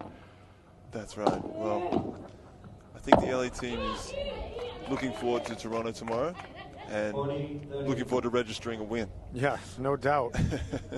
What time are you guys estimated to play? Are you the first match tomorrow? Oh, I need to double check that. We're just taking it one game at a time. And if you are watching the stream, new start time, 9 a.m. Eastern time is going to be the start time, as they've moved it up by an hour, and I think that's a great decision because A, you don't know what the Florida weather is going to bring, and B, well, you don't know what it's going to bring in terms of weather delays, right? But you do know it's going to bring the heat and the humidity. And so if you got a chance to get an extra hour in before it really starts to heat up, why not take advantage of that? That sails long, and the golden point goes to Toronto. They're staying with them well. Well done, Toronto. Toronto's won 2 golden points so far in this match. Yeah, it's big. It's very big. And that can turn a match. I mean, completely. it could be 5-1 if Vegas gets us to go the other way. Oh,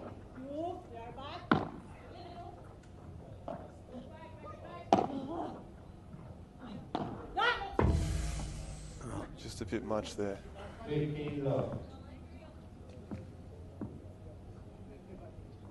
I have not been on a Padel court yet, but I've played enough other racket sports to know that sometimes you get that shot and you feel like, I'm just going to crush this, and then you crush it, just not the way you envision doing it. That's right.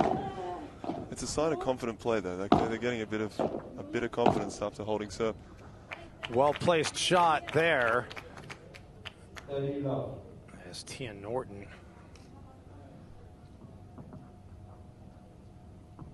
Tia, 117th in the world coming into this tournament. Not too shabby at 19 years old.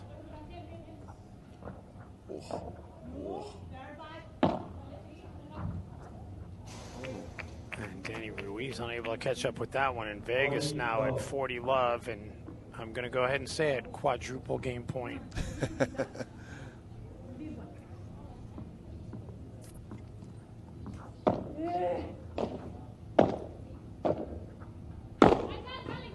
And that ain't coming back. So Vegas surges back in front here, 4-3 in a first set that has been nip and tuck. We'll catch our breath back to Zephyr Hills in just a moment.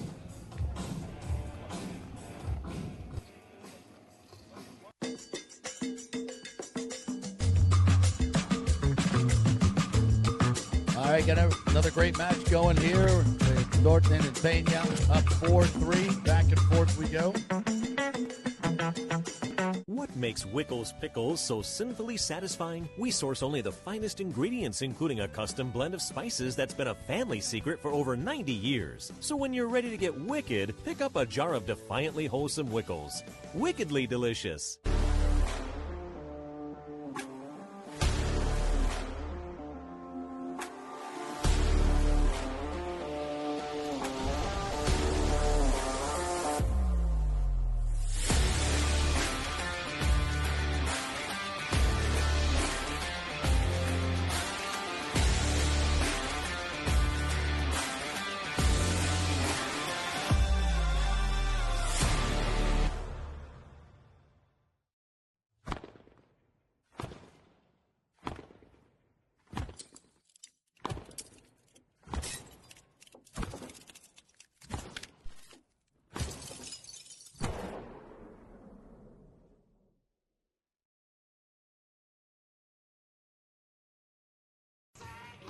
Something like that. I don't know. That can be Googled too. There is some sort of reasoning behind that. Okay.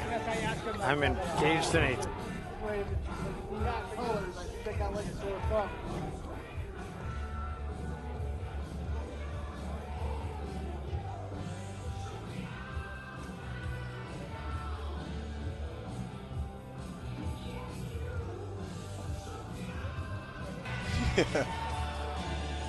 I don't know. I think maybe I'm going to create a Twitter poll and see what people want us to go with. Yeah, I think maybe the purists just want emphasis on that golden point. They want it to be separated from. That could be the break points and the game points.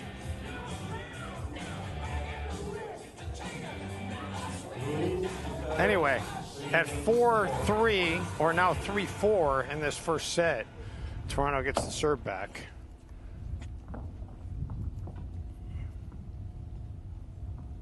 Has there been a break in this set? No breaks yet. Yeah.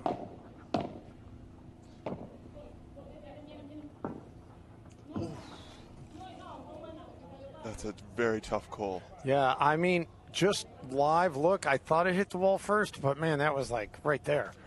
It came up at the right angle, and then what you have to look at is the spin. Was it backspin or was it topspin? And it looked to me like topspin, so I would call that out, and I think they have called it out. Yeah, indeed, that is the call, so we're all in agreement.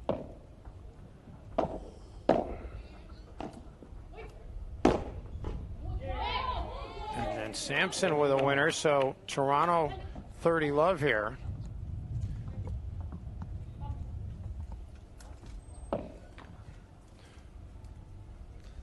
This set is well and truly alive. Anybody's.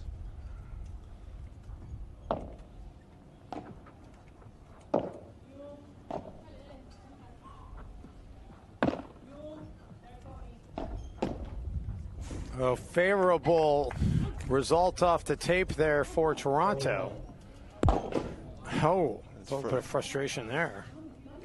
Yeah, the bounce, the net cord, when they all add up like that, that's going to cause frustration, and this set is certainly alive. At 40 love.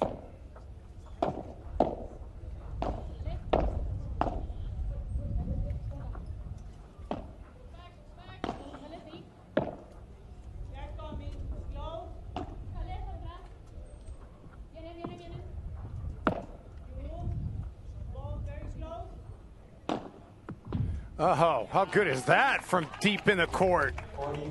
Amazing Bahada. But yet, Toronto still with a chance to pull even in this set.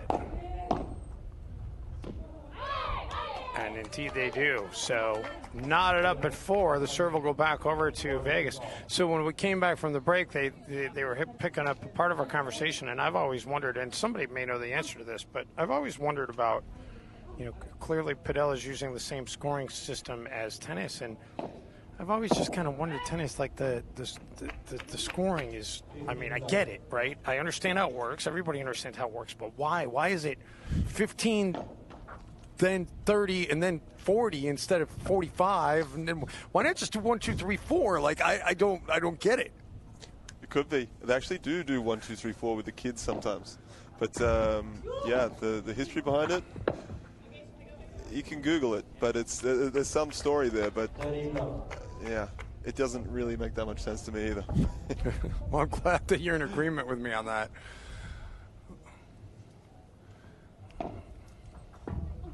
Ooh, the ace there to get it to 40 love. 40 love. And chance to close out this game and go up 5-4.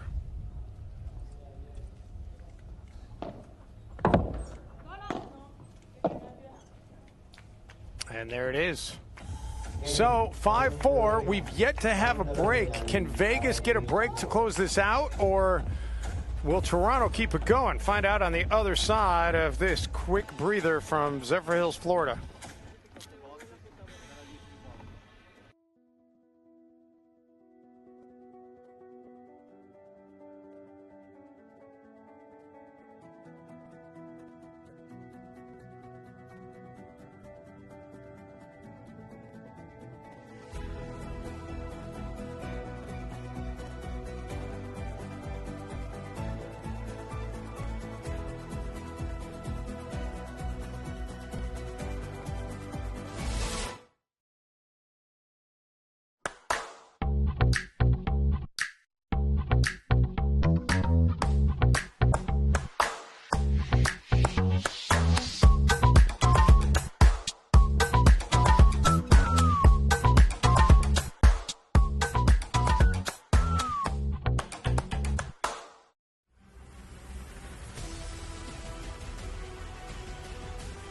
Pro Padel League. 7 primetime cities. The best athletes in the world going head-to-head. 4 bragging rights, cash prizes, and the opportunity to be the Pro Padel League champion. The action kicks off May 13th through June 11th in Tampa at SVB Tennis Center. Go to ProPadelLeague.com for tickets and more information. Elevate your barbecue game this grilling season with Allegro Marinades. Allegro's Tennessee whiskey will take your meat preparation to the next level. Discover your new grilling advantage online at AllegroMarinade.com. Hit me.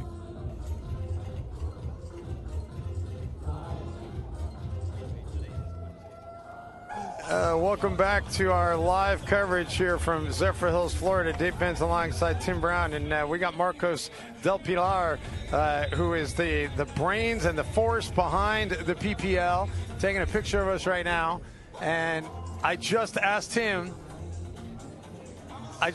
point blank. I said, is it triple or quadruple? And he says quadruple. So we're going with quadruple, baby. It's the quad.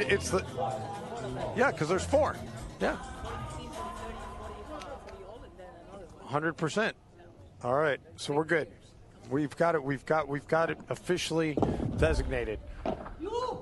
Nice reach up there by Danny Ruiz. Sampson showing some power right there.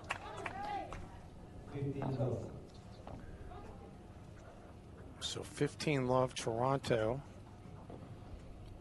I'll tell you what, Tim, if neither side gets a break this entire match, we're going to be here a while. Yeah. But Toronto's worked hard to get to this point.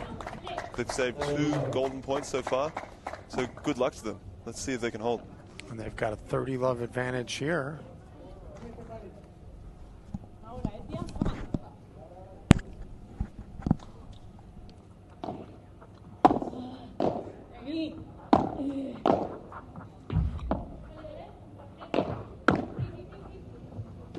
Well played shot into the corner right there by Tia Norton. And that'll get it to 30-15.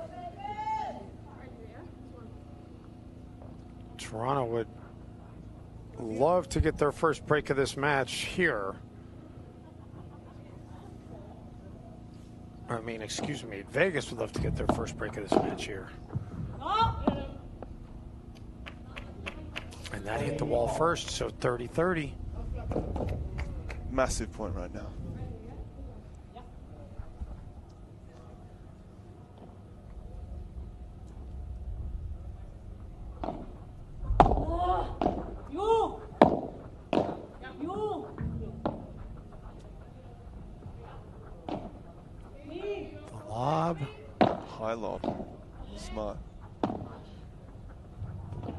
Oh, great defense to keep going.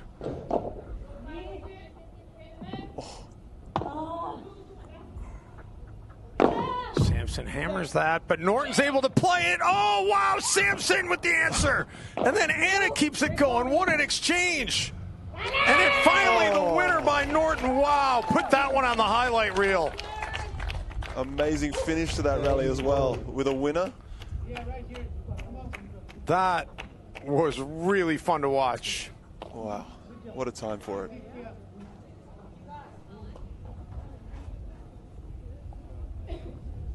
Man, I can't believe Sampson got to that one by Norton with all that spin she had on it. Yeah, it was a great read. Great read. So 30-40, and this is double break set point for Vegas. Oh, great reaction by Norton to keep it up. And then that one she couldn't catch, so we're going to have a golden point. And potentially a set point. Great. Confident Vibura from Ruiz there. Another golden point. First two golden points of this match have belonged to Toronto. Can they make it 3 for 3?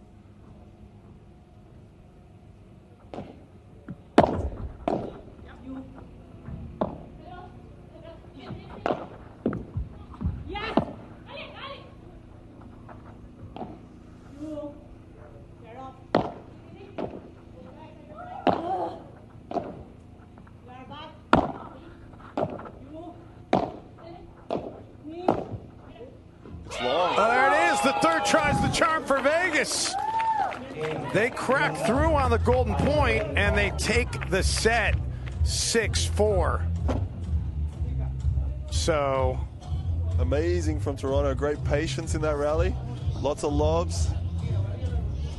Well done to them. 5-all. Well, I thought Vegas. So that was long. I thought Vegas won that. No, Toronto. Toronto, man, I missaw that completely. So we are tied at 5. I thought that was Vegas had to close that out, Tim. No, we've got an amazing set on our hands here. Here we do. Oh, good smash. Too strong, too solid.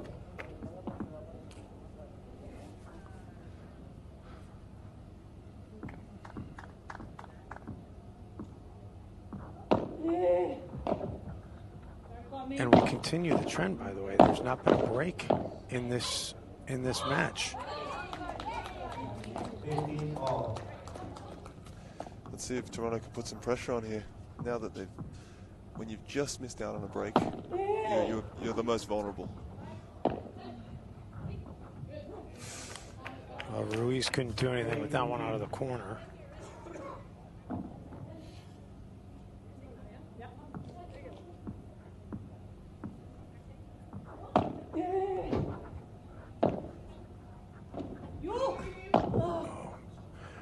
Great job by Anna to keep that one going, as there was a little bit of miscommunication, and then Tia puts it away.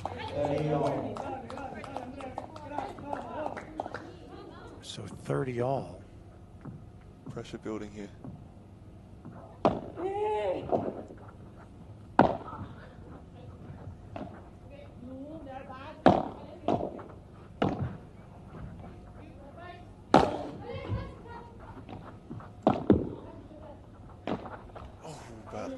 Ruiz leaves it short, and Vegas at 40-30 with the double game point.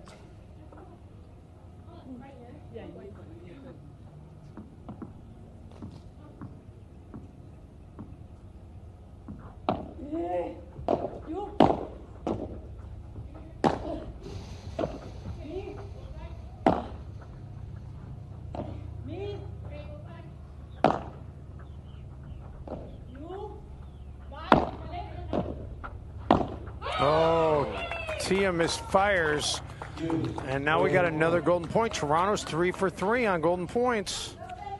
This is the first one that's not on their own serve, so they have a chance to go a break up and serve for the set, potentially.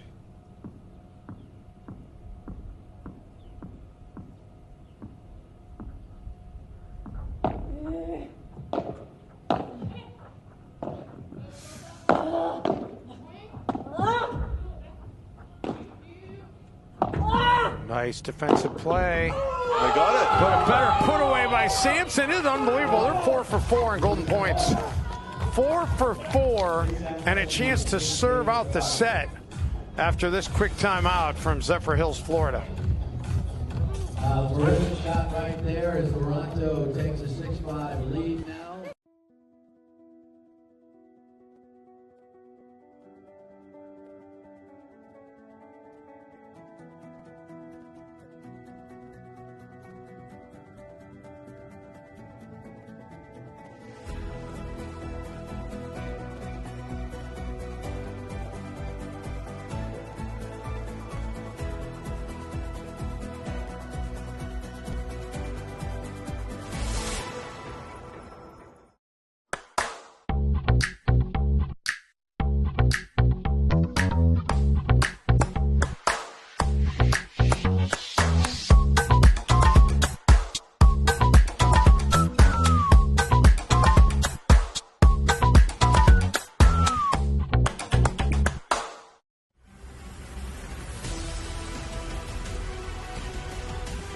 Pro Padel League. 7 primetime cities. The best athletes in the world going head-to-head. 4 bragging rights, cash prizes, and the opportunity to be the Pro Padel League champion. The action kicks off May 13th through June 11th in Tampa at SBB Tennis Center. Go to ProPadelLeague.com for tickets and more information. Elevate your barbecue game this grilling season with Allegro marinades. Allegro's Tennessee whiskey will take your meat preparation to the next level. Discover your new grilling advantage online at AllegroMarinade.com. It makes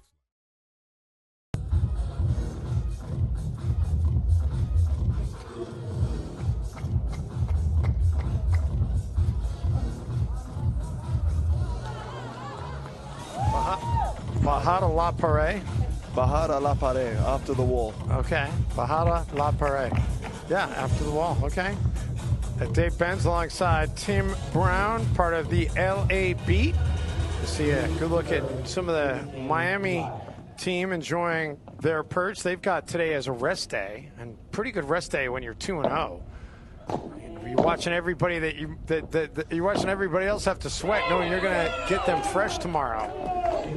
And how about Toronto right now? They've got a chance here to close out this first set. Great start getting the first point of their service game. 15-love. Vegas needs to get that break back, or else they're going to be down a set.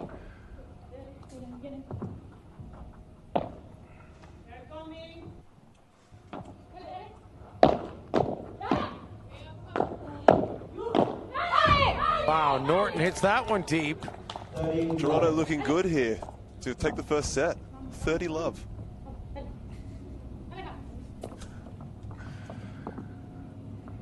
Well, I think you and I both agree that if you were going to handicap this match coming in, you would probably on paper have made Vegas the favorites. So if Toronto can take this first set, that's going to put them in a desirable position as the underdogs here.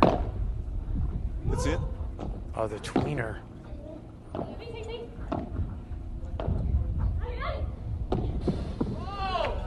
And Vegas gets it to 15-30. 30-15, excuse me. 2 points away. Toronto from the first set.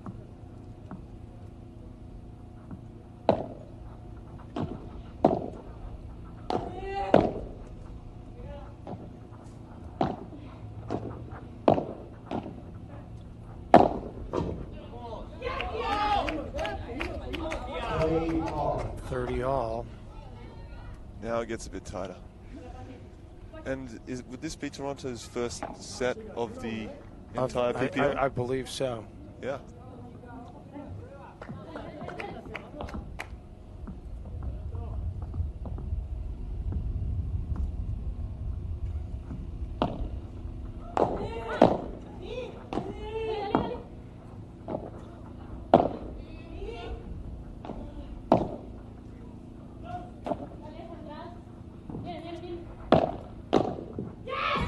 beautifully placed shot there by Norton, set up off the lob, and now we're going to see if Toronto can hold their nerve on more break points, huh? Yeah, it's a double break point for Vegas to knot it back up at 6 and get us into a tie break. They've done well so far. And Ruiz may be feeling the stress a little bit here.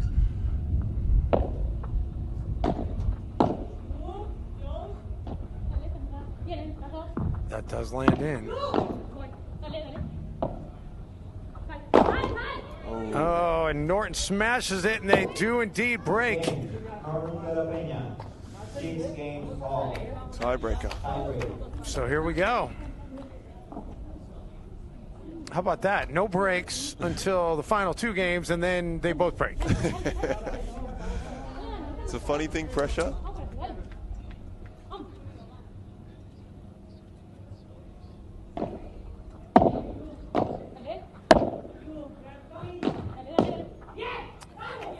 One love lead in the tiebreak in favor of Vegas. Bit of a momentum swing for Vegas now. See if Toronto can weather the storm.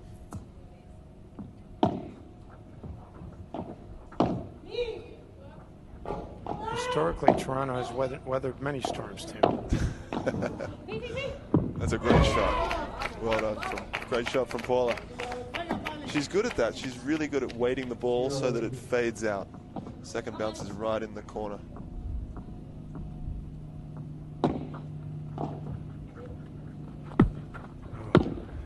Danny was hoping that one was going to touch the wall. It didn't.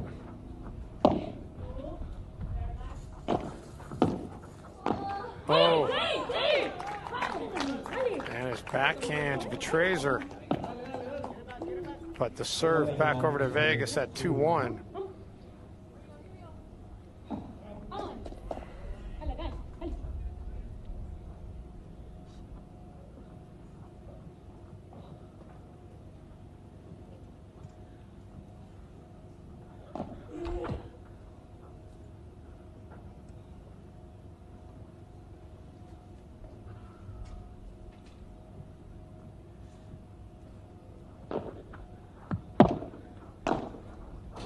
Wow, great vision there as Anna played the angle. 3-1. And 3-1 Vegas.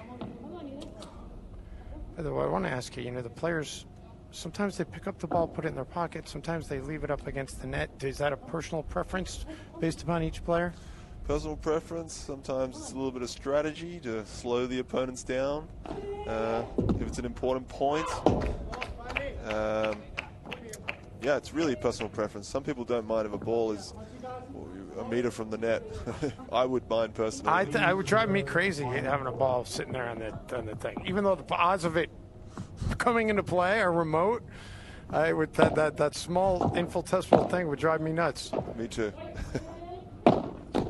Oh, Norton misplays, and so Toronto gets it to 2-4.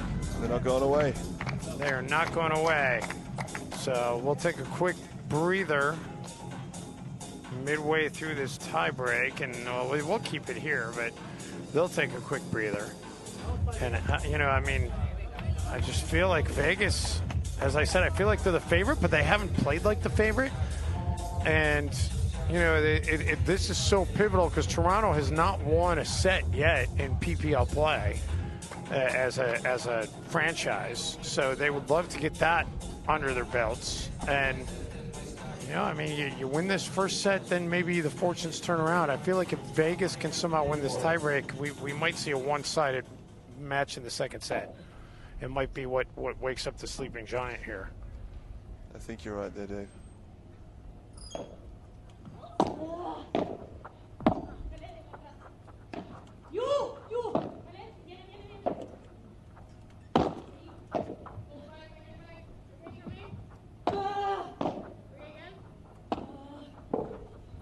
Great shot. And Sampson got caught leaning the wrong way and make it 2-5, and now the serve goes back over to Vegas at 5-2, and they've got a chance to serve this thing out.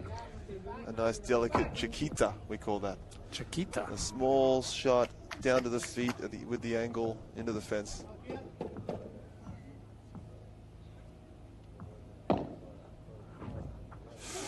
Great serve. Really good serve, and we've got set point. That was lightning, that serve. Impossible to return. That one wasn't too shabby either. And Vegas, they come back from being on the cusp of possibly losing the first set to force the tiebreak, and they win it 7-6. So we'll see whether or not the Las Vegas Smash can carry that momentum into the second set. We'll step aside, back to warm Florida after this timeout.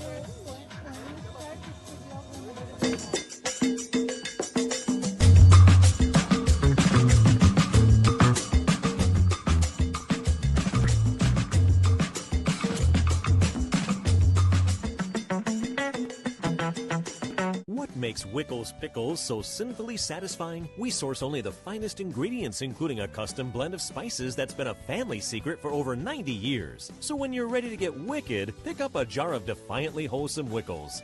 Wickedly delicious.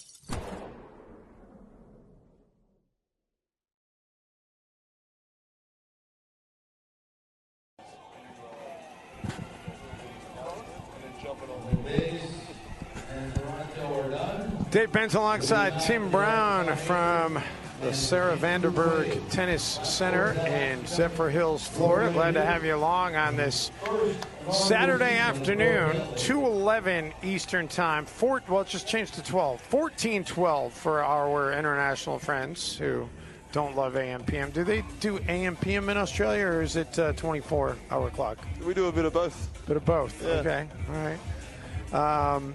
So that was an interesting first set because Toronto, they had their chances, but the odds of them winning, going 4 for 4 on golden points, I mean, that's really what kept them in that first set. I don't know that kind of luck can continue into set number 2 here. We'll see, but that's why they play. But I feel like Vegas is going to straighten out a few things out here, and I think we might see a more decisive outcome out of Vegas than this one. Yeah, I think Vegas maybe were a little tight on their golden points, then they didn't take them. Maybe having the first set under their belt, maybe it might be different in the second set. And both teams taking their time returning to the court here, getting some wet towels and trying to cool down a little bit as we've reached the peak of the afternoon here. Let me check and see what am I getting for a temperature check in Zephyr Hills. Currently 91 degrees. I'm going to guess... In Celsius? 21, 22. No, higher than that. Higher than that? I'm going with 29. Okay, let's see. Could be in the 30s, actually. Really? In the 30s? Yeah. Okay. Now I got to do the reverse. Now I got to convert Fahrenheit to Celsius.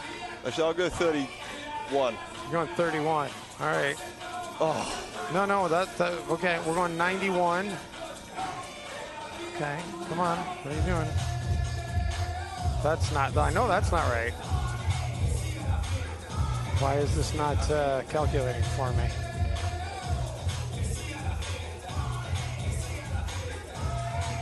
Oh, 32. 32.7, so almost 33. Yeah. It's a little crisp.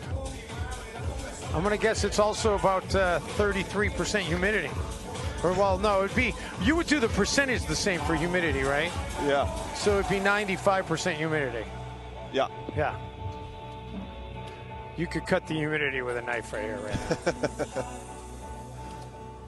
All right, so here we go. Ready to finally get the second set underway. It'll be the Las Vegas Smash in your near court and the Toronto Polar Bears in the far court.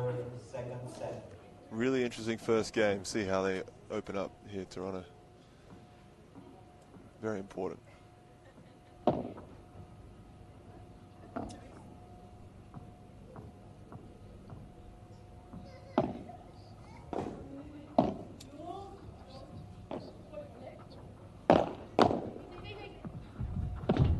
Ruiz tracks that one down. Wow. And Ana Paula de la Peña finishes it off.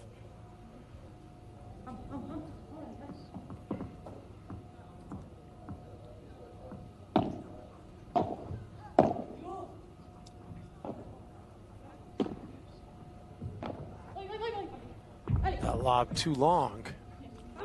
15 all.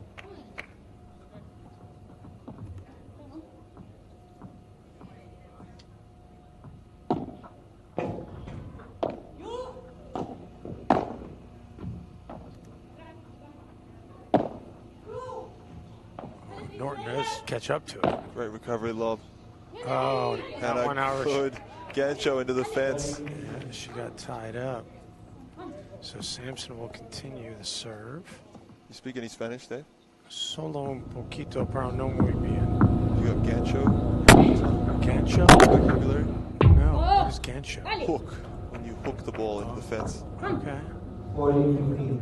40-15, Toronto on the cusp of holding serve to start this set. Anna Sampson, originally from Paraguay, moved to Miami at the age of 14.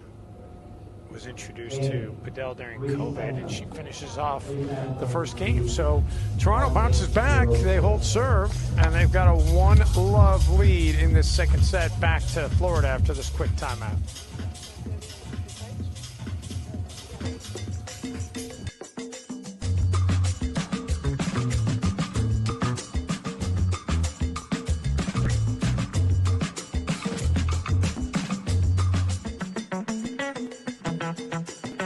Makes Wickles pickles so sinfully satisfying, we source only the finest ingredients, including a custom blend of spices that's been a family secret for over 90 years. So when you're ready to get wicked, pick up a jar of defiantly wholesome Wickles.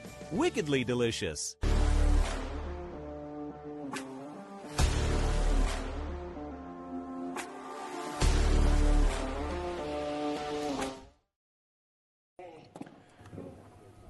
Second game underway in this second set. Oh, Norton wasn't sure what she wanted to do with that one. I think she thought it was going to come up higher than it did, and then had to change her strategy, and ends up, as a result, giving the point to Toronto.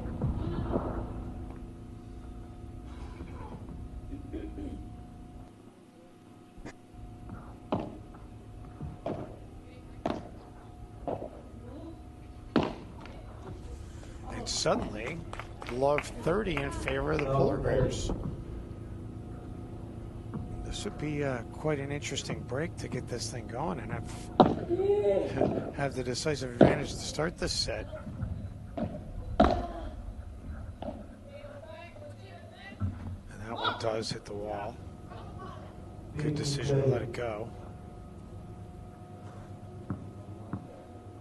Is that the default rule when in doubt, let it go? Not always, actually. Sometimes, if you're in doubt and you let it go, you give up the net position, and you get yourself in a lot of trouble. So if there is that chance of it going in on a big point, sometimes it's better to just hit it and hold the net. 30-30. That one was in.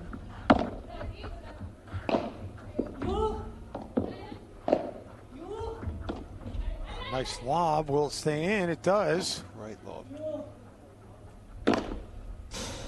And that's set up Tia to be able to do that. And after starting this game in a love 30 hole, Vegas now with a double game point opportunity.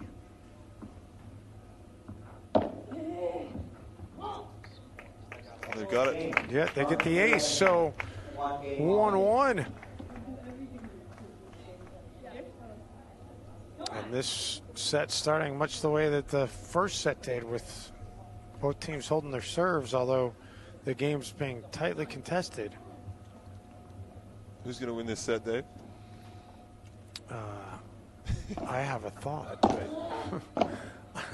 I'm going to let them play it on. But I've told you who I think the favorite is in the match, so you can probably figure that out for yourself. Yeah, okay. Toronto's done very well to come out after the losing that tiebreaker, having a great first set, and losing it narrowly. They've come out strong. Danny Ruiz in a love 15 hole here. And did that catch the sidewall? I believe it did. Yeah. There you go.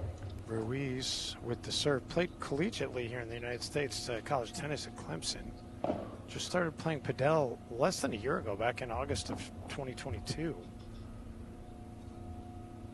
Originally from Bolivia, another part of the world I've never been to.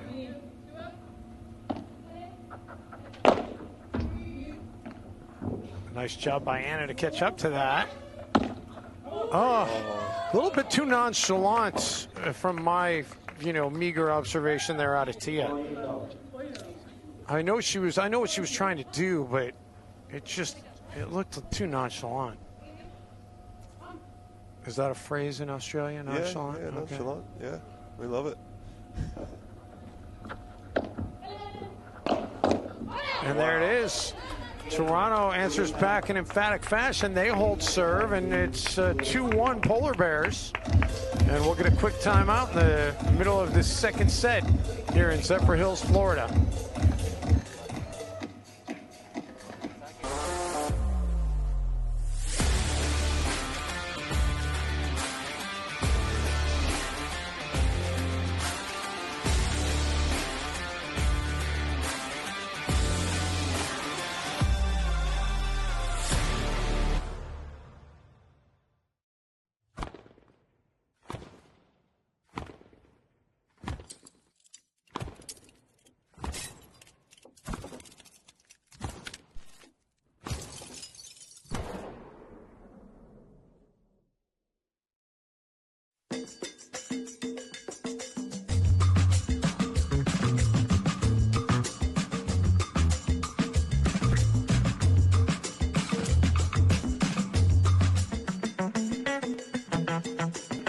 Makes Wickles pickles so sinfully satisfying, we source only the finest ingredients, including a custom blend of spices that's been a family secret for over 90 years. So when you're ready to get wicked, pick up a jar of defiantly wholesome Wickles.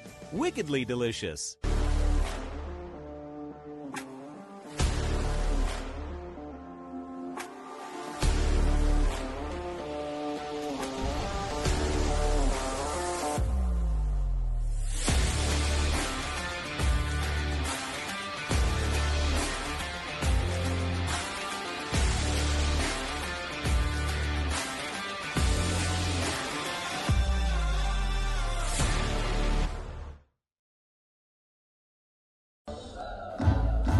People domestically here in the United States, but loving what I'm seeing. And the fans here are letting everybody know. Go to the YouTube channel, send the text out, put it out on social media. Check out the Pro Padel Tour. By the way, while we have a second, let's thank some of our fantastic sponsors this week: Chosen Foods, Sky Padel, EE Padel, and of course the Florida Sports Coast. Great ambassadors, all of them, for this inaugural season of the PPL. This is the second of 4 weeks of regular season play, and then there will be the championship weekend, the second weekend in June. A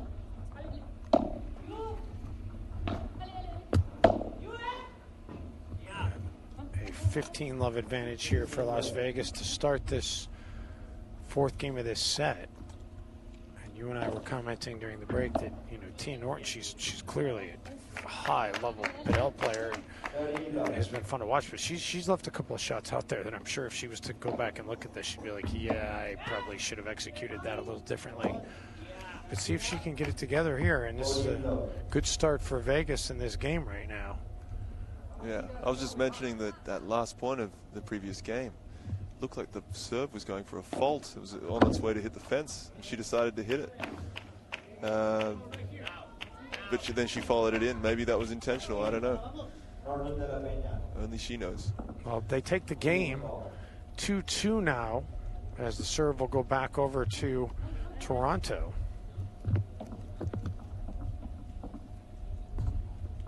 And again, 4 games played, 4 serves held. Oh, Anna gets there in time.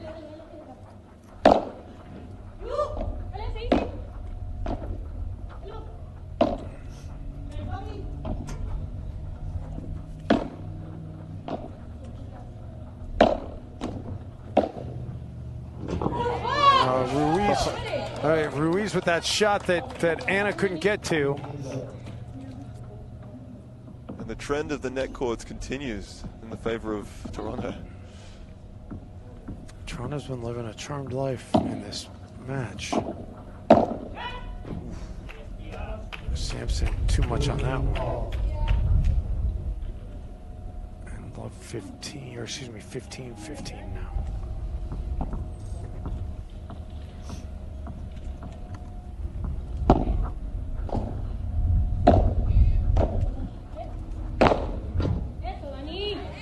Make it 30-15. You know, you wanted me to make a prediction. I feel like this might go to another tiebreak. That's what I think we might be looking at here. I'm feeling that way too. Toronto has impressed me that they've come out positive. To be blatantly honest, I thought that after that tiebreak win, Vegas was going to just hit the afterburners in this second set. But Toronto has really shown me something by very much staying alive here.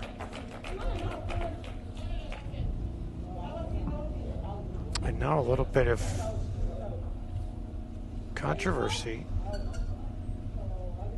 as Vegas thought it was in. Toronto called it out. And the referees called it out.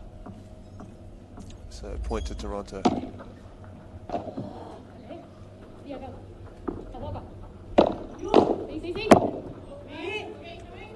That's out. So moves it to 40-30. We haven't had a gold point yet in this set.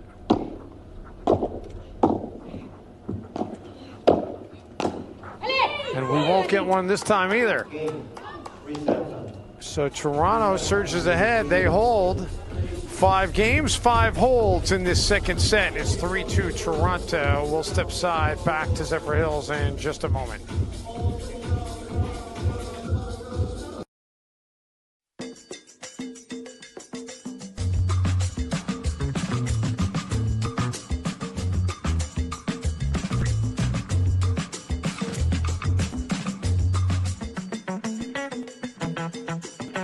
Makes Wickles pickles so sinfully satisfying, we source only the finest ingredients, including a custom blend of spices that's been a family secret for over 90 years. So when you're ready to get wicked, pick up a jar of defiantly wholesome Wickles. Wickedly delicious.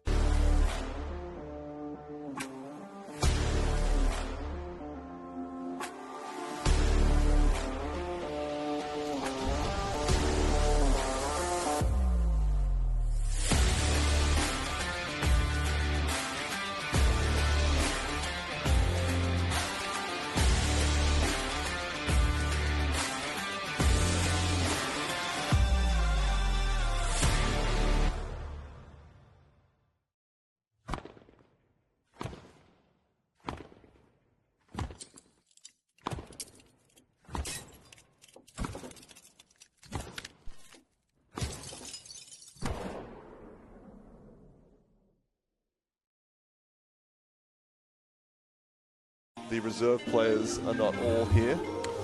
Yeah, back here in Zephyrhills, Florida. Dave Benz hanging out with Tim Brown from the LA Beat. Toronto hanging tough, 3-2. They've got the advantage with the serve about to be going over to Vegas. And during that timeout, Vegas was protesting still that call that went out. Alejandro Hernandez, who was on the broadcast with me earlier today and is now on the bench over there for Vegas. He was talking to the chair. He didn't think that shot that was called out by Toronto and then confirmed by the chair was out. And you and I, from our perspective, we thought that shot was in and it should have gone in favor of Vegas. But you know what? That's all academic because none of that matters. The only thing that matters now is it's 3-2 Toronto with Vegas taking over the serve here. Very tough one for the referee to call as well, the chair umpire.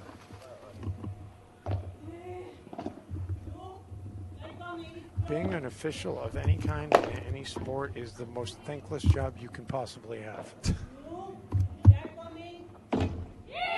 Not much Tia could do with that one. She tried to improvise, but the end result is point for Toronto, and it's love 15. And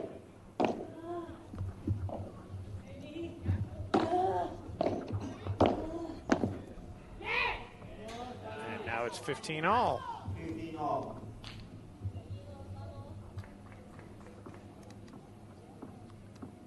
Paula de la Pena, originally from Mexico, now resides in Aspen, Colorado. And she now has her team in front 30-15 in this 6th game of the second set. When Anna isn't playing Padel, she teaches tennis in Aspen, Colorado.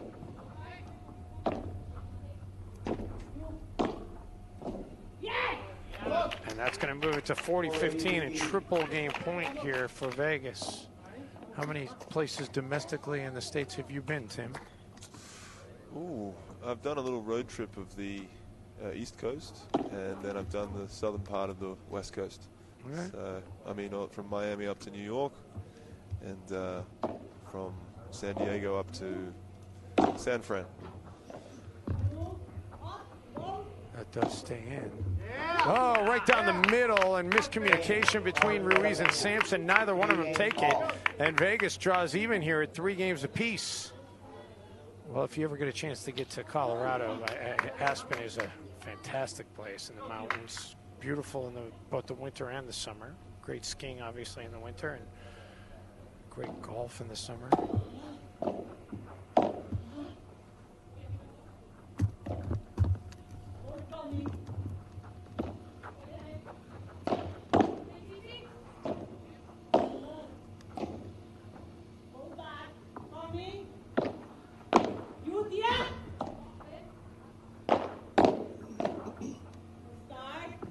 Does stay in. Thought that one was going to go out. The high lob. Oh, Tia plays it out of the air. Wow. And I'll tell you what, I feel like just in that little exchange, that start to this game, I feel like Tia just turned it up a notch. Yeah. More consistent, smarter choices. Yeah. She's switched on now. Fully switched on. Fully firing. Nobody's gotten a break yet in this second set.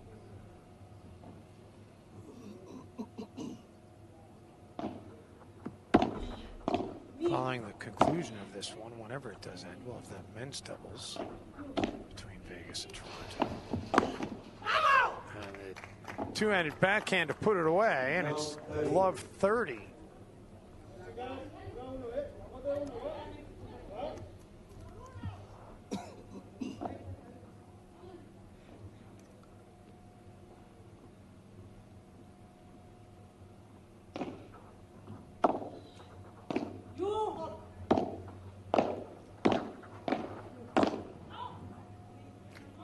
Tia misfires, hits it out. That one, I think they're calling it in. I thought Danny pointed it out. I think Vegas wanted it in, and they looked at the ref, the old chair umpire, and he's given it to them. Love 40. Wow. So here you go. You got quadruple break point.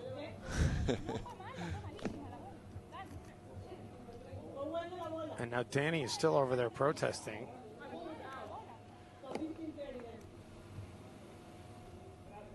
It's a big call, right? Because instead of love 40, it'd be 15-30. But you know. Vegas has given it back to them, so 15-30.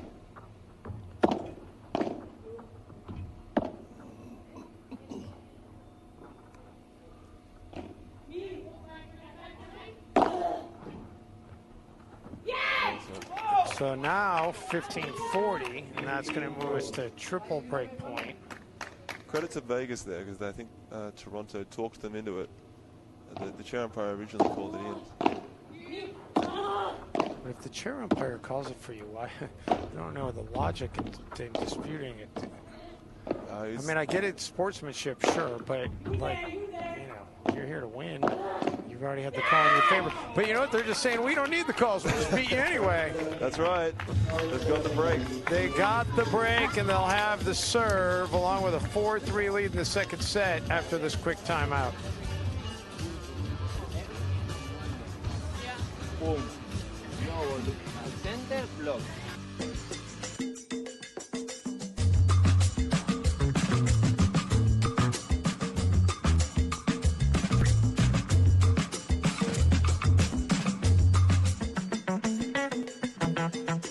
What makes Wickles pickles so sinfully satisfying? We source only the finest ingredients, including a custom blend of spices that's been a family secret for over 90 years. So when you're ready to get wicked, pick up a jar of defiantly wholesome Wickles. Wickedly delicious.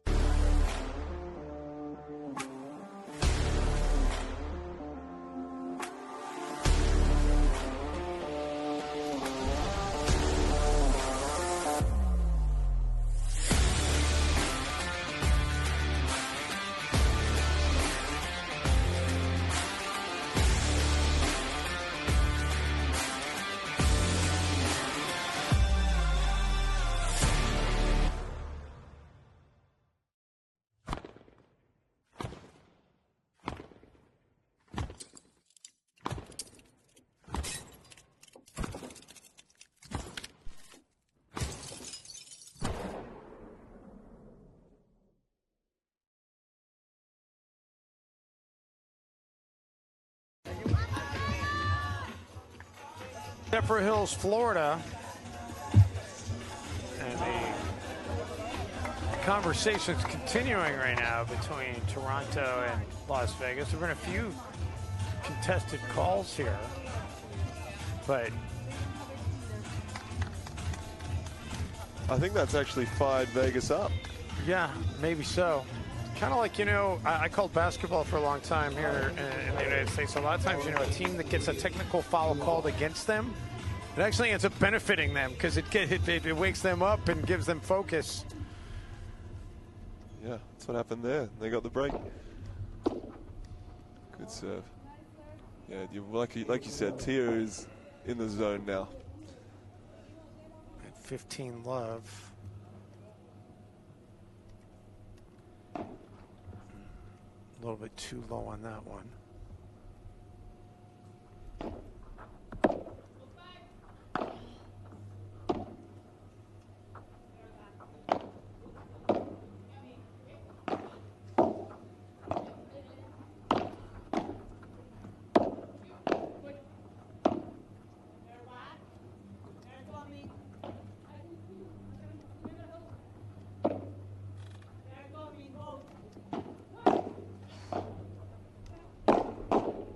Great defense there by Tia. And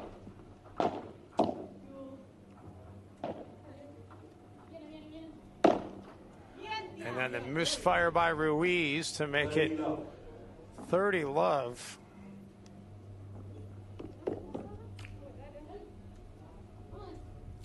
Tia hit a lot of aggressive shots in that rally, and then the high lob was the most effective one. So it shows how offensive a lob can be. And she puts that one away. So 40 love, quadruple game point.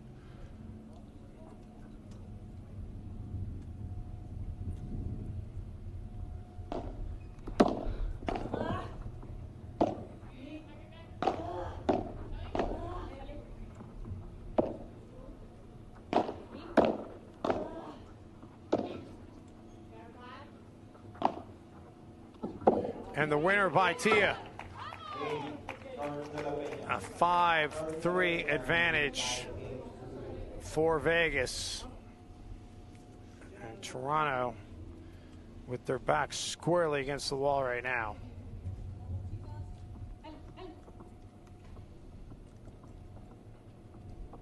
Toronto just need to regroup and hold here.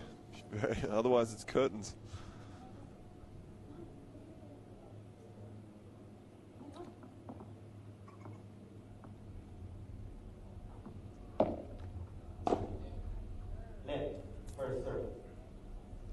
Do you guys use that expression?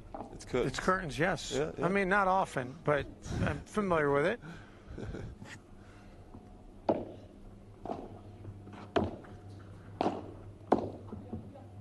That was a great backhanded shot by Ruiz.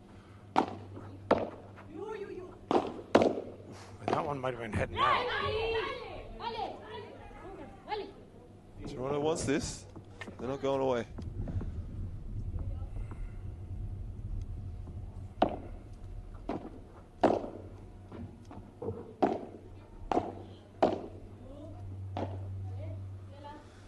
That one carries way too much.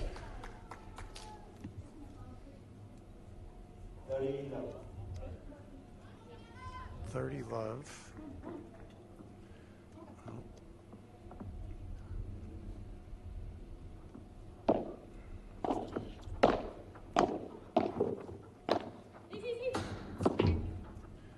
I'll make it 30-15.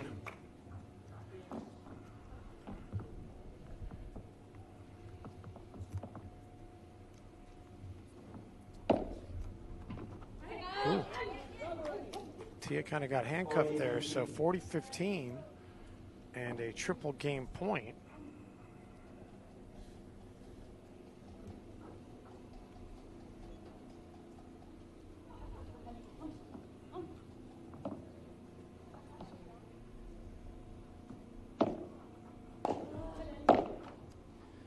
Make it 40-30. Double game point.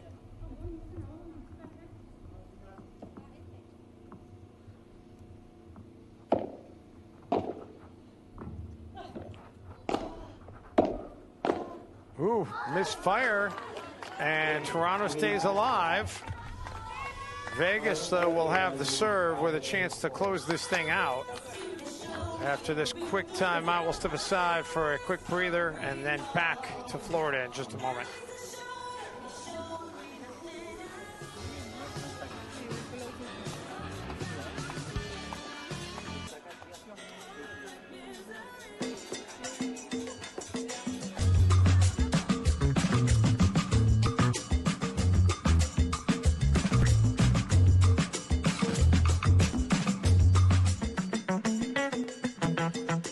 What makes Wickles Pickles so sinfully satisfying? We source only the finest ingredients, including a custom blend of spices that's been a family secret for over 90 years. So when you're ready to get wicked, pick up a jar of defiantly wholesome Wickles.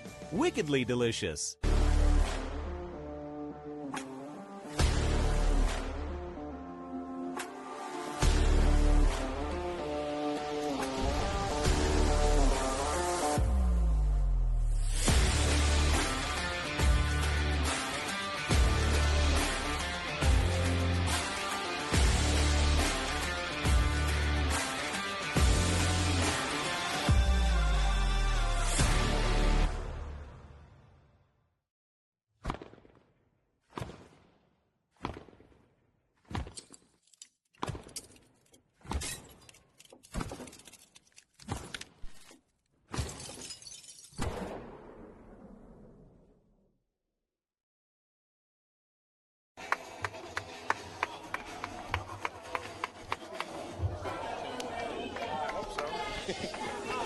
Back here in Florida, Dave Benz, Tim Brown, and our fantastic crew bringing you the sights and sounds. So Toronto holds serve, but they're still down the break, and as a result, Vegas a chance to close this thing out. First set went to a tiebreak, and Vegas would like to just not have to deal with any of that nonsense here in this second set. Big first point here. And it's out. So love 15.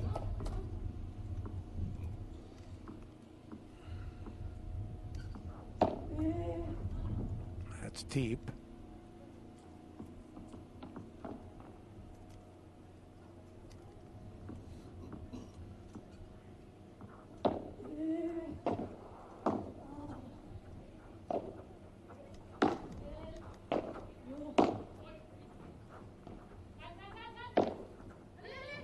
Well played shot by Tia. 15 all. Well weighted, that shot from Tia.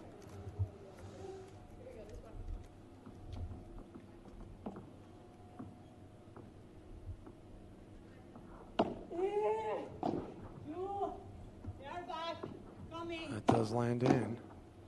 And then Norton with a lob.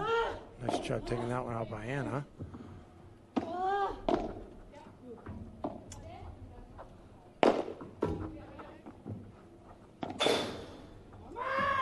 Beautifully played shot by Anna. And Sampson tried to have an answer, but misfires. Vegas in front now, 30-15. 2 points away.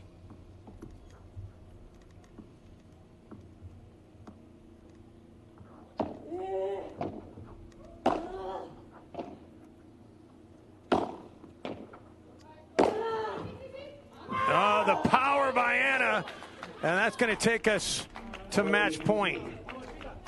Triple match point, as you like to say. Indeed.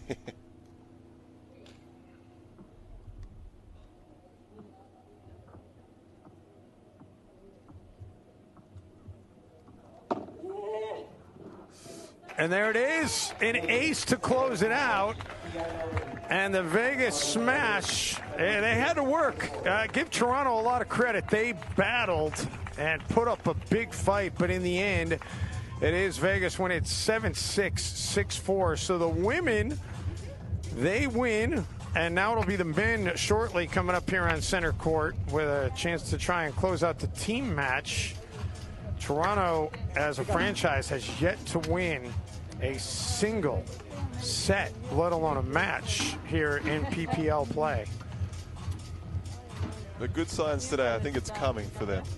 Yes, they are making progress for sure. We'll see if the men can build off of that and perhaps try to make things turn around in the men's match. We're going to turn it over to JP and let him do the post-match interview and introduce the men's. And I don't know if you're sticking around or what, but I'm going to take a very short walk and be back in 5 minutes. You're welcome to stay. I know Jose Azripe was kind of circling here to join as well. So whoever's with me is great. If it's you, terrific. If it's not you, then it was fun, Tim. But congratulations on a straight set win. What do you think was the difference in the match there? Well, I think on the important moments we did it really good. It was a close match, a little ugly, I guess, but great. We win, so that was great. Tia, I know you're the only player from the UK in Padel, the best player in the UK. Are there some folks watching back home on the live stream? I hope so. My parents said they were anyway, so we'll see. Congratulations, showing great power out there. Is that the favorite part of your game? Yeah, I enjoy playing an aggressive game, but in these conditions, you have to try and pace yourself in terms of aggression because, well, you can see it's boiling. Yeah. A little bit different than the UK. Ever so slightly. Ever so slightly. Well, congratulations. We'll see if the men can get it done and you guys can win your second match. That's the team of Norton and De La Pena. Great job now, 2-0 in their matches. All right, without further ado, let's get right to the men's match.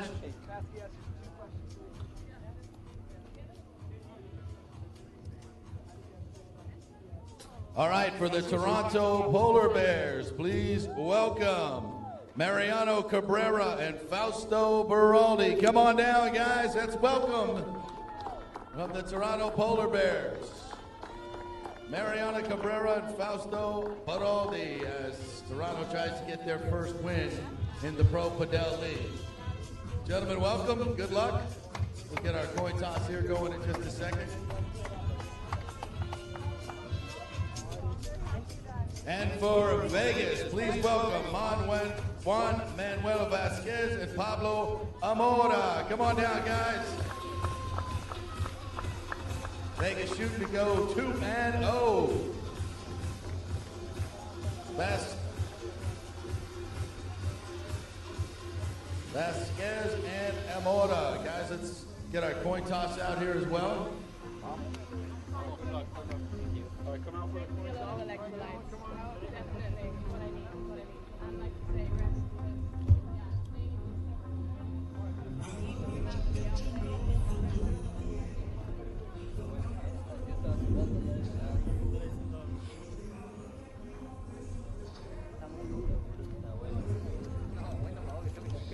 All right, guys. Since Vegas won the first match, today's match, we'll have them call it. Name or logo? Logo. Logo is the call. Name. His name. Toronto's won the toss.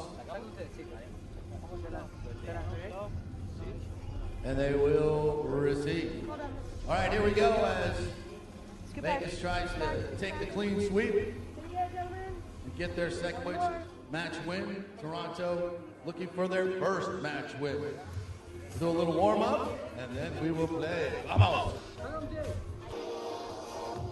All right, here we go. Vasquez, Amora, Cabrera, Baraldi. All right, ready to resume our second team match of the day. Men's doubles about to get underway. Las Vegas in the near court and Toronto in the far court. And we are officially underway and want to welcome Jose Azripe to the broadcast. And Jose, your brother Iker was with us earlier today, and so you got a high bar to meet, man. He was pretty good. Thank you, thank you.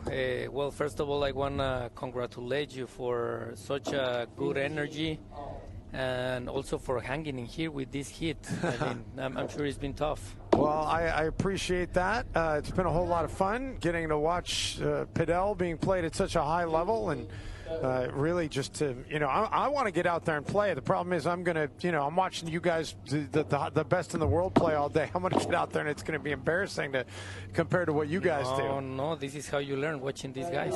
Yeah, well, they're playing very well. It's 30-all here in this first game. Toronto, the women, man, what did you think of that women's match? I mean, Toronto, I thought Vegas was clearly the better team, but the Toronto women, they played their hearts out. Toronto girls, they've been improving constantly. They are training. They started playing kind of a few years ago, but they keep training, and I see them getting better every week. On the other side, we had Palila from Las Vegas, amazing competitor, as you have noticed. So she was able to close the match. Meantime, Las Vegas, they get out to a 1-love advantage here. With some authority right there to finish off that first game. Handicap this for me. Is Vegas the favorite in this match as well? Pablo Amora, amazing forehand player, super solid. He barely misses. Partner, Guga, he played on the professional circuit. He's got all the experience in the world. So where does the name Guga come from, do you know? Because he's Juan Manuel Vasquez, but he's Guga. He used to have the big curly hair like Guga Kurten, and he looks like him. So, yeah, the nickname is after the tennis player. Oh, that's fantastic. That's great knowledge right there. So, Jose, your team is enjoying a rest day today, and you'll be back in action tomorrow. Great job catching up to that one by Guga. Oh, great defense. As he had slipped, he still keeps it alive. Yeah. Good shots by Fausto right there. Fausto's keeping everything going. Yeah, and I think that we're going to see on this match Mariano feeling more comfortable because that's his natural side. He plays forehand usually. So I think he's going to play good today. Nice overhead by Pablo. Really nice. So what's it like sitting here watching all this, knowing these teams are all getting tired for you guys tomorrow, and you guys are already 2-0? Yeah, it's, the resting day feels good, and awesome to be here just having fun watching these guys. We have a really tough one tomorrow. As you notice, San Diego is really tough. On the men's side is one of the toughest teams for sure, and you saw Mati Almada closing that mix match. Yeah, Almada was really good all day today. Yeah. he always places the ball where he's supposed to. Guga called off his partner Amora on that one. It ends up being a good decision as he smashes it. And it's suddenly Love 30. So, Jose, I know you were the number one pick for Miami. Yes. And I caught a little bit of the podcast you did last week prior to the start of the PPL, the first weekend. And that must have been a big deal for you to get the phone call and be the first pick for Miami.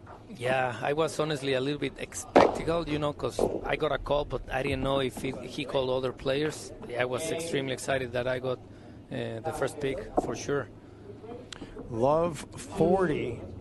Excuse me, if they already closed out that game. They got the break. I'm behind on the scoreboard here. Oh, what a volley. Pumba.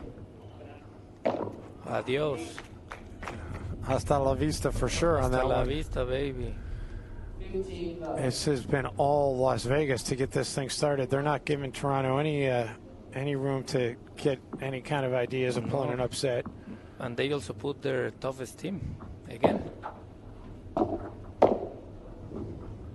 Solid volleys right there, deep, strong, heavy volleys. It's hard to know if you should let it bounce off the glass or get it before the glass. Did you just follow your instincts on that one? Yeah. Oh, 40 love 40 right love now. right there, yeah. Vegas is just steamrolling right now.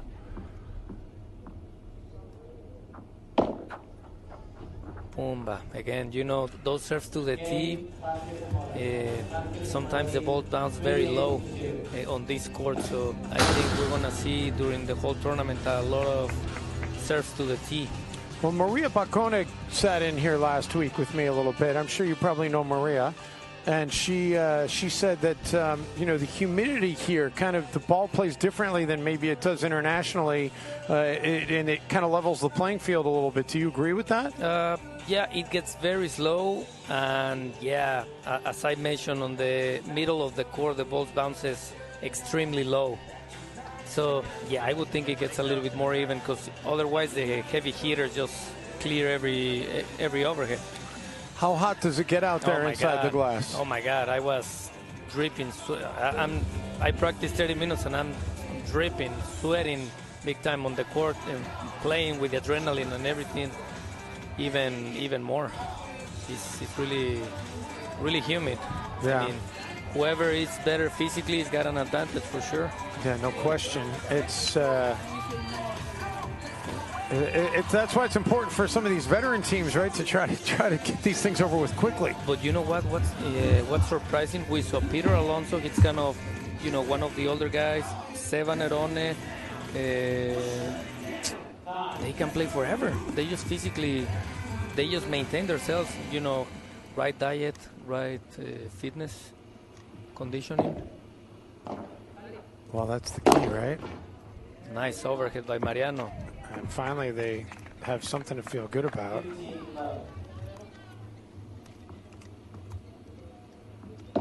So, Jose, you were born in Mexico City, right? And then you came to the U.S. and played college tennis? That's right. Where did you play collegiately?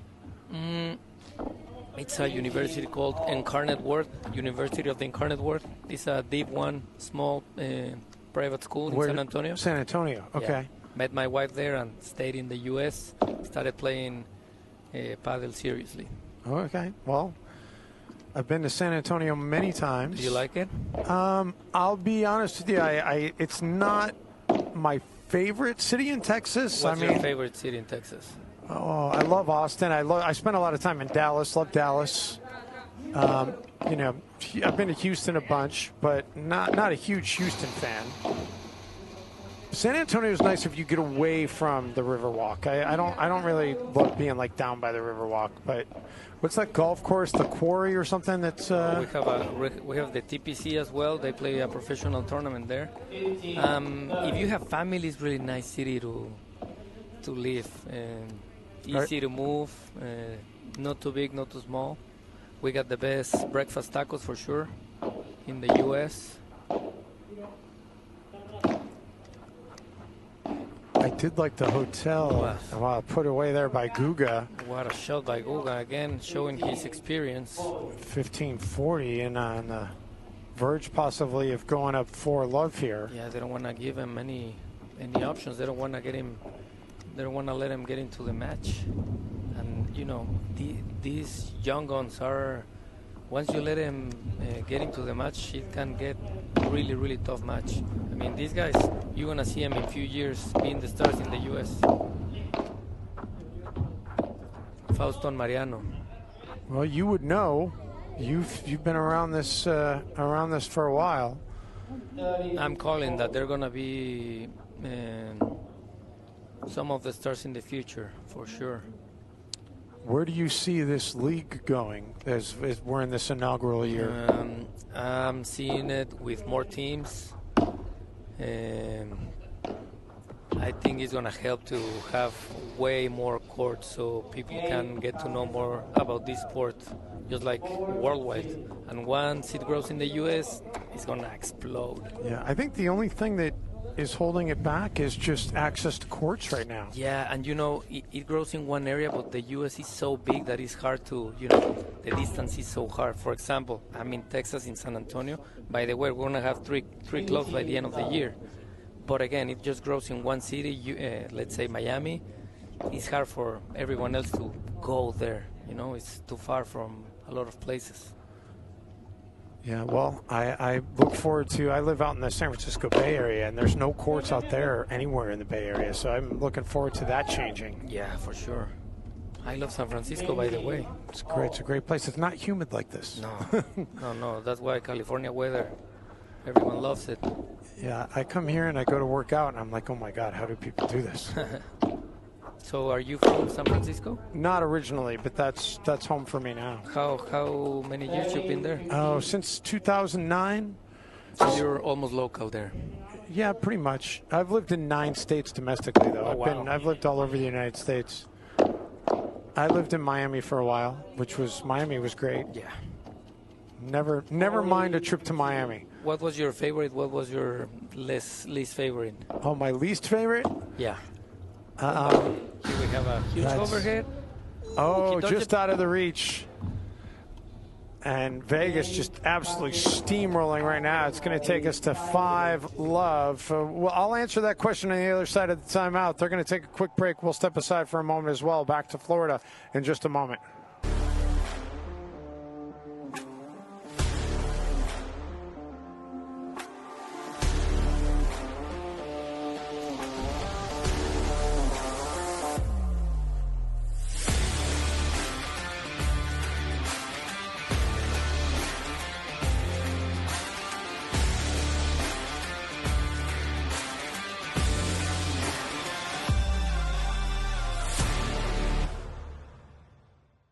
What makes Wickles Pickles so sinfully satisfying? We source only the finest ingredients, including a custom blend of spices that's been a family secret for over 90 years. So when you're ready to get wicked, pick up a jar of defiantly wholesome Wickles. Wickedly delicious.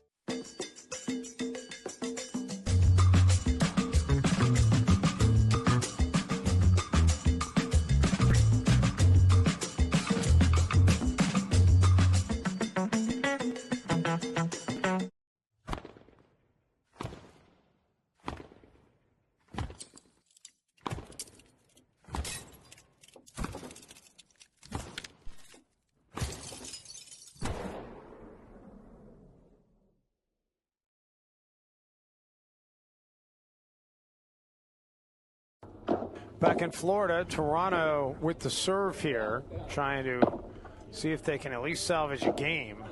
Down already 5-love in this first set. Ooh, what a shot. And Guga makes it love 15 just like that. He cleared it almost behind the line. I mean, amazing technique. I want to ask you, you know, and you see it more with the men than the women, right? But when players exit the court, they go through what do they call the doorway there? Is there is there an official name for that? So when they clear it, it's called by 3. You clear it by 3 meters, and you just get out of the door. That's how they call it. So when you get out of the door, I mean, how often do you practice that, or is that something that happens organically? It happens organically. I I mean, you can still practice it, but I think it happens organically. The higher you play the level, the higher you're gonna have to go for balls outside. I think it comes organically. It's a shot that you don't practice much. A winner there by Amora, and it's 15-30. Yeah, I hope the Toronto guys can get into the game for their confidence for the upcoming matches. Yeah, Toronto has not, as a franchise, they've yet to win a set in this league. Nice love. Guga misfires, so we'll draw even at 30 all. 30 all. So your bio says that you're into MMA and boxing in addition to, is that true? I love it. I love watching, and I do a lot of boxing conditioning. Here and there I step into the ring with some young kids, of course with the protection and big gloves so they don't hurt me. But yeah, it's so much fun. And I love watching. You know, tonight there's a big fight coming up. Haney against Lomachenko. Well, maybe I'll have to throw that on tonight. It's really fun. 40-30, Toronto's got a chance to win a game here. Vamos.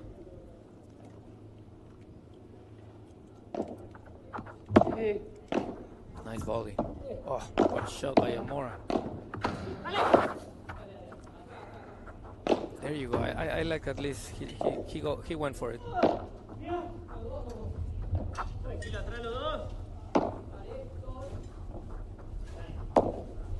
Nice point right here.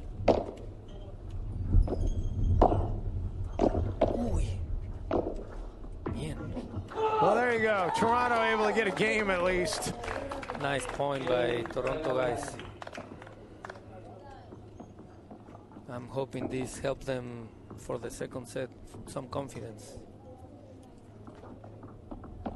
Yeah, they need to just get a little bit of momentum.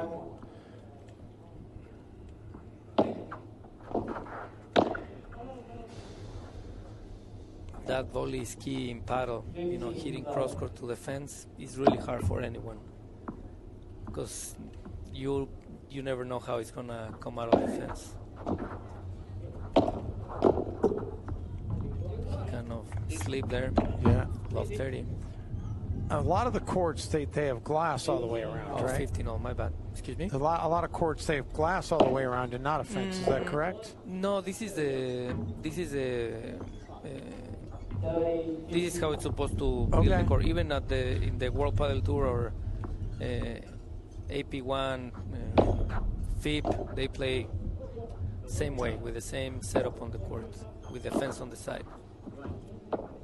Back in the day, especially in Argentina, there was a lot of concrete courts instead of glass, but there's always a fence on the side. Well, we've got set point here. Yeah. We got triple set point actually. And you would say normally double set point, but because the golden point, triple. It's triple.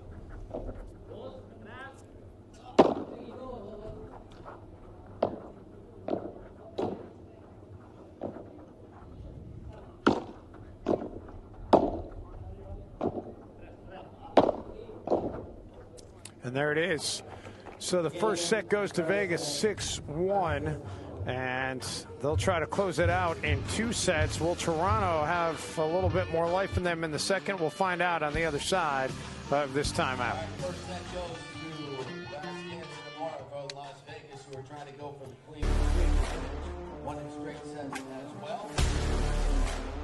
So San Antonio, huh? Yeah. It's fun.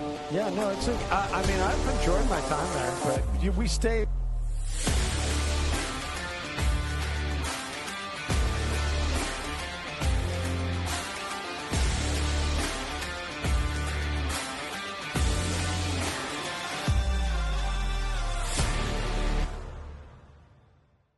What makes Wickles pickles so sinfully satisfying? We source only the finest ingredients, including a custom blend of spices that's been a family secret for over 90 years. So when you're ready to get wicked, pick up a jar of defiantly wholesome Wickles. Wickedly delicious.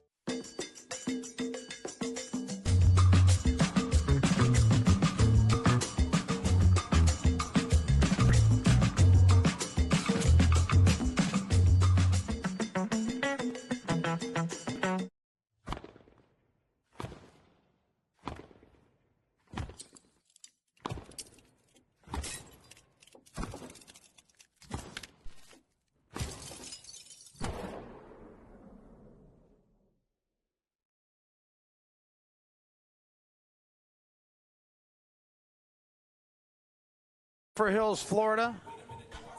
We were just talking about the Spurs. I wanna send a hi to Manu Ginobili. I play with him often. Paddle. He loves paddle. Really? Yeah, he loves paddle.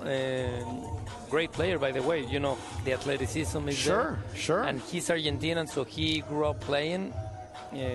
You'd be surprised how good he is on the paddle court. I wouldn't, honestly, I know what a great athlete he is, so wouldn't surprise me at all that he would be excellent at anything he does athletically. Huge overheads. Yeah, he was fun to watch on the basketball court, that's for sure. And he was the ultimate point of view that it doesn't matter who starts the game, it matters who finishes the game. Right now, Vegas trying to finish off Toronto here in straight sets, but see if the Polar Bears have some answer in them. And a 30-love start, that's a good way to get this thing started for Toronto. I'm good friends with Pablo Amora, amazing player. But I'm kind of rooting on this set for the Toronto guys. I like them, and as I said, they're young. I want them to grow confidence. Kuga hits it long, and it's 40-love, so quadruple game point. Fausto Baraldi, originally from Argentina, now lives in Miami. Ooh, good over. Oof. Oh, Guga got there. See, he's 38 and he runs like a 19-year-old. Well, how about that? Toronto takes the first game, so the Polar Bears indeed showing some signs of life. They got a 1-game-to-love lead here in the second set. We'll take a quick breather. Back to Florida in a second.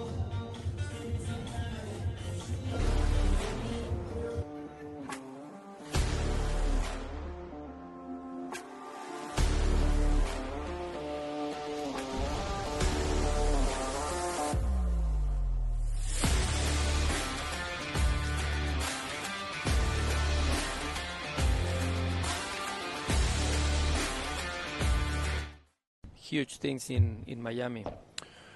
Back here in Zephyr Hills, Dave Benz with Jose Azripe, who is standout player on the Miami Padel Club. Arispe. There you go. Arispe. Okay. Yeah, the Z messes people up. Arispe. All right, good. Now I got that straight now. Perfect.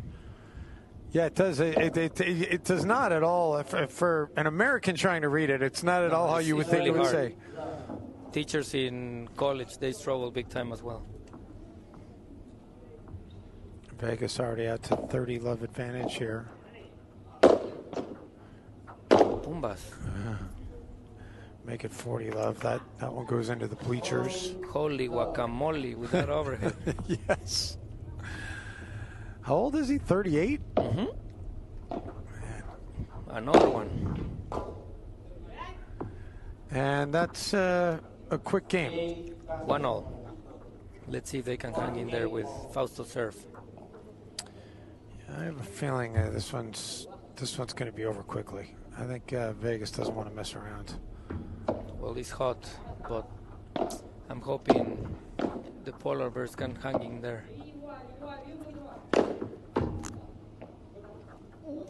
He touched the net, very honest guy.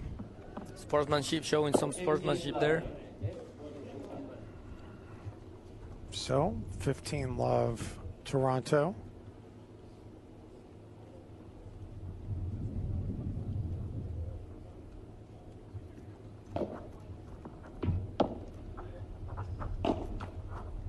And make it 15-all. So you played, no doubt, all over the world. Especially as a junior player, I travel a lot playing tennis and paddle as well. Now I went to play Mallorca World Cup Championship in 2014, Cascais, Portugal 2016. I went to Qatar in 2021. I think that this year we have the Pan American Games in Uruguay. I'm hoping to be part of the team. And we don't know where will be the next World Cup next year. I know there's some people talking about maybe the 2028 Olympics when it goes to Los Angeles. Do you think that's realistic? I think so. We hope so.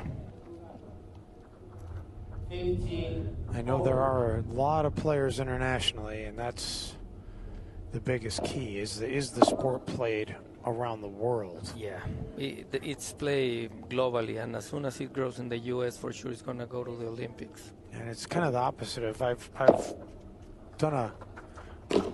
done a lot of work with pickleball, which I love that sport as well, but that's only really big domestically. It hasn't really gained a foothold internationally, and I don't see that as close to being in the Olympics just because of the fact that it's not really played anywhere outside the United States. Maybe a little bit in Canada, that's about it. What is amazing about pickleball is that 8.9 people is playing in the U.S. is huge. It is huge. I think the biggest difference is it's easier to build a pickleball court than it is to build a Padel court. That's right, and we just need to include more of the American people, and I think Padel is going to grow for sure as well. Yeah, and I love it. This is great. I've loved watching this. It's been, the level of competition. That's the other thing. How impressed are you by, and we're not seeing it in this match right now, but overall, the matches that have been played here last weekend and this weekend have been so tightly contested. It's amazing to me that the level of competition, that there's just a finite difference between the teams. It's very close. The way they set up the league is amazing. All the teams are super close. Anyone can beat each other. We're getting our on-air time right there, so you can wave to the camera. Our guy working the baseline under the umbrella over there. Hola, vamos Miami. What time do you guys play tomorrow? We played last match. Last match, all right. All right, so here we go, 2-1. And Vegas serving to try to make it 3. Wow, good. How good is that? Good drop shot, good hands by Guga.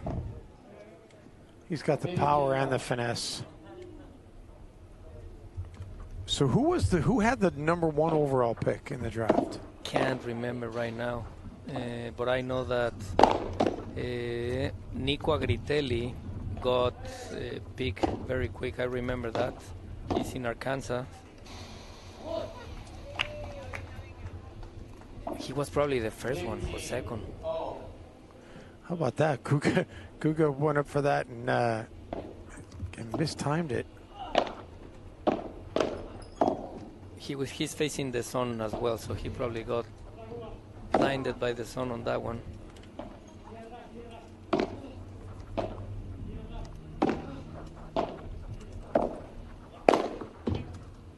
Beraldi couldn't catch up to that one, so Vegas goes in front here, 30-15. Just like you mentioned, he's got the finesse, but then he can close points as well, being aggressive.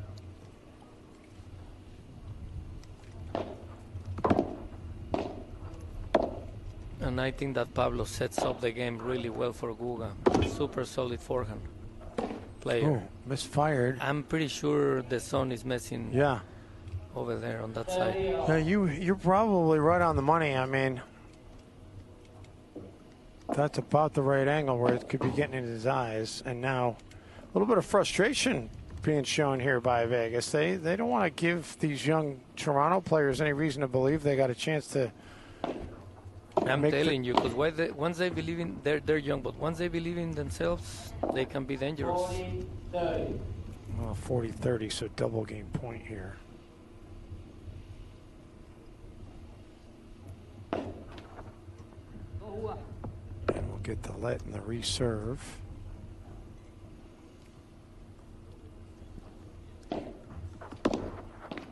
Ooh. Amora thought he was going to have a play to just kind of put that one outside the door, but golden point. Yep. We might have a break back. Do you like the golden point? That's not a resounding yes, by the way. I would have to think more about that question. Yes and no. I mean, the matches finish quicker. Well, now in all the leagues it's been played the golden point, so. Yes and no. Oh, nice job by Foster to keep that alive. See, he can clear the ball because the sun is right there. Ooh, and the golden point goes to Toronto. Bravo. Bravo for the polar bears. 2-0. Yeah, then they get a break. That's their first break. Yeah, and that was a good point again. Way to play the golden point.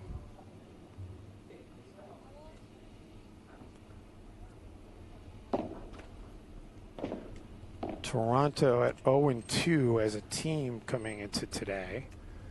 And another loss here, it'll put them at 0-3. LA is already 0-3. It'll be the top 4 teams that will advance to the semifinals. How tough it's been for LA. I mean, they could win all those 3 matches easily. In really close. They lost all 3. But they're still in the competition, and they'll be very dangerous. They'll be hungrier. Their backs are against the wall, though. They're going to have to win their last 3 more than likely to be able to get in there. Yeah, but they still got amazing players on both sides. Ooh, Moore kind of lost it that time. I think it's doable for Los Angeles, huh? I mean, as you said, it's going to be tough. Yeah. How about this? Toronto's up 30-love. They got a chance to go up in the set. I forgot that they're playing against us, so hopefully they win too and they lose against us. That's a good point.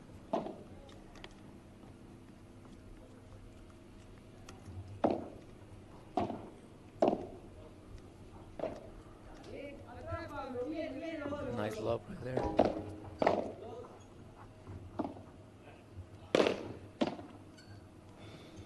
And that one is wide. 30-0. 30-0. Let's see if the polar bears can hold their serve. Oof. That was close. That really was close. But it's 30-40 break point, double break point right here. And Vegas trying to get that break right back.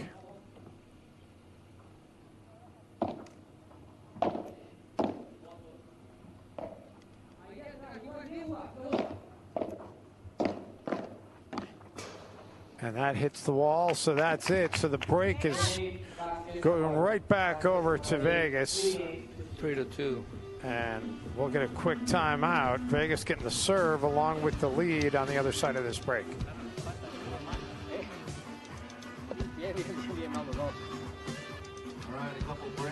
What makes Wickles pickles so sinfully satisfying? We source only the finest ingredients, including a custom blend of spices that's been a family secret for over 90 years. So when you're ready to get wicked, pick up a jar of defiantly wholesome Wickles. Wickedly delicious.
Back here in Zephyr Hills, Florida. The Las Vegas Smash up 3-2 in this second set and trying to take the team match victory. Las Vegas, a win here would move them to 2-0 in the PPL standings and into a tie with both Miami and San Diego. 15-0.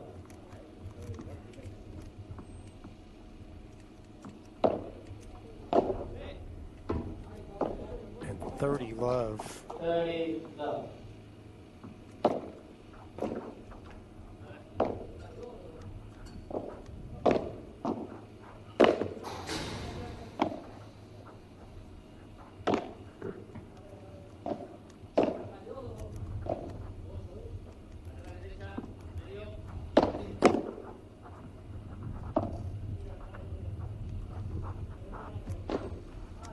Fausto hits it into the net. I think you're right, though. Guga looks way more comfortable with the sun at his back than he did on that other side. And we got quadruple game point. That stays in. 45. 40-15. He tried to do a crazy shot, 40 love. Well, that's the time to try it. Yeah.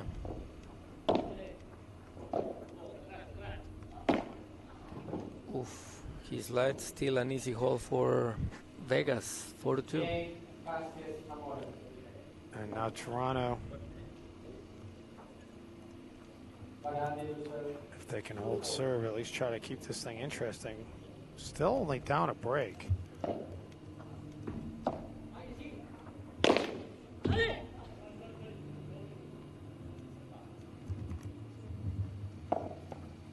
There's a good shot by Cabrera. Hit the net, so Uga wasn't expecting that bounce.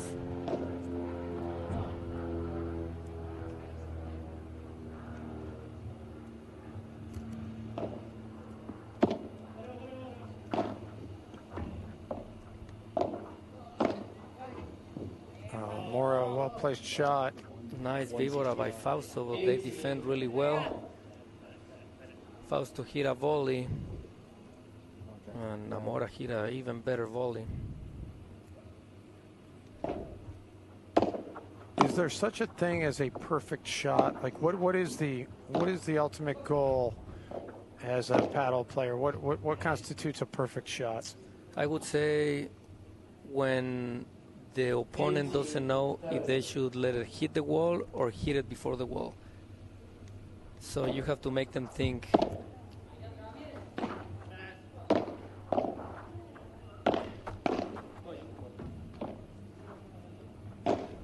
The other thing that amazes me, Jose, is like just watching the touch that these players have, all of you guys. I mean, the muscle memory on like the lobs, just to be able to hit it and have it come within just a couple inches of the wall every time, but almost every time it stays in. I mean, occasionally it sails along, but more times than not, it's going to land exactly where you guys want it to go. It's uncanny. Yeah, sometimes on this court the wind changes a little bit depending on which side you are, so sometimes it's hard to hit the lobs, but lobs are extremely important in paddle to get the opponents out of the net so you can get the net. Mostly whoever stays most at the net will win the match. What a lob by Fausto. Another one out. And there you go. So Toronto has their serve broken. Vegas has a 5-2 lead, and they will serve for the match on the other side of this timeout. Back to Zephyr Hills in just a moment. What makes Wickles Pickles so sinfully satisfying? We source only the finest ingredients, including a custom blend of spices that's been a family secret for over 90 years. So when you're ready to get wicked, pick up a jar of defiantly wholesome Wickles. Wickedly delicious.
All right, back here in Zephyr Hills, Florida, Sarah Vanderberg Tennis Center. What do you think of this facility?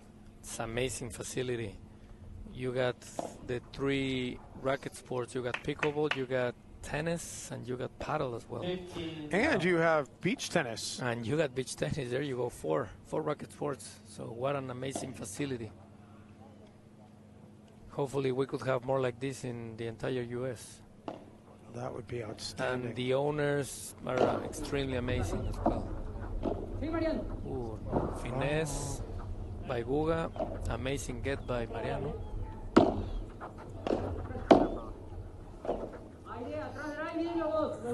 Man, that just did stay in. Just like you said, precision on the lobs. And Amora dispenses of that one. So 30 love, 2 points away. To win the series. Yeah, to win the match and the team match as well. Yeah.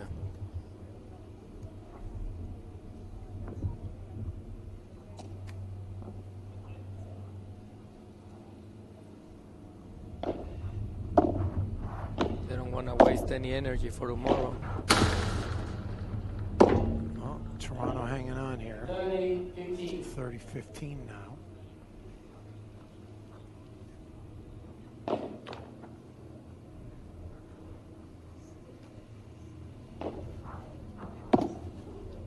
Nice lob. Struggling with the Son Guga right there.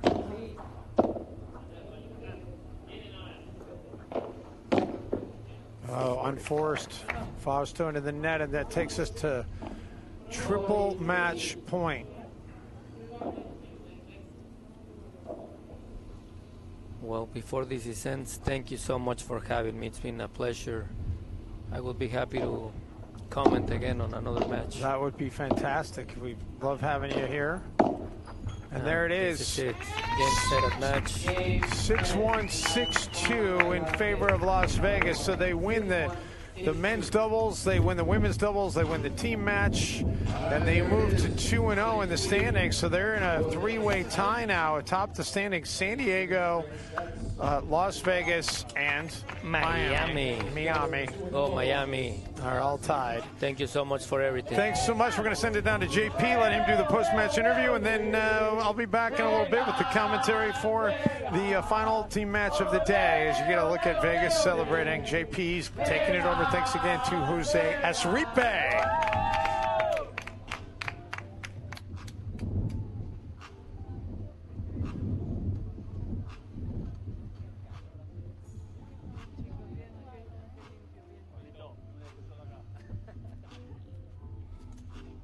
Well, guys, straight sets again for you. Guga, you guys played really, really well in this match. What was the key? No mistakes. All the balls in. So not being very aggressive. Didn't need to be in this match, right? Just don't make mistakes? Yeah, any mistakes. And the sun is very hard, so we can keep them and no mistakes to continue playing. For those at home that play the game out in the sun, how do you do the overheads looking up into that sun? Is there any way to do any secrets to this? Well, keep a nice condition and stay well here to be down the sun. Yeah. Well, congratulations, guys. You guys go 2-0. Thank you. All right, Vegas Smash 2-0 now in this young Pro Padel season. All right, we'll do just a short little break here, and we've got the next match coming up between the Arkansas Matrix and the Cancun Waves. Both teams coming in at 1-1 after the first weekend of play. We're going to do some more Padel tips for you here as well. You do a tip for us? All right, cool. Let me get the cameras over here. Stand by. All right.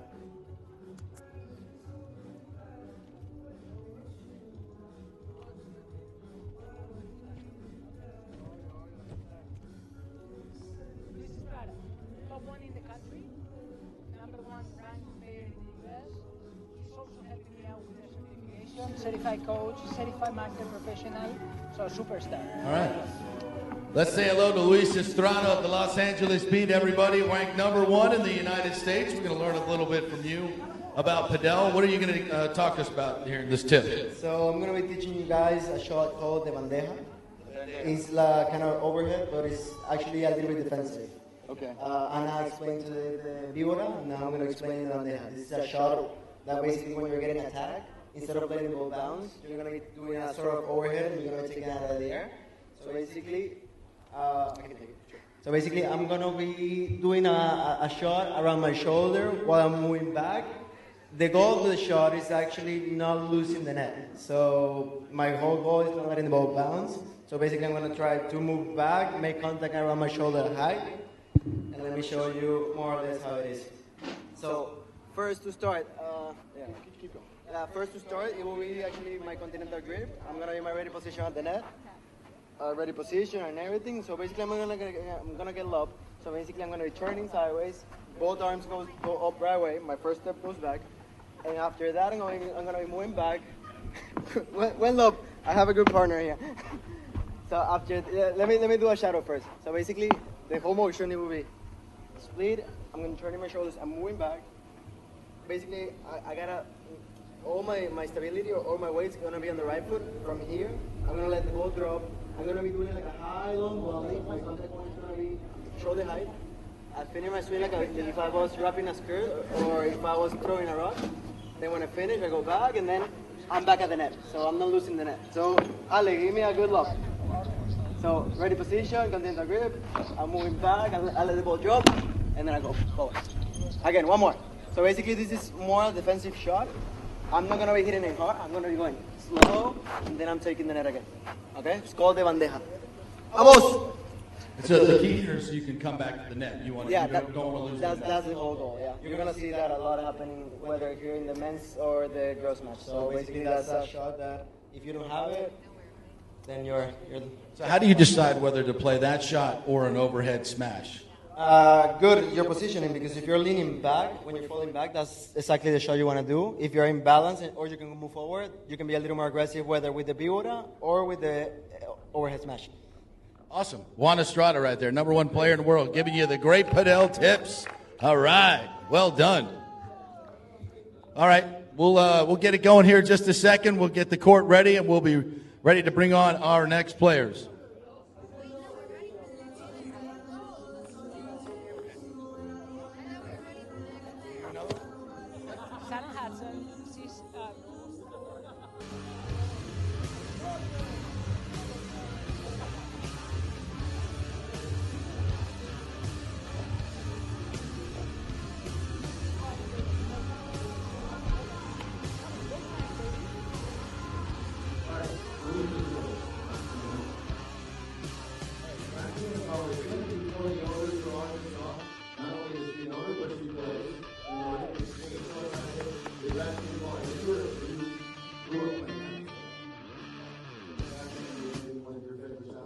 Moving it over to Padel. Yeah, and I think it's something that translates from tennis to Padel as a backhand volley. You have to have a stern wrist at the top. You have to have your racket facing upwards, and then you need to be strong here, and you're not using a lot of wrist. And so it's something that I think translates from tennis to Padel very well.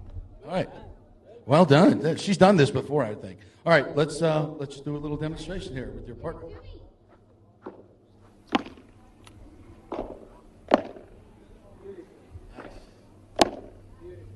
Perfect. We're good. Well done, Shannon. Well done. You've done this before. And that's just usually more of a defensive shot for you. You can use it offensively as well. Yeah, you can absolutely use it offensively if you're good at it. As you are. Well, thank you, Shannon. Appreciate it. Great job.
Got one more?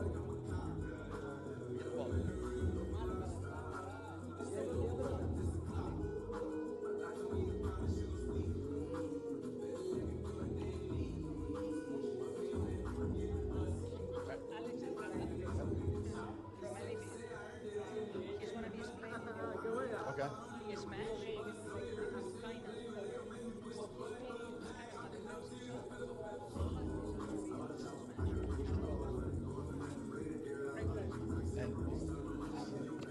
All right, we got one more tip for you. If you want to learn how to hit the overhead smash that this guy can knock it out of the park, Alex from the LA Beat, what's the key to your overhead smash? So the key is to hit it very hard and try to hit it right before the fence so it bounces and the other guy cannot get it. And also if you want to do a por tres, you need to hit it with topspin or with kick so the ball goes away. Which one are we going to do here? We can do both or...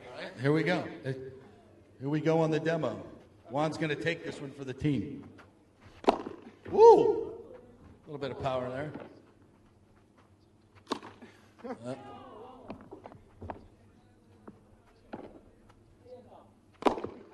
That's what I'm talking about. And the catch, very nice. Yeah, that's got to be your favorite shot, though, right? Yeah, it's a good one. It's a fun one. Great job. Thank you. All right, Alex of the LA Beat. We're learning Padel, enjoying Padel, watching Padel. Great weekend here. It's our second weekend of the Pro Padel League. We are ready for our next match. All right, let's bring the teams in. Please welcome your 1-1 Cancun Waves. Come on in, Cancun. Waves are coming in. It's a tsunami.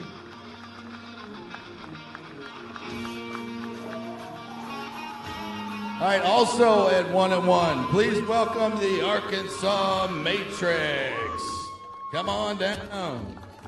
All right, both of these teams, as I mentioned, 1-1. And we will start with the ladies match first. For Cancun, the comeback kids, we saw them in the first weekend come from a set down a couple of times. Please welcome Ana Cortiles and Ana Maria Cabrejas. Come on down, ladies. Anna was nice enough to give us a lesson earlier. Now she's going to give out some lessons on the court. And for the Arkansas Matrix, a dynamite tandem here, please welcome Kata Tenorio and Egle Petruskete. Come on down, ladies. Two very talented teams right here. This is going to be one heck of a match. I promise. Very competitive. All right, we'll do the coin toss here. Vamos. Let's go. All right, our umpire will be Carlos. Hopefully you have the magic coin. He has the magic coin for the magic coin toss. All right. Ladies, when you're ready, come on out for the coin toss. All right.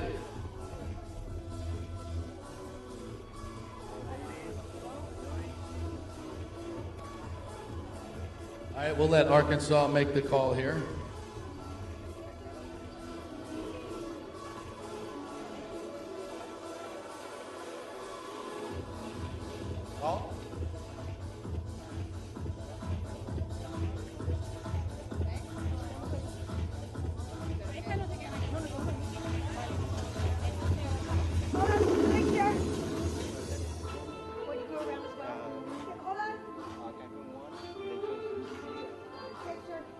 Cancun wins the toss. They choose to receive.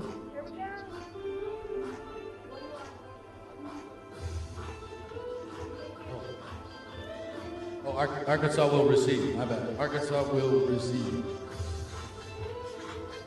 All right, here we go. Let's get the energy going. Our last match of the day. Vegas, a winner.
sky. Look at the gentleman in the sky.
All right, here we go. A couple of 1-1 teams here trying to get to 2-1. Big match today. The Carvajals have done a great job coming back from one set down on a couple of their matches. Tenorio and Petrusquete have been dominant as well. Should be a fantastic match.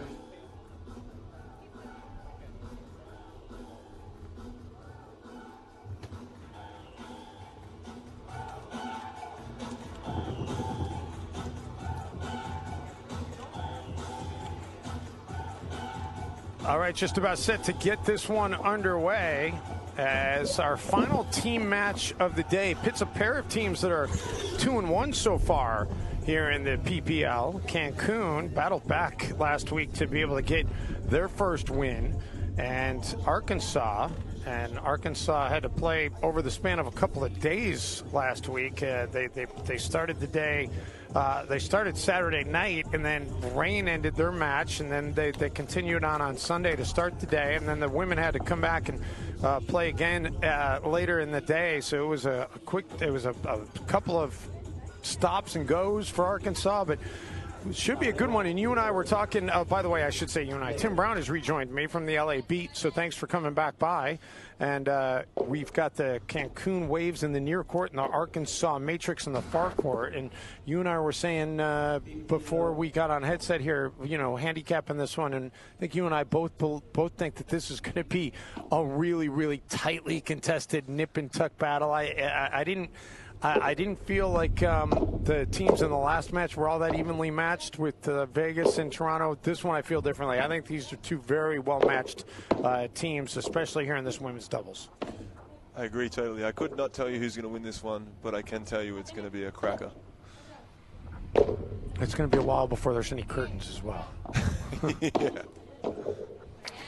Well, Anna Maria unable to catch up to that one. So in the near court for the Cancun Waves, you've got Ana Maria Cabrejas and Ana Cortez. And it is Cortez on the right side of your screen with the visor, Ana Maria without the visor. And then on the far side for Arkansas, you've got Cara Tenorio, who has been just a fantastic Padel player for a long time, and Egil Petrusquete. And I'm just going to go with Egil. And I should have pulled her aside to get a proper pronunciation of her last name. But I did get a proper pronunciation of her first name, and I was told it's Egil. So it's a lot easier than Petrusquete. or however you would say Petrauskaite.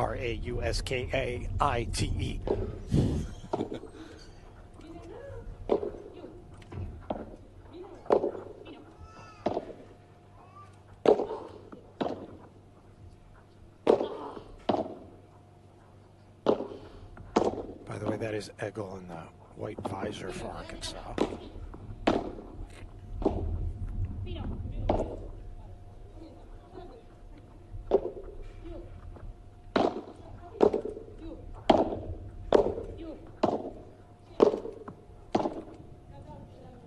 An extended point going on here between these ladies right now. Get used to this. And then finally an unforced error into the net. And I'll make it 30-40.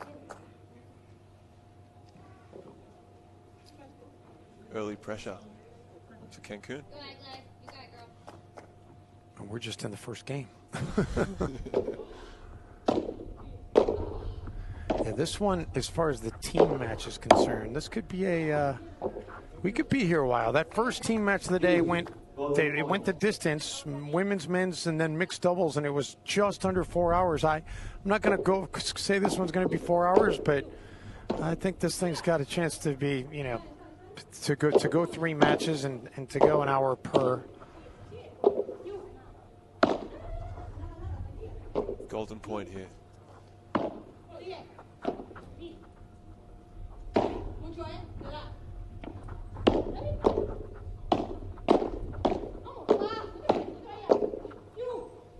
What an exchange. Both teams so disciplined to not miss a ball. Oh. Right as you say that, okay, maybe there is a broadcaster's jinx. We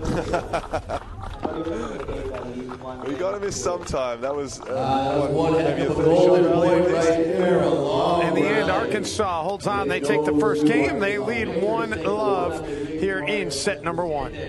With a great win in that first game and a terrific golden point. That's what we play here, folks. No ad scoring. The golden points are also crucial, and that one was fantastic.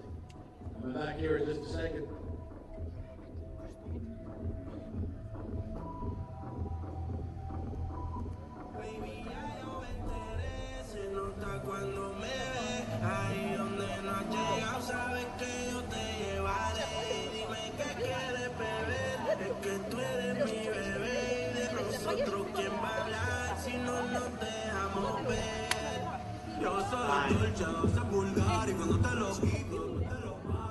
The team here this week, and she asked me to give a shout out to some of the people back in Mexico, the Peninsula Padel Club, or Paddle Club as they probably say it in Mexico, Peninsula Paddle Club in León, Guanajuato. I probably completely said that wrong, but Guanajuato.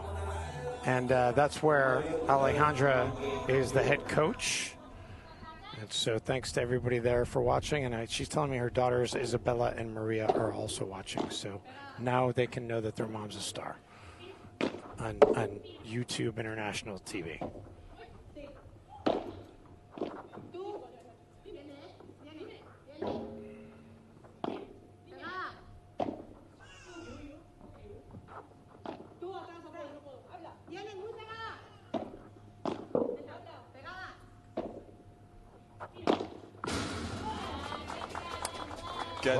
Well played shot there. By the way, something that was pointed out to me last week when we were calling Arkansas's match, one thing you can notice here is Eggle does not speak Spanish and Kata does not speak great English, but they are communicating in English because it's their only option. So the communication between the two of them is a little bit more difficult than it is for the Cancun Waves.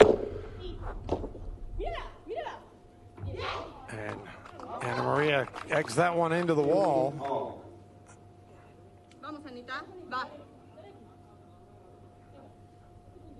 So 15 all here. We've gotten on the backside of 4 p.m. Eastern time here in Florida, so in about another 10 hours it'll start cooling off. 15:30.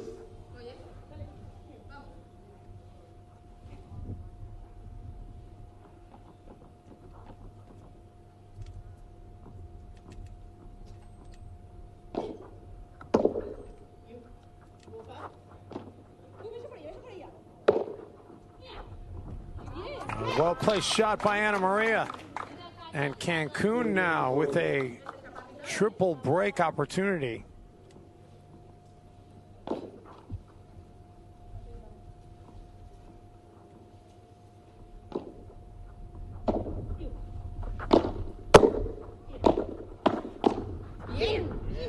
There it is. So this one opens up with a pair of breaks. I think that's going to tell you this is going to be what we talked about. Either any one of these games can be won by either side.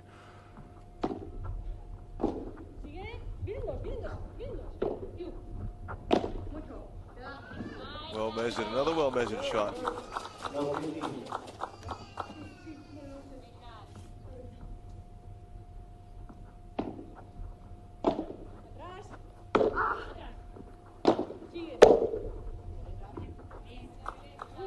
That one goes long. Yeah, this Cancun team, if you break them, they're going to make you earn that break to consolidate the break. You're going to have to earn it. They are very good at going to lockdown mode and just not missing a ball.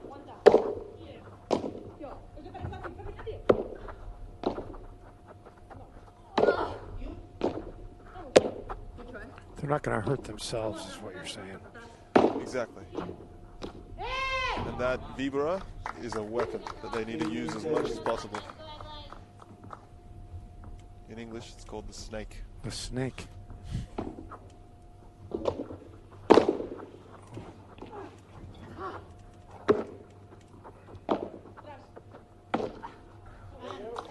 Well, they did hurt themselves there, and Maria would like to have that one back. And that'll move us to triple break point.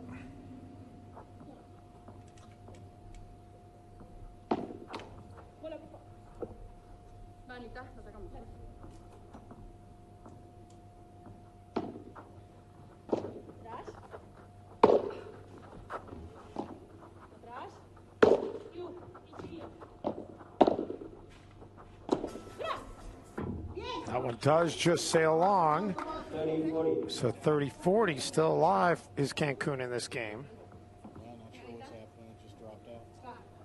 By the way, if you happen to be in the Tampa St. Pete area, you should come by here and check this out in person if you haven't had a chance to see it yet. It is even better with the action in real life than it is on TV, and our crew is doing a great job bringing you the action, but nothing like seeing it in person. And wow, how about Cancun with a rally?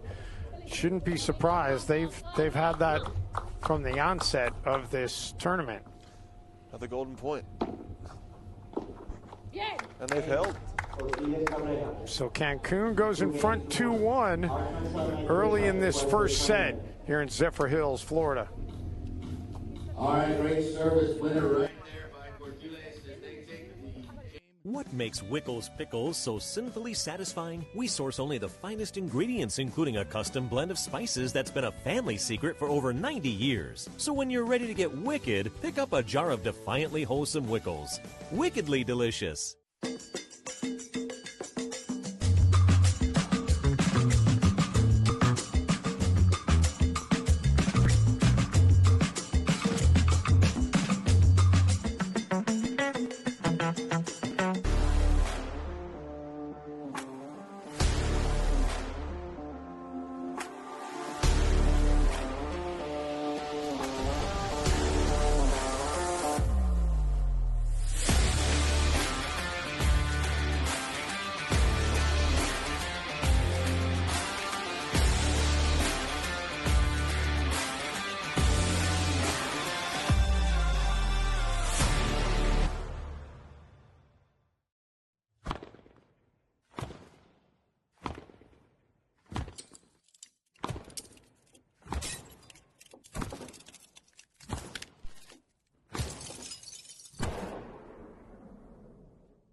Leading the Tampa Bay Rays to the best record in baseball. So great to have Randy. Well, the PPL is proud to be sponsored by Chosen Foods, Sky Padel, EE Padel, and Florida's Sports Coast.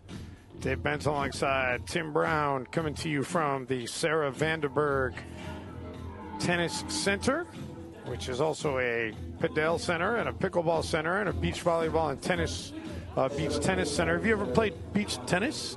Funnily enough, I was a beach tennis player before paddle. That was my transition. Went Really? Tennis to beach tennis to paddle. I've never even seen beach tennis, but I'm assuming it's. What are the rackets like? They're similar to paddle rackets, just a little bit slimmer, a little bit skinnier than a paddle racket, and yeah, the court is like a beach volleyball court with a slightly lower net. So it's all volleys because obviously you're not going to get a ball bouncing on sand. Right.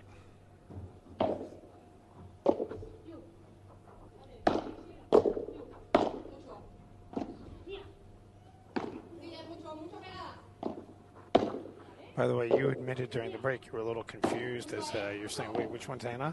And they're both Anna. It's Anna Maria is the one without the visor, and Anna, just plain Anna Cortez is her last name, is the one with the visor. So I've just been going with Anna and Anna Maria. I figured if you're confused, I should clear that up for the folks at home. And Anna unable to catch up to that one. So 40 love as Arkansas tries to get this thing all squared to all. And that's a pretty good serve out of Eggle. Tight match, as we expected.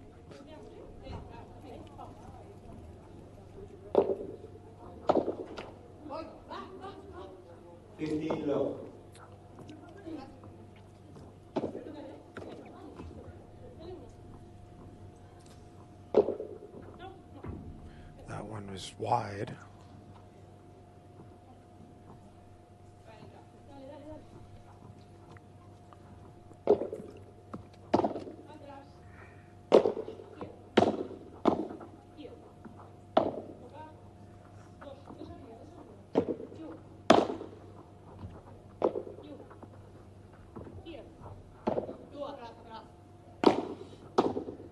That's the snake again. It's going to hurt you.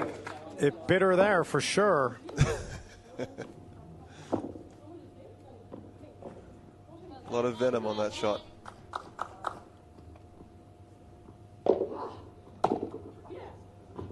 And that one is too long. So 40 love, quadruple game point here.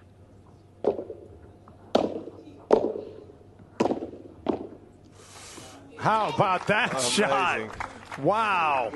And that closes out the game. So Cancun takes a 3-2 lead, and we will take a quick timeout.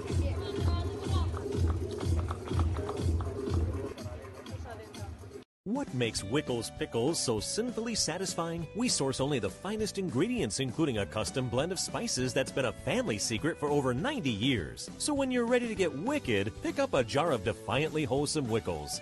Wickedly delicious.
Back here in Zephyr Hills, Florida, not too far away from the Tampa area.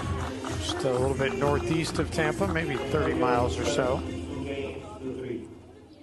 And as expected, this has been a very tightly contested match. Final team match of the day.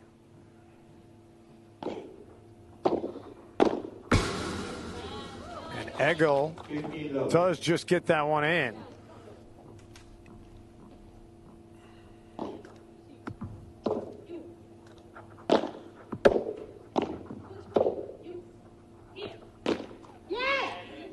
but unable to work the geometry properly on that one.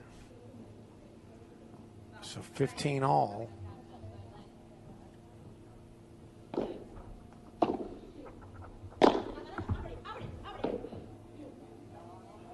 that one is long. 30-15. Got to be hard to read it when you're hitting it off that back wall and just trying to keep it alive.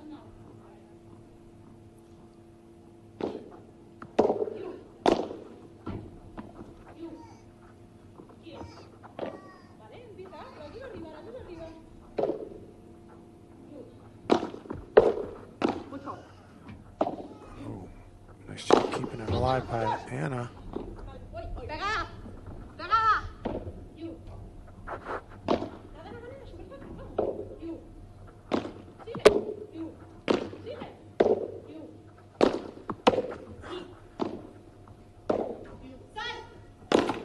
Oh, off the tape. Oh. Catches a break. That's lucky. 40-15. So they both moved forward really well there. They were on it. If not for the net tape.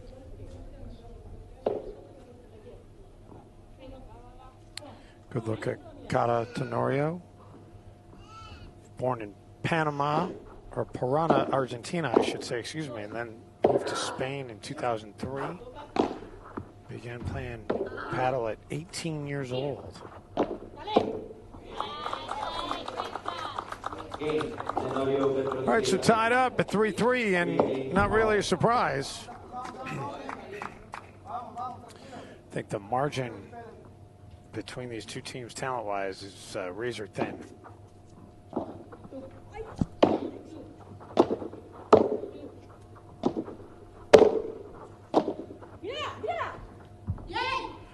That one does hit the wall. 15 low.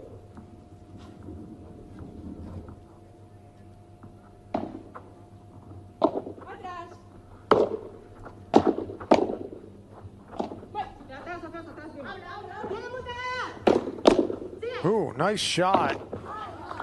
Nice job keeping that alive, and then Ana Cortez tried to get to the net, but she had a lot of ground to cover.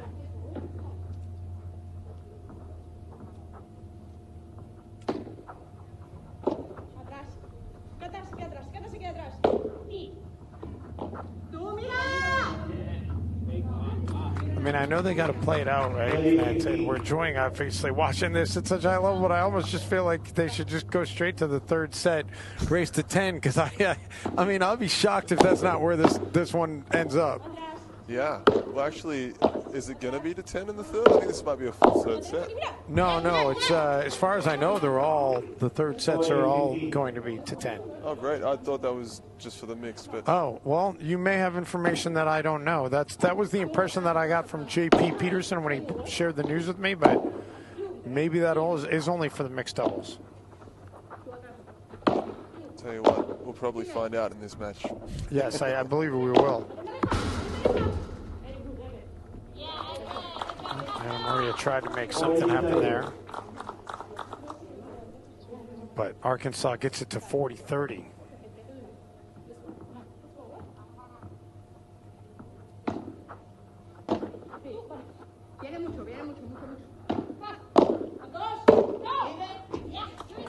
And make it 40-40, a deuce and a golden point. Golden point. Golden point. An uncharacteristic error from Ana Maria there.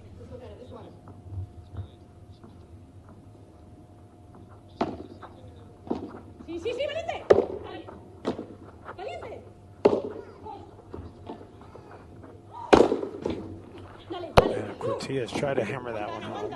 Nice defense by Eggle, keeping it going.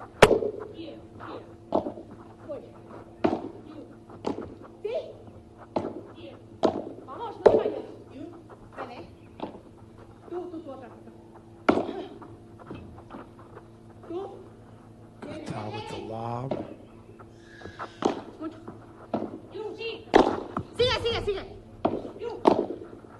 Oh, this thing just keeps going. Oh, Ana Maria finally gets hit. The gancho to the fence, a great idea on a golden point. Anything can happen off that fence. So Arkansas takes it, and they've got the lead here in set number 1, 4-3. Back to SVB after this timeout. What makes Wickles Pickles so sinfully satisfying? We source only the finest ingredients, including a custom blend of spices that's been a family secret for over 90 years. So when you're ready to get wicked, pick up a jar of defiantly wholesome Wickles. Wickedly delicious.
If the rain's coming, yeah. All right, we've got some clarity that the default position for men's and women's doubles will be to play a full third set.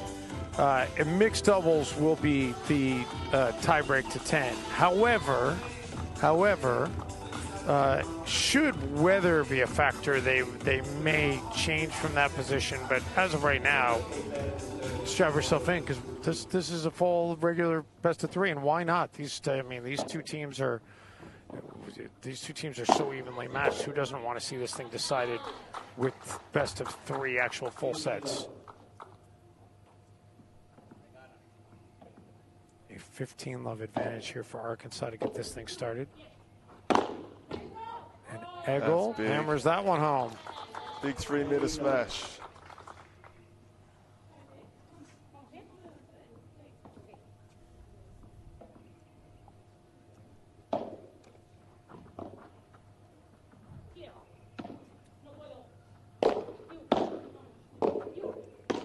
Ooh, Eggle just a little bit too low.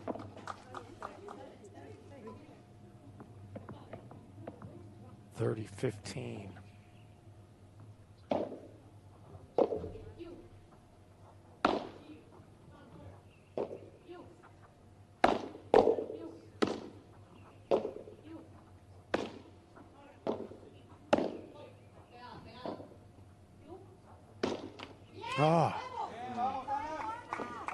Anna Maria is just a ball machine. She doesn't miss.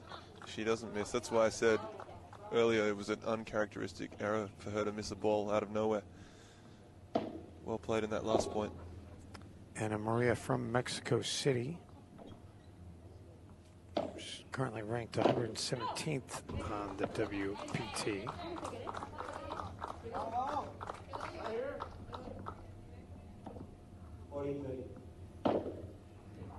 So, double game point opportunity here for Arkansas. And that goes long, so they do take it. So the Matrix sitting at 5-3 now. And if they can get a break here, they can take this first set.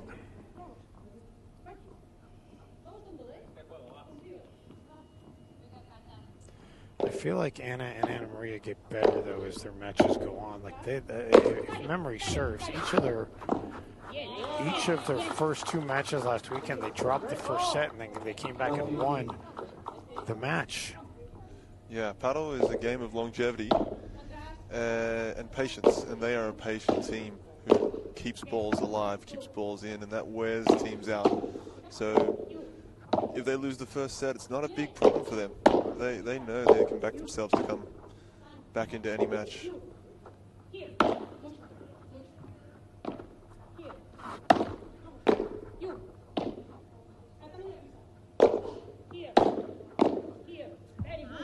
And that goes wide. Love 30 here. Arkansas 2 points away from breaking and taking this first set. This is a must-win point for Cancun.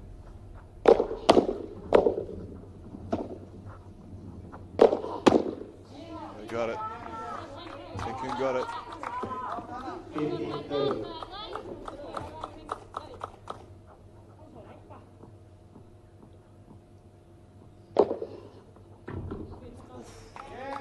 That serve took a wicked bounce. Yes, it did. And suddenly 30-30.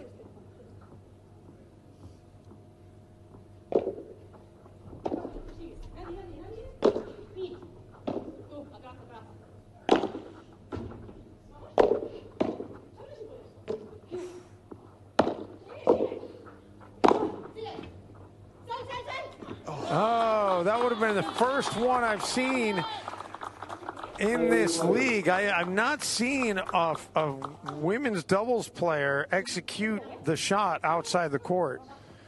And Ana Cortez gave it a go, but couldn't catch up to it. So it'll happen. Yeah, break and set point. Double break and set point.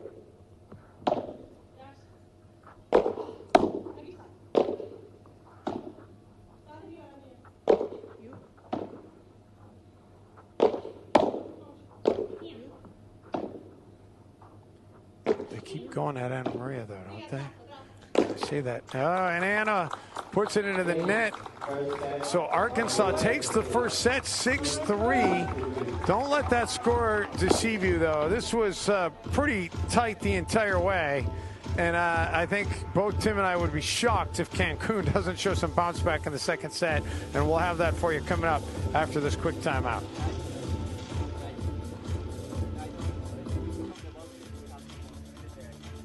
What makes Wickles pickles so sinfully satisfying? We source only the finest ingredients, including a custom blend of spices that's been a family secret for over 90 years. So when you're ready to get wicked, pick up a jar of defiantly wholesome Wickles. Wickedly delicious.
Dave Benson, Tim Brown along with you here from the Sarah Vandenberg Tennis Center as weekend number 2 of the PPL season is well underway.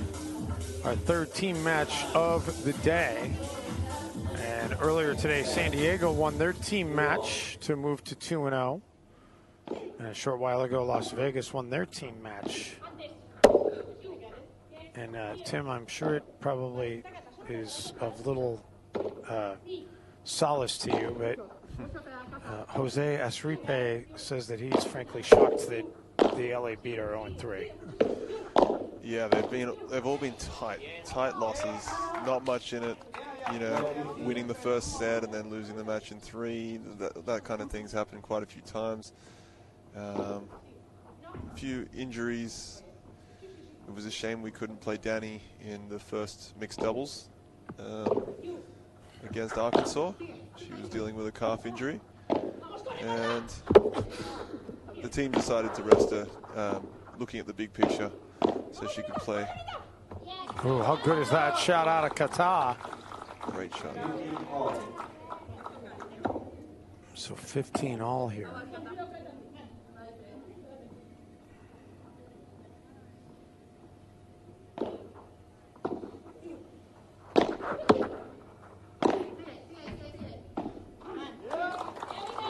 Got off a couple of walls, and then Ana Cortez into the net. So Arkansas now 30-15 in the first game of the second set.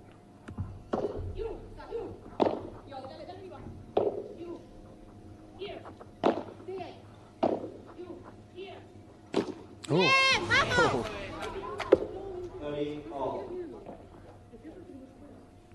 Needless to say, that wasn't what she intended when she started that swing.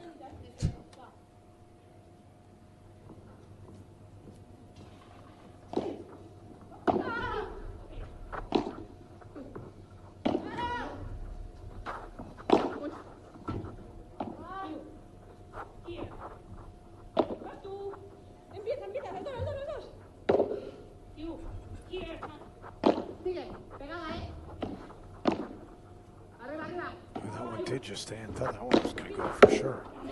And then into the net by Ana Maria. So Arkansas with a double game point. Wow.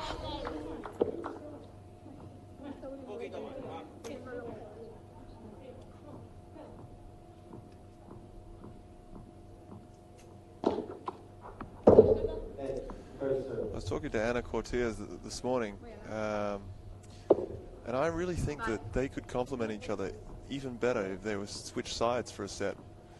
As you said before, a lot of the balls go to Ana Maria. And if they were able to switch sides, Ana Cortez could take 70% of the court with her dangerous Viboras. Well, we'll see if they try to get creative. They're already down 1-love here in this second set. We'll get a quick break here from Florida.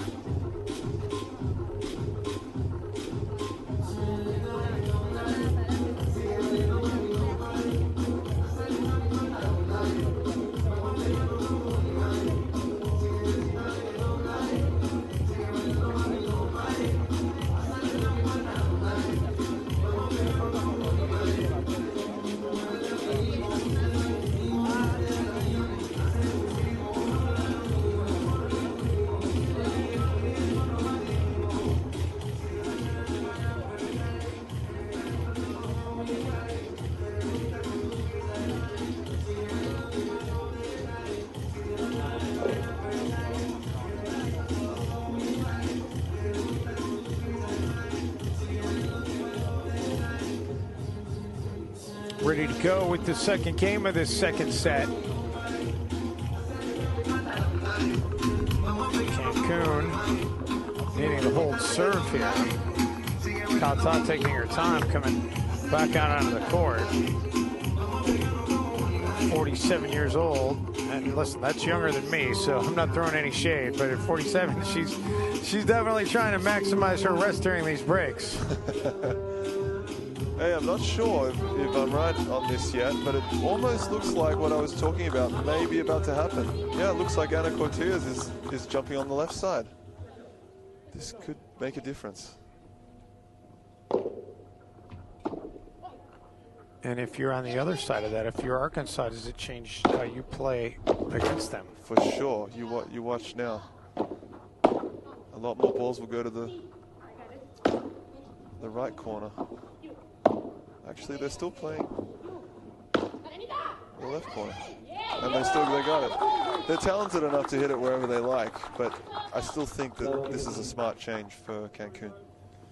Love 15.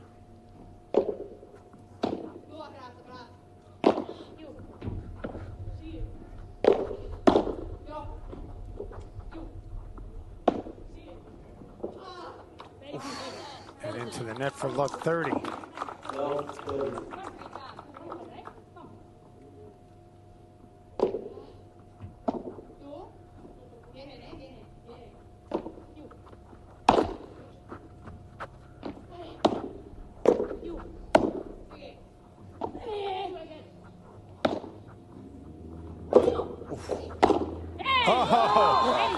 Tenorio disposes of that one.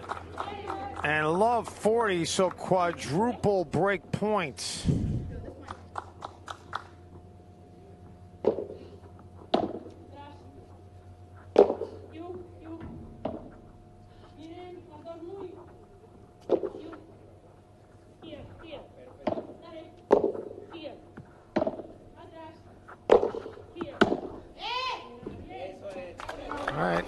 on here, make it triple break point.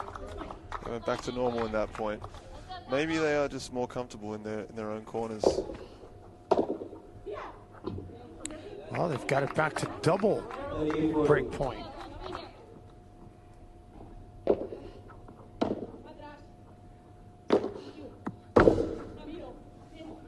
That one just long, so we got a deuce and a golden point. Well, I mean, a live look at it, I thought it hit the ground first, but I'm not in the chair. Once again, I'm going to go with the spin on the ball, and I think this is why Ana Cortez is so sure of it. A little bit of topspin on the ball after the wall, which would indicate that the ball hit the glass first and is out.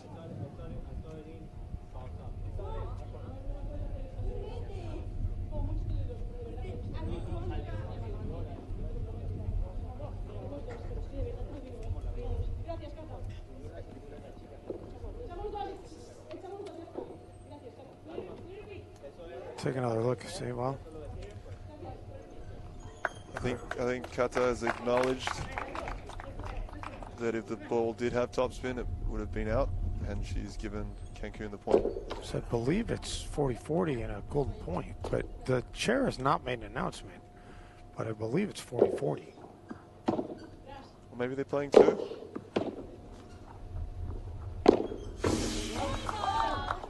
Well, in either case, Arkansas is going to win, and they're going to get the break. So Arkansas 2-love, and that's a big start for them. So they've got a little bit of breathing room here against Cancun. If they can hold serve and get it to 3-love, that would be really have Cancun back up. Despite they'd only be down a break, but it would feel much bigger than that to be down 3-love. They got to get that break back here.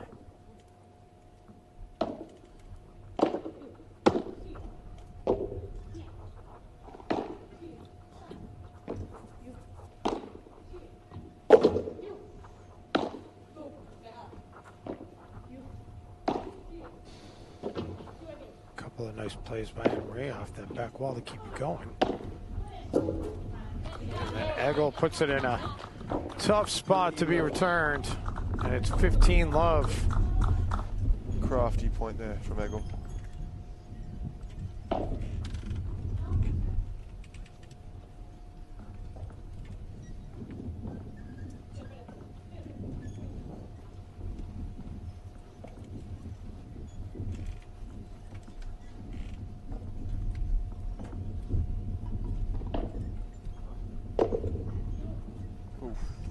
That carries. It's too windy for that.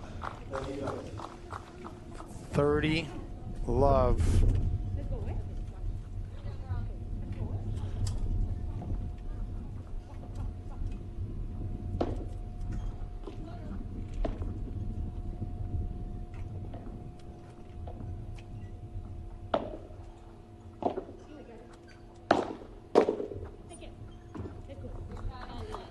And make it 40-love and quadruple game point.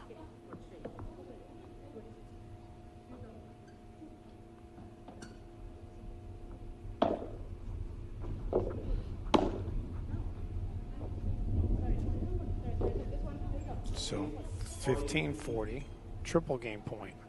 Or did they say no reach? No, 15-40, I know, right?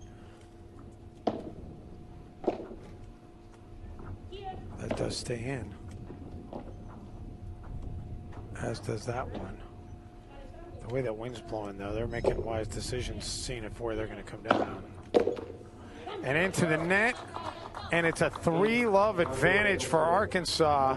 Cancun's about to get the serve back, and they are almost in a must-win game kind of situation. We'll have it for you on the other side of this break. What makes Wickles Pickles so sinfully satisfying? We source only the finest ingredients, including a custom blend of spices that's been a family secret for over 90 years. So when you're ready to get wicked, pick up a jar of defiantly wholesome Wickles. Wickedly delicious.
Okay.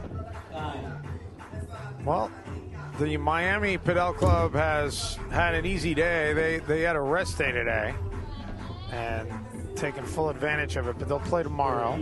They'll be in the evening match tomorrow, sitting at 2-0. So Cancun, I mean, this is pretty much that they have to hold here, don't they? I mean, they can't go down 4-love. They have to hold here. This is a massive game for Cancun to stay in this match.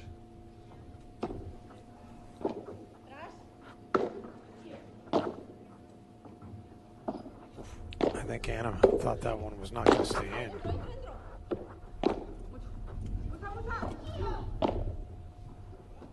Oh, Anna able to get to it. What a get. Wow. It's for naught, but that was a heck of an effort.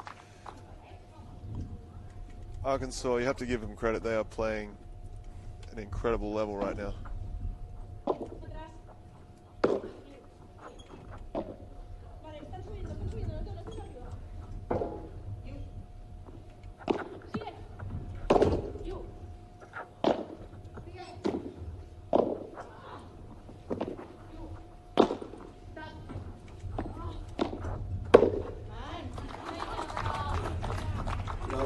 I mean, Cancun, they're doing a great job keeping points alive, but it's just been Arkansas just keeps the onslaught coming. Can they keep their heads? That's the most important thing right now. So stay solid. Great shot from Anna Maria. So I move to 15-30.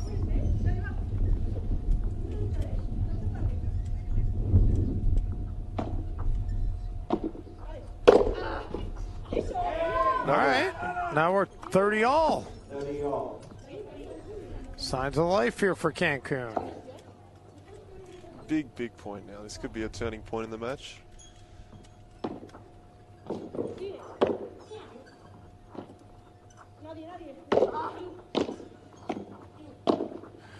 And they go up. So 40-30, double game point.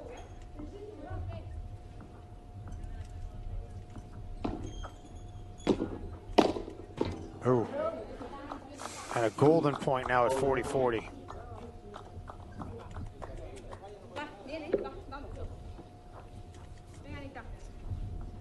Huge point for Cancun right now. Also huge for Arkansas. And they win this one. It's they got a stranglehold on it. That stays in. They didn't want it to. That one does not. And Arkansas takes the golden point and has a 4-love lead here in set number 2. Wow. Just wow.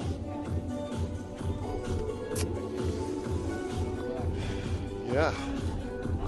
The wind is not helping them. Yeah. Two balls have sailed long and wide off the high lobs from Cancun. Well, that one high lob did not sail long enough. Anna Maria let it go, hoping it was going to hit the wall. So Arkansas, if they hold here, they will be really in the driver's seat.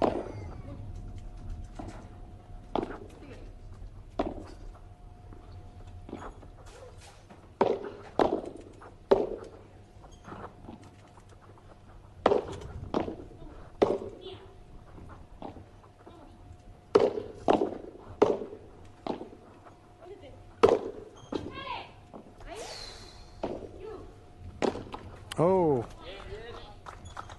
and that one by Anna Maria was in, but not by much. Wow.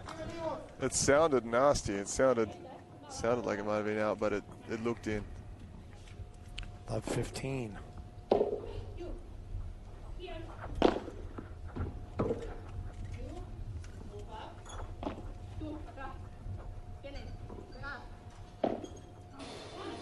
That sails wide, so 15 all. 15 all.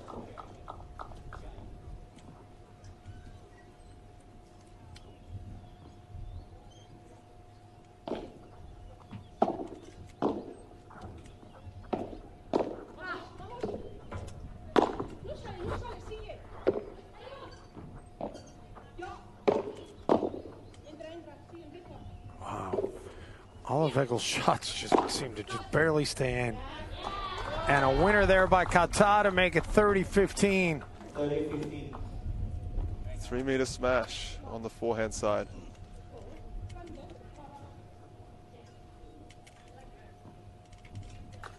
What do you mean by that, 3 meters? So the fence on the side is 3 meters tall. So all the smashes that bounce, hit the back glass, and then go over the side fence, they're called 3-meter smashes. And as you can see at the back of the court, there's an extra 1 meter of cage on top of the glass. Yep. So anything over there is called a 4-meter smash. You'll hear the Spanish call it a por tres or a por cuatro. Of course, the ideal would be to make it a 5-meter smash and just get it over it. Yeah. Well, in training, yeah, you smash as high as you can over the back if you get the chance. All right, 30 all. Cancun showing some signs of life here. 30 all.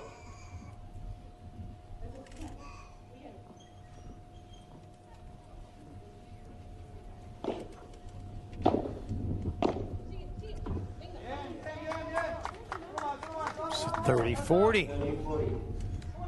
And double break point for Cancun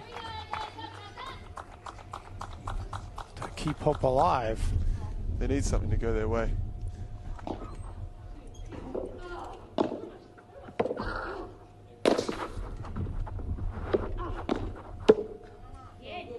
Instead, it's going to be another golden point.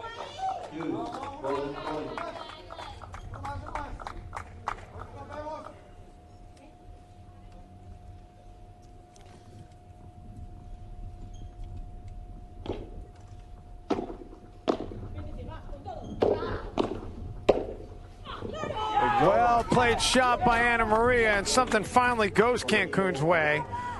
So they get a game, and they'll have the serve on the other side of this timeout. Stay with us here from Zephyr Hills, Florida. The big winner right there on the golden point to keep game. What makes Wickles Pickles so sinfully satisfying? We source only the finest ingredients, including a custom blend of spices that's been a family secret for over 90 years. So when you're ready to get wicked, pick up a jar of defiantly wholesome Wickles. Wickedly delicious.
Well, we've reached a fork in the road point in the match here because Cancun holds serve and gets it to 4-2. They're right back in it. They're still only a break down now after getting that break. Arkansas answers a break with a break, and they'll serve for the match. So this is a pivotal point here.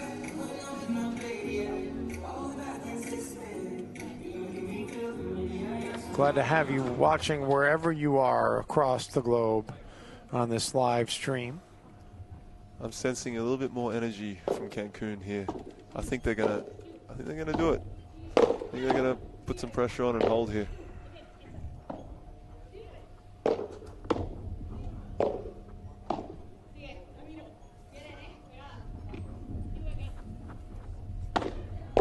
Ooh. And just like that, love 15.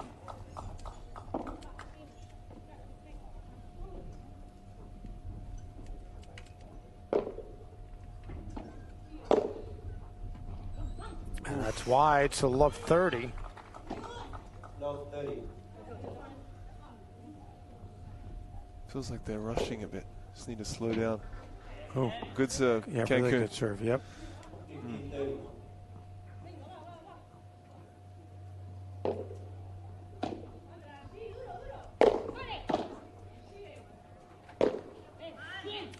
And that's going to take it to 15-40 and triple break point.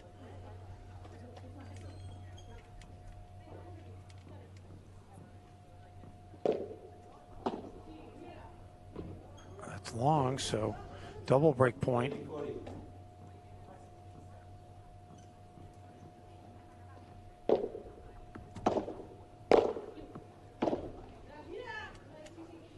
Stays in.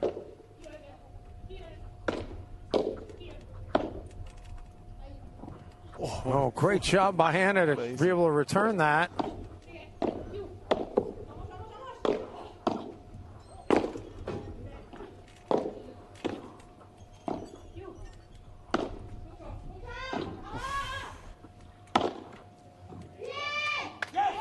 Amazing gets. And a deuce and a golden point. Some incredible, really incredible defense there. Especially that one out of the corner by Cortez. I don't know how she got that one. And then off the back wall as well. That was amazing.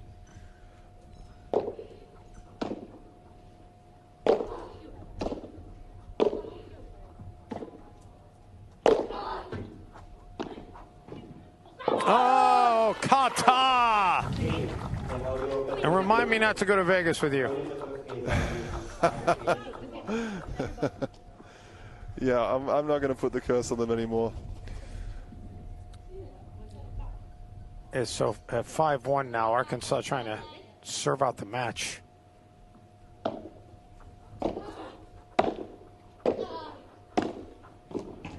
And they've got a 15-love advantage. 15 love.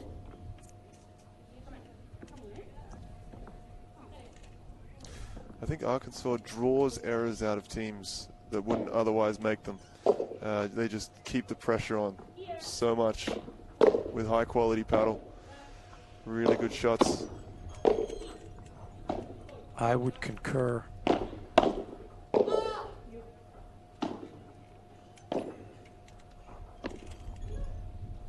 Well-placed shot there by Kata.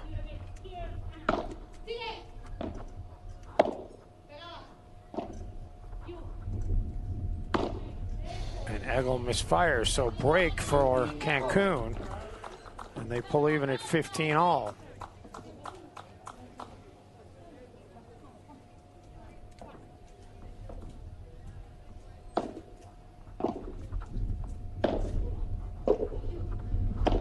Oh, and Egel hurried that shot a little bit. So 15-30.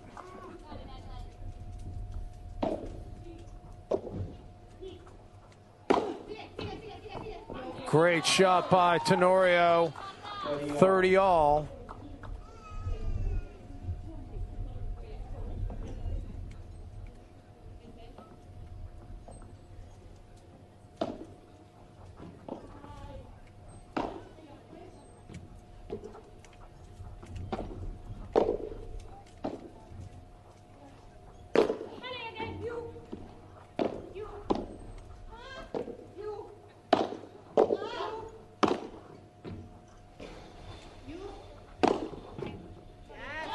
And they're a point away.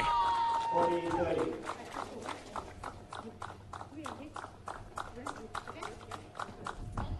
Double match point.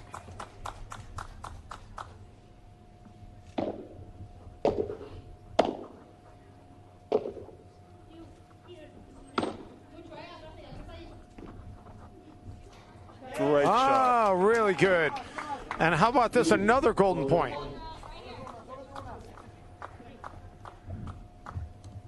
This has got to be about the fourth or fifth golden point of this match.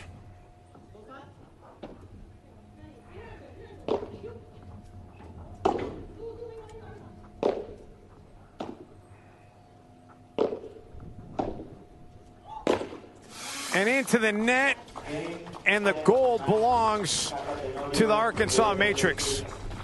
6-3, 6-1. Wow, that is a deviation, Tim, from what we expected. And you know what? I think Arkansas just beat Cancun at their own game. Cancun is so sound fundamentally, but Arkansas was even better. Credit to Arkansas. They played unbelievable Padel out there, and they drew the errors out of what's usually a brick wall from Cancun. So they earned it today. So the Arkansas women get the women's doubles. The Arkansas men will take on the Cancun men in just a few minutes. But JP with some interviews beforehand, and then we'll introduce the men. We'll turn it over to JP, and we'll be back with the commentary for the men's match when it gets underway. Hey, congratulations. Great match once again. I just mentioned, I think there were 5 or 6 golden points in that whole match. Do you have a different strategy for those points? Are you more patient? What's the key? Not really. I think we just tried to focus every point like it's a golden point, and we just maybe had a little bit of luck on our side today. What was the difference in the match today, you think, for you guys? It's such a tough team you played there. So I think that Egel played very good today. I don't feel good, but Egel MVP for today. This is the difference, but maybe. She's good enough to play at any given day. So You got a little knee injury there, too, in the beginning, huh? I just fell, and scraped my knee, but nothing bad. Don't worry, it's mom and it's very hot. Yeah.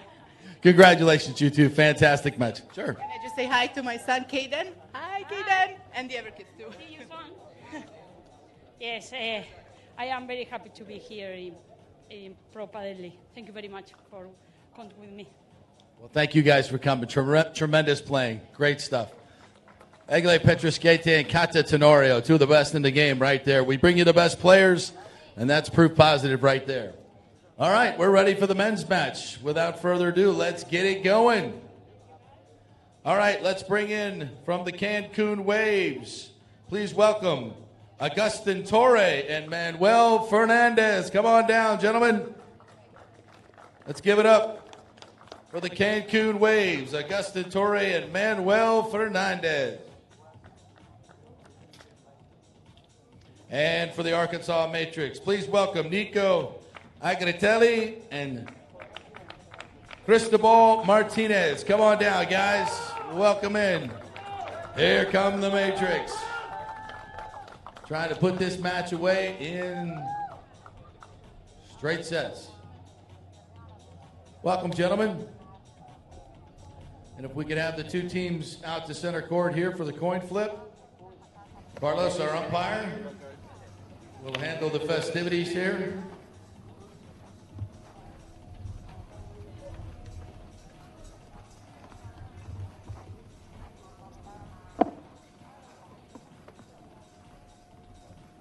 All right, Arkansas, since you won the ladies won the first match, you can have the call. Logo is the call.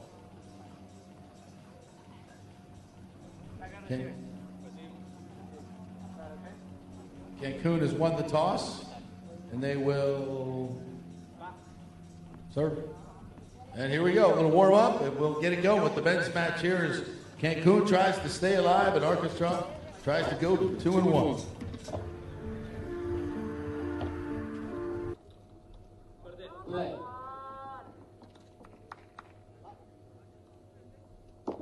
With the men's doubles match underway, Arkansas in the near court and Cancun in the far court, and Nico Agritelli wearing the white hat joined us earlier this morning, was the very first person to sit in the chair where you are right now, Tim, and he's been waiting all day to be able to play.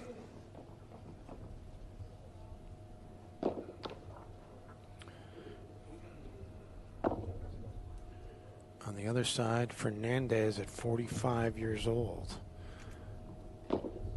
is out there.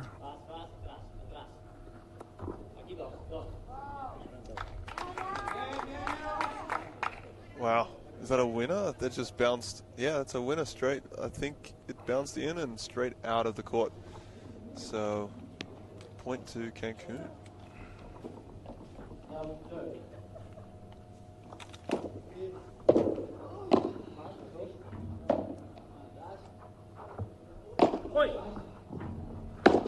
Oh, into the net there by Torrey. 15-30.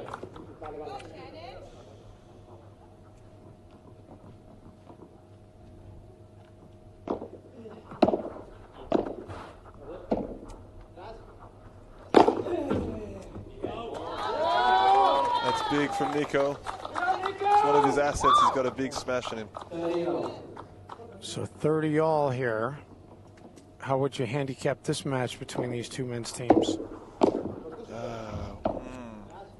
Well, I know that Mano is an amazing player.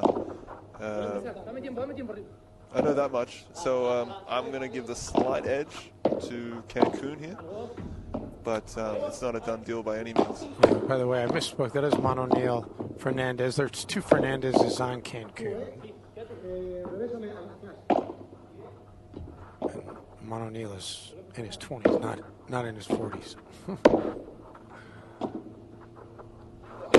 Oh, wow. How about that? Oh, he goes over and gets it. That was awesome. Zipper hit the wall. So explain that to me, Tim. If that had landed in, was that legal, or does he have to hit it from his side of the net? That would have been 100% legal if that landed in, and the point would have continued, and Nico would have had to get back into the court and try and cover as much ground as he could. Yeah. And that's what I thought, but I just wanted to confirm it.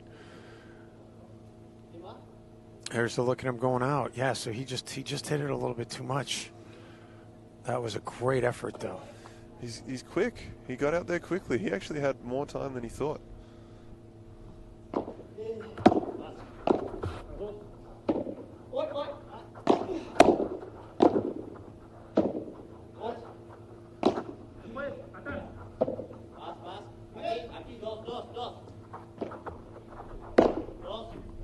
And that one's wide, hits the wall. So the game goes to Arkansas. So the Matrix up 1-love here. And this is going to be fun to watch. I feel like, I feel like we got let down a little bit with that women's doubles, because I was expecting that thing to be a 3-setter. And I still think this thing could be destined to mixed doubles, which, by the way, as I went back to grab my about 12th cup of coffee today between matches, I did have a chance to talk to Ana Cortez as she was making her way back to the players. They don't really necessarily have a clubhouse area, but the area where they can go kind of unwind. And she said, yes, she's like, I'm going to forget about this. I'm going to take a shower. I'm going to get focused. We're going to be out there for mixed doubles, and we're going to win. Oh, nice. She's already thinking ahead. Good. Look forward to that one if we get there. Ooh, Agritelli gets tagged. And the hand up. Good sportsmanship.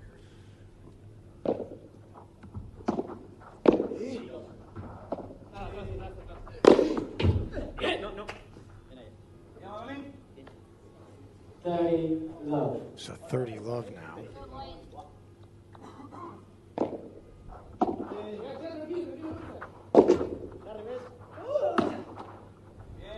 And Agritelli into the net. 20 love.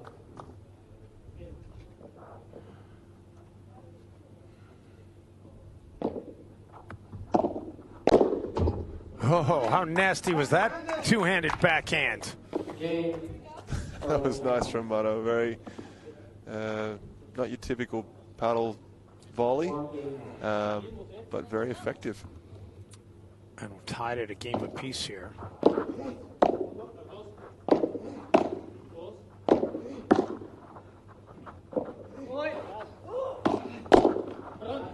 Ooh, the attack and the finish attack. Tagging your player. You always put the hand up. Yeah, I mean, sorry, I got you. Not really that sorry. He's tagged both of them now. I wonder if they'll... He's nicknamed El Loco for the crazy shots he hits.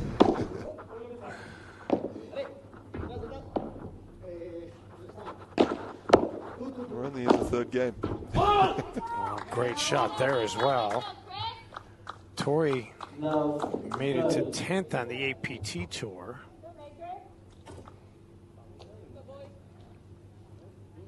He's been playing and coaching Padel for over a decade.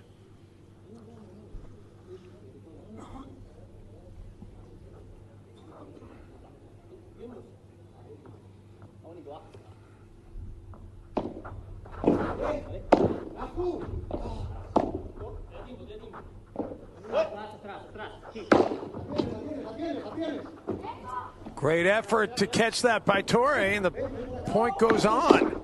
But then into the wall. I'm not sure, did you think Torre's leg might have touched the net on the way out? If he touches the net at all, that's point over. Well, if you saw it, nobody else did. Okay. No, the point went on, so it's likely that it was legit.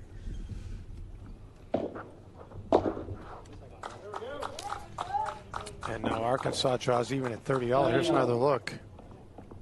Yeah, the net didn't move. No, so that's play on. That's a good example of out of cage play.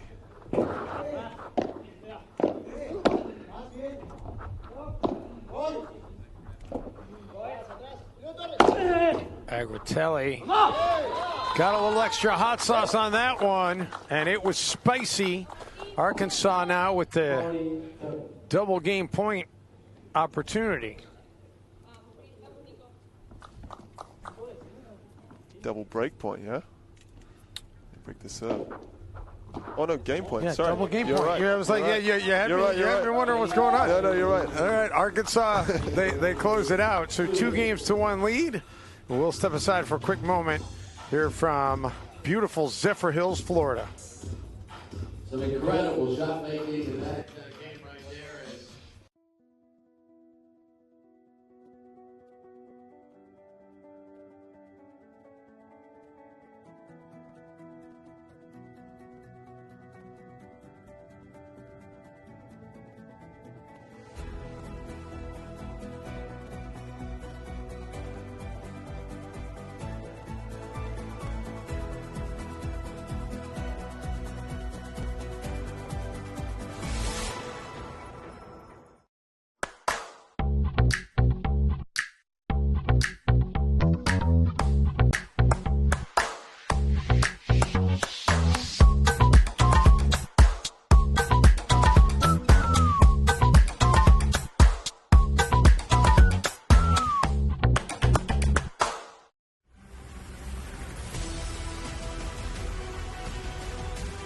Pro Padel League. 7 primetime cities. The best athletes in the world going head-to-head. 4 bragging rights, cash prizes, and the opportunity to be the Pro Padel League champion. The action kicks off May 13th through June 11th in Tampa at SVB Tennis Center. Go to ProPadelLeague.com for tickets and more information. Back here at the Sarah Vandenberg Tennis Center. Arkansas with the 2-1 advantage. Cancun trying to see if they can draw even.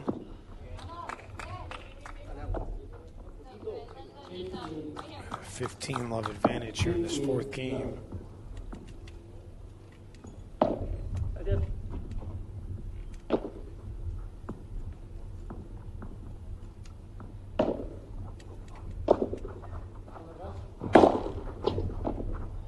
Agritelli digs that one out. High lob. And that one goes into the wall. 30 love.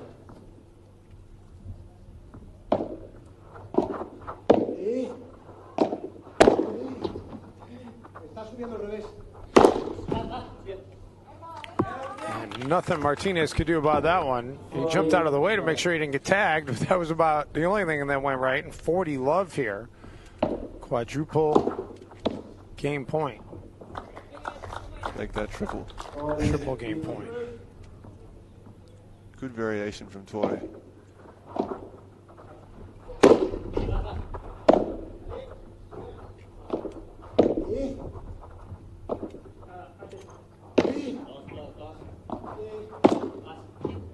Oh, well-placed shot.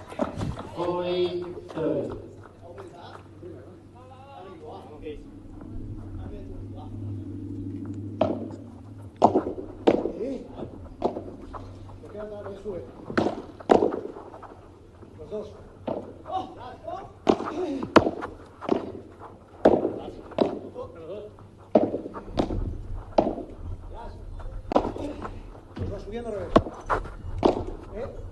Agritelli just got a little bit too much loft on that one. So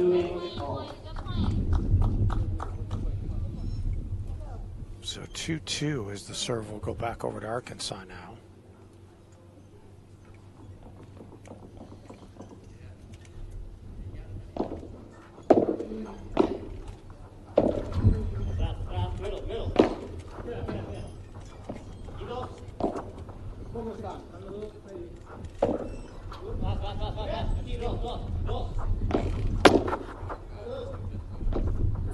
Agritelli with a lob.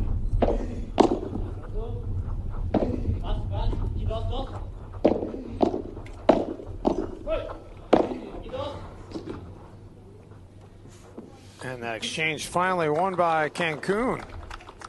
And Martinez isn't afraid to go for a big smash from behind the line. He's not afraid. I just haven't seen anyone going for it from that deep in the court.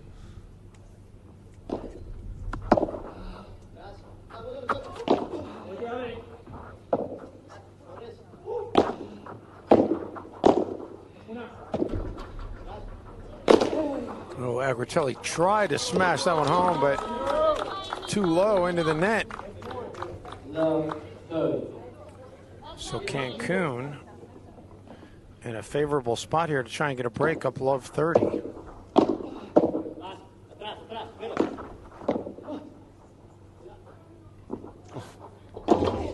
Oh, what a great play by Agritelli to keep it alive, although it hits the wall, so maybe not so great. And a lot of pressure here for Arkansas. Love 40.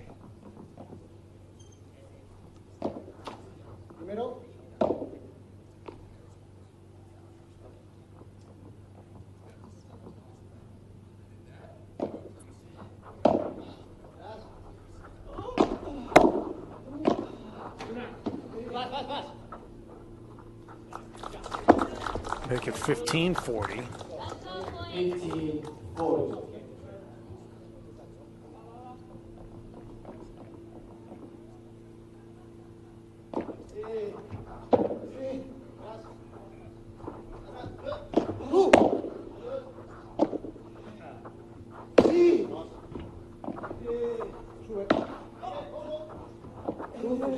Nice job keeping that one alive by Nico.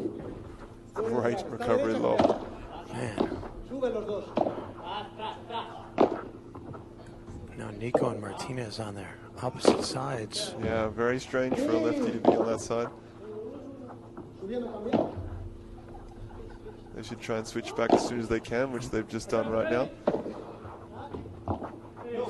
Ooh, Nico gets too much loft on it, and it's a break by the Cancun Waves, and they'll go up 3-2, and they'll have the serve. And we'll have that for you coming up after this quick timeout from the PPL. All right, great match going on right here as Cancun takes a 3-2 lead.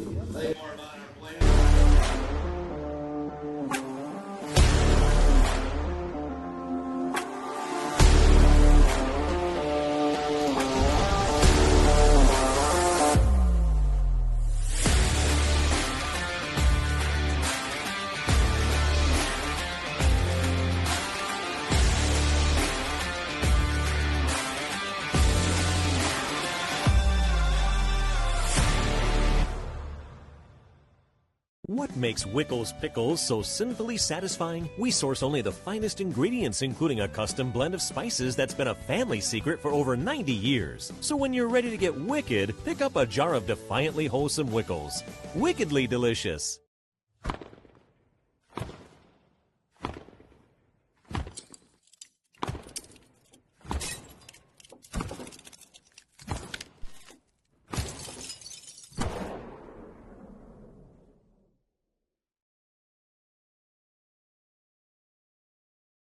Nice to have him out here supporting Team Cancun. Of course, Randy was a big part of Team Mexico in the World Baseball Classic. Back here in Zephyr Hills, Florida, everybody. Dave Benz hanging out with Tim Brown. And got a good one going right now between Arkansas and Cancun. The Arkansas women beat the Cancun women in straight sets. So Cancun needs a victory here in men's doubles to get this to a mixed doubles for the team match. And Torre there just saying, tell me, is it going in or is it going out? the smash. And Mano responding with, I'm not sure, because it hit the top of the cage. It's too hard to tell.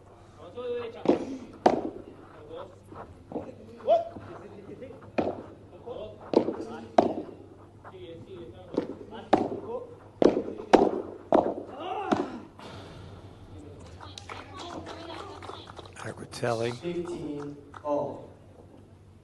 And suddenly it's 15 all.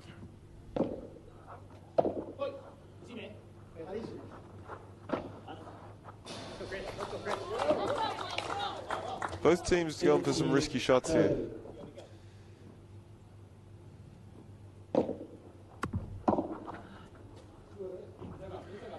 That one is long, so 30 all.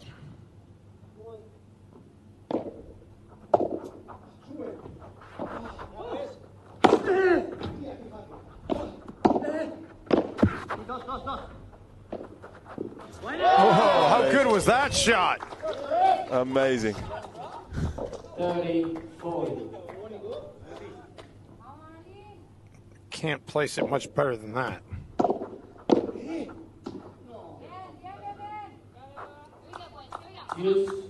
So golden point here.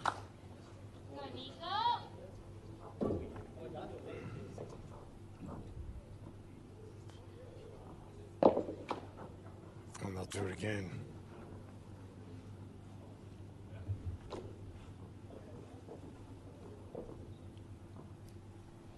Golden? Yeah, golden.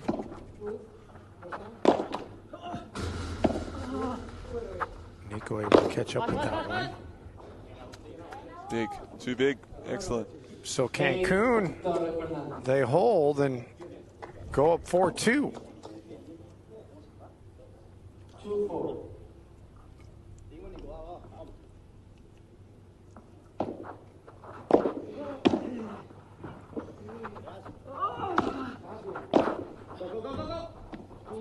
Martinez able to keep it alive. Oh, nice dig there by Nico.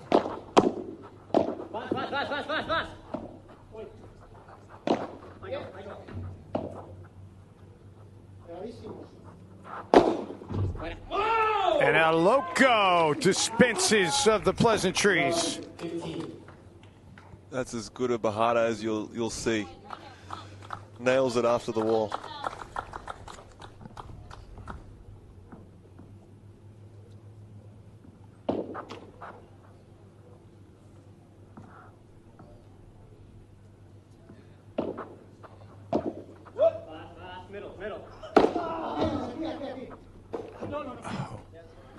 Great effort there, but unable to finish it off. So 15 all.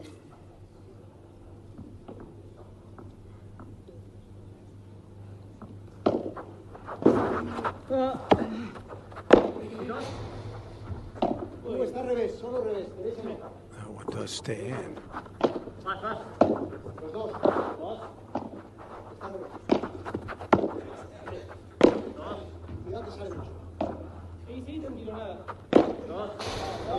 That one, it goes wide, so Arkansas goes in front 30-15. 30-15.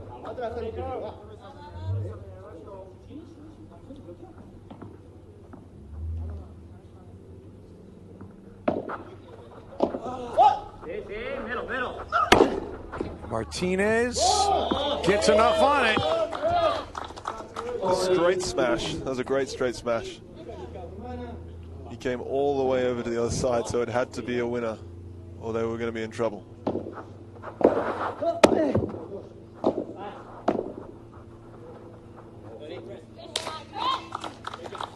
And how about Arkansas hanging on here? So it's tightened up. Arkansas still down a break, though. Cancun's going to try to keep the pressure on. They'll have to serve on the other side of this timeout. Shot making is absolutely incredible. Say more about our players here.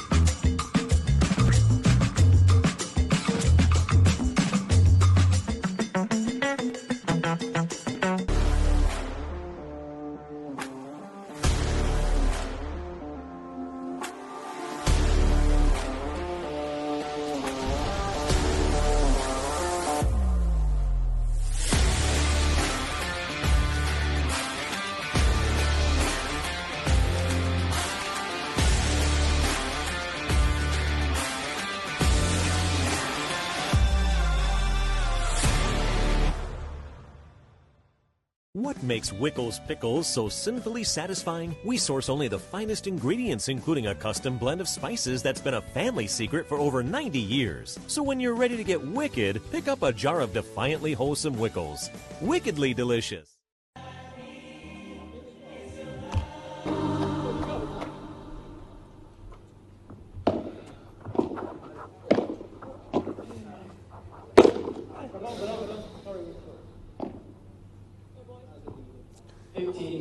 That one hit Nico Agritelli on the way through, so end of point.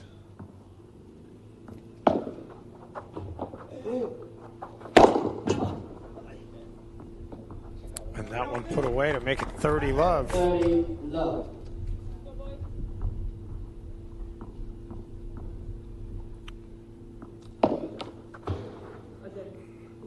Agustin Torre, originally from Argentina, but now lives in Mexico.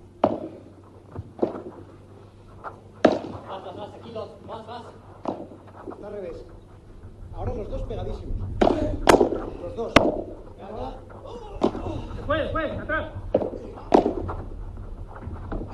Vas. Los dos. Well placed shot there. Well measured from Martinez.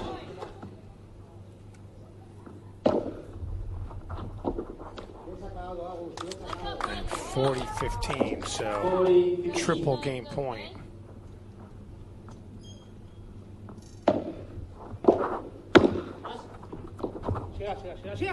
Oh, that one did stay in, so they're still alive in this game. You're down a break. You'd like to get the break here. You don't want to have to get the break when if you don't get it, it's the end of the set.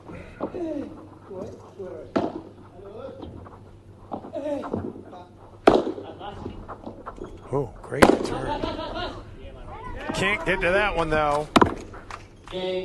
So Cancun holds. They go up 5-3, and now Arkansas needing a hold and needing a break and needing a whole lot to go right.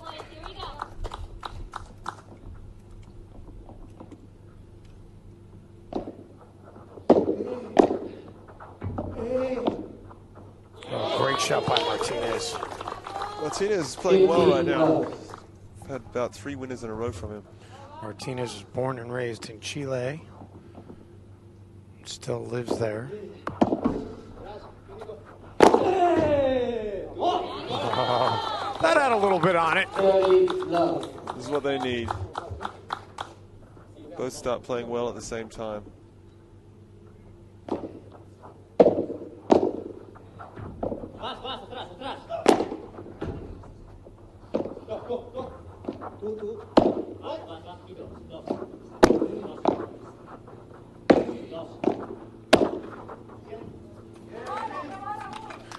And Torre put that perfectly into the corner.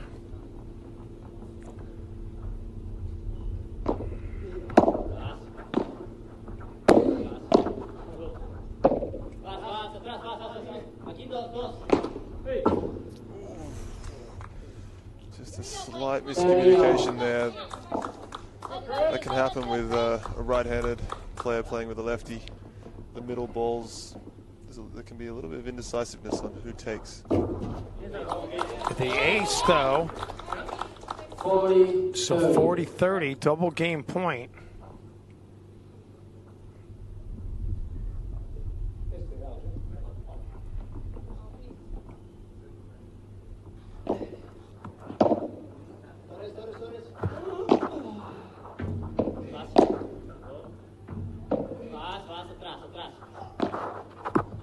Oh, how good is that out of Martinez? So 5-4, Cancun will serve for the set, but Arkansas maybe with a little something behind them in terms of momentum. We'll find out on the other side of this timeout.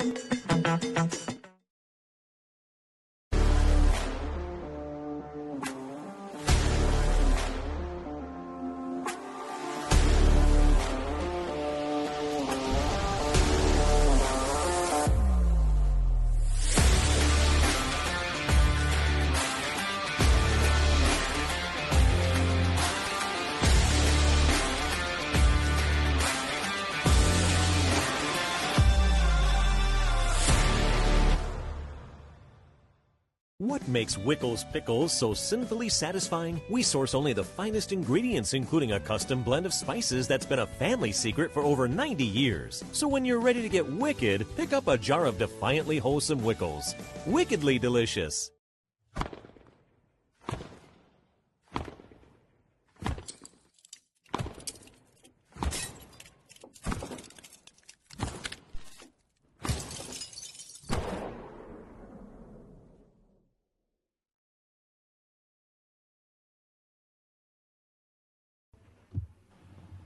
Dave Benz, Tim Brown with you from Zephyr Hills, Florida. 5-4 Cancun, trying to close this thing out in this first set. And they take a 15-love advantage.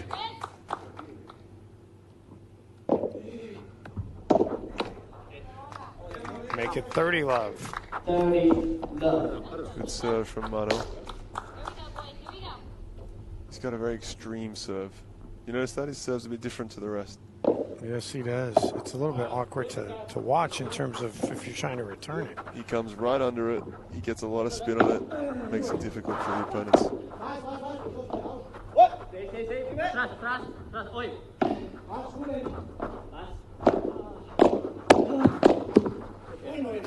And just like that, they are a point away from taking this set.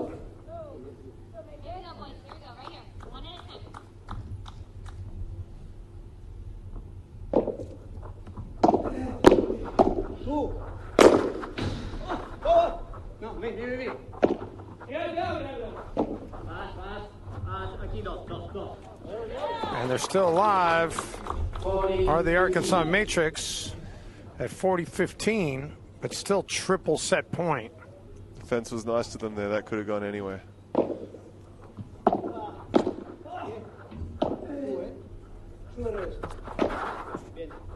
Clever. Really clever, and it's effective as well. It closes out the first set 6-4 Cancun. So Cancun is set away from getting this thing to a mixed doubles match.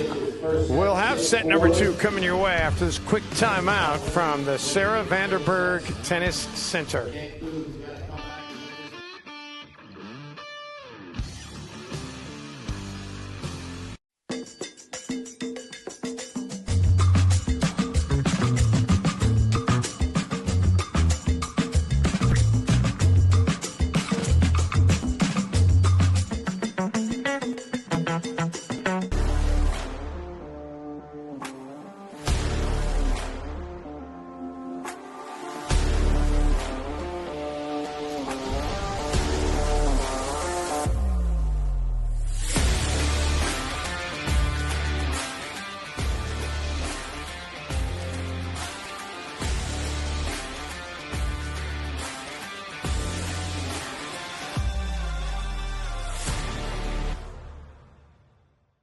What makes Wickles Pickles so sinfully satisfying? We source only the finest ingredients, including a custom blend of spices that's been a family secret for over 90 years. So when you're ready to get wicked, pick up a jar of defiantly wholesome Wickles. Wickedly delicious.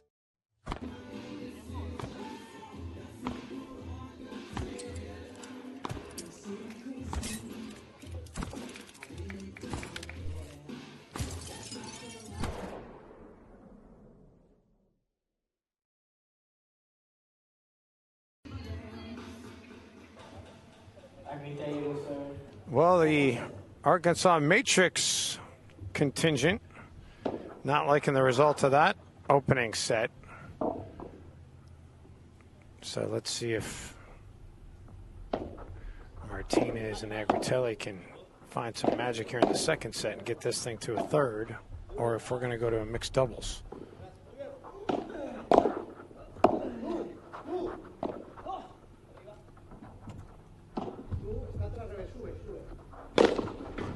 Torrey hammers that home.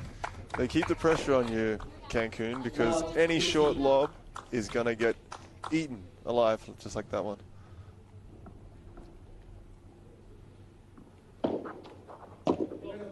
Agritelli caught the net, so they'll reserve. Nico Agritelli lives in Dallas. He's from there his entire life.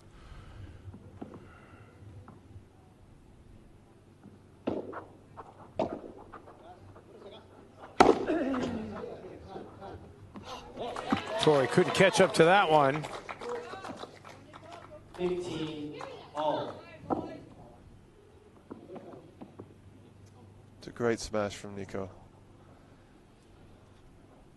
Por tres, or 3 meter smash, as we talked about.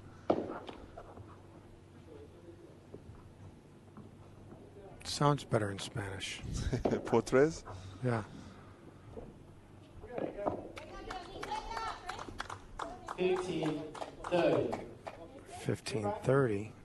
Or if Cancun could get a break to start this second set, they would really put a lot of pressure on Arkansas. Yeah.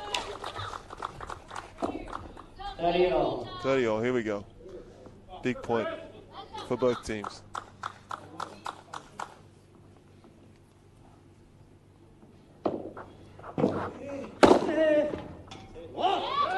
Seems like the aggression's paying off. 40-30. How do I say trace what? 40-30. How do I say that? The 3 meters? 3 meter smash? Yeah. Por tres. Por tres. Yeah. Translates to 4-3. 4 meters.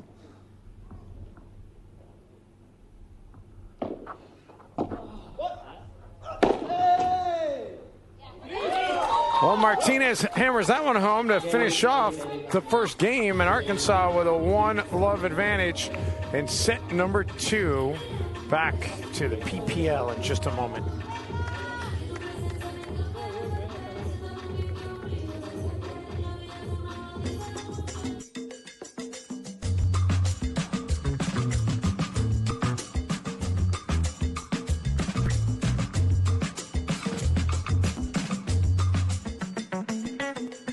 What makes Wickles pickles so sinfully satisfying? We source only the finest ingredients, including a custom blend of spices that's been a family secret for over 90 years. So when you're ready to get wicked, pick up a jar of defiantly wholesome Wickles. Wickedly delicious.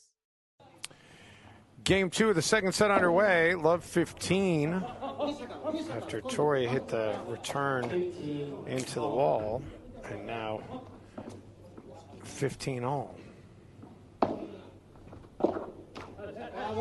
And make it 30-15. Just looked like Arkansas might be getting a little bit of momentum, and then 2 missed returns sort of neutralizes that.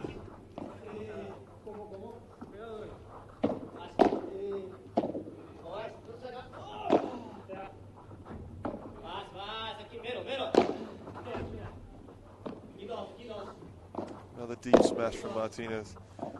Doesn't go out though, which puts them under pressure.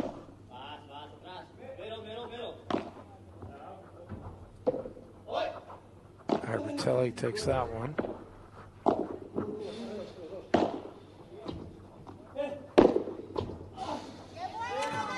Nico couldn't keep that one alive.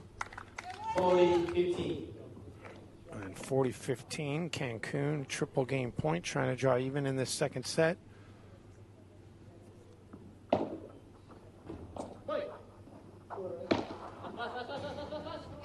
Well played shot there by Torrey. Game, Torrey Fernandez. 1-1. 1 game all.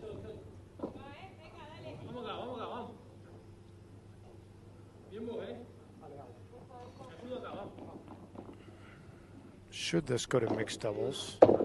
They have not officially announced the pairings for who would play, but as I mentioned earlier, spoiler alert, Ana Cortez will be part of that for Cancun.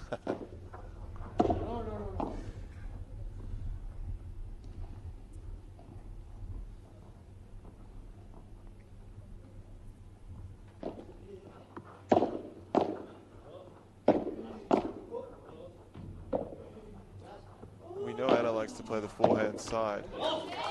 So my prediction is that she might play with Torrey. By the way, you know what I'm sitting here just thinking about right now, Tim, is I have a good friend who went to the Aussie Open this past January. Oh, yeah? And was trying to work me for some connections in Sydney, and I had none. But if they go back next year, now I got a connection in Sydney. Definite connection. Paddle connection too. Did they play paddle or not? I don't think that they really knew what paddle was until a week ago. So no, but I'm sure that they would be game for playing. Great smash from Martinez. It really again. was. And they made quick work of that game, didn't they? So Arkansas 2-1 here in the second. We'll continue our coverage after this brief timeout. What makes Wickles pickles so sinfully satisfying? We source only the finest ingredients, including a custom blend of spices that's been a family secret for over 90 years. So when you're ready to get wicked, pick up a jar of defiantly wholesome Wickles. Wickedly delicious.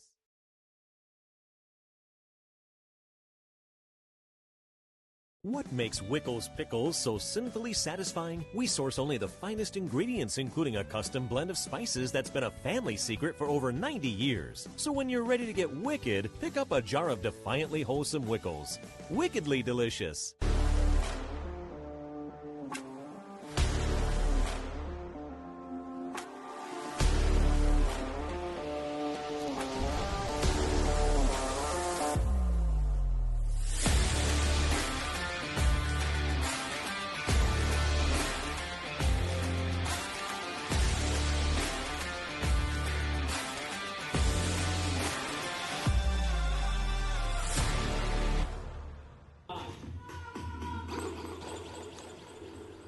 Well, the heat has mostly dissipated here in Florida, and it's turned into a very pleasant evening as we close in on 6 p.m. local time.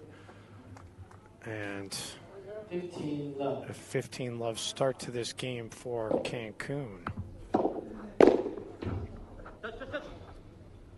that's going to sail wide, so make it 30-love. And you were saying that there's a brand new paddle tournament that runs in synchronicity with the Australian Open in Sydney. Yeah, the Australian Open tennis, the Grand Slam. They have an Australian Paddle Open now as well. That runs at the same time at Melbourne Park. So it's a FIP Rise. So an internationally recognized paddle tournament. Oh my goodness! Wow, couple of great shots.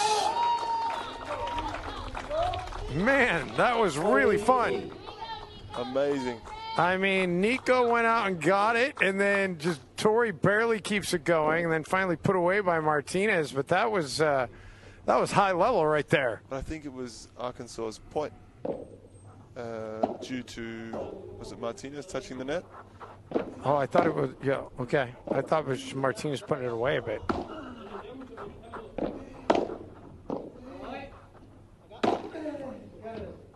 Sorry, Torre touching the net. And then Tori, a little deception right there. And that game is going to go to Cancun, so 2-2. Another quick game. Clever fake from Torre there, because he's been hitting so many big that the Arkansas players were ready to run forward, so it was a perfect time for a fake.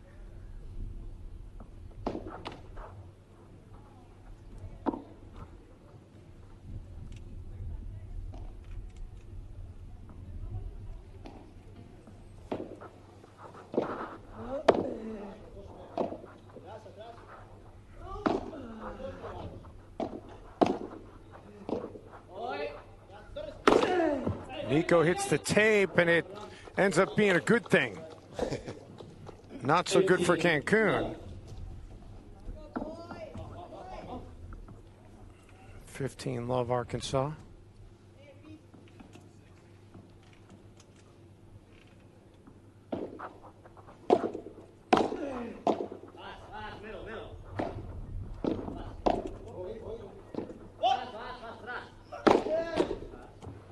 Martinez hammers it home. So 30-love.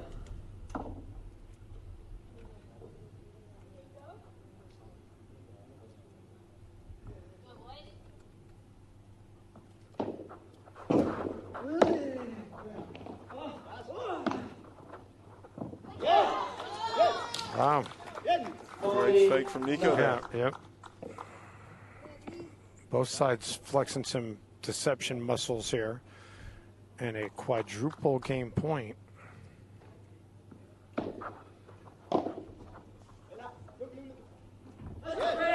And game to Arkansas. So a 3-2 advantage for the Matrix. And we'll continue our coverage of the second set after this quick timeout.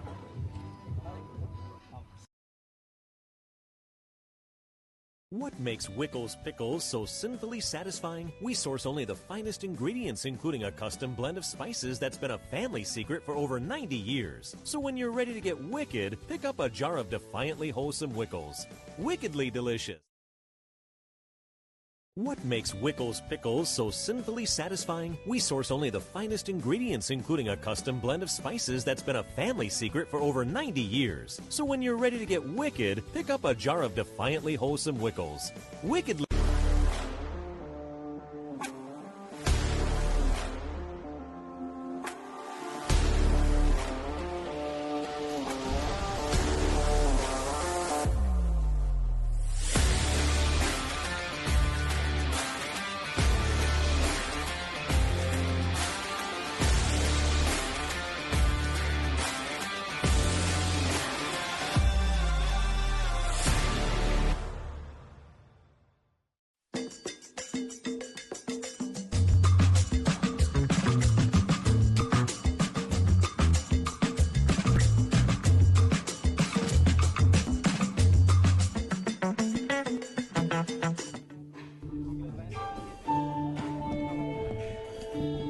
Back here in Zephyr Hills, Florida, and Austin Torre is yet to come back on the court because he's changing the tape on his racket. Excuse me, Augustin, not Austin. Augustin Torre. That's like a NASCAR pit stop right there. Yeah. Or I guess you'd be more familiar with F1 probably. Do they have F1 races in Australia? I'm sure you know about F1. Yeah. So there are F1 stops in Australia? Yeah, they have the pit stops, lightning fast. They're all set up to make sure they do it within the time limits. And as you saw there, Mano was helping Torre out to get it done without getting penalized. All right, so Arkansas gets out of the gates here quickly in this sixth game of this set.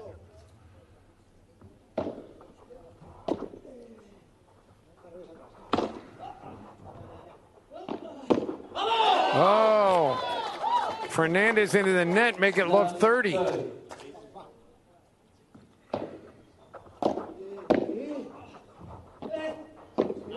Great little spin move and hit there by Agritelli.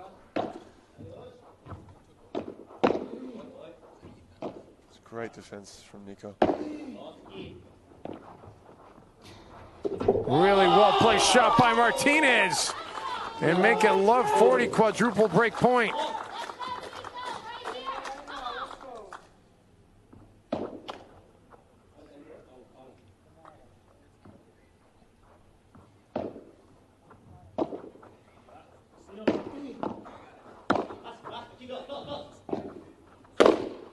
Oh, misfire, and the break goes to Arkansas.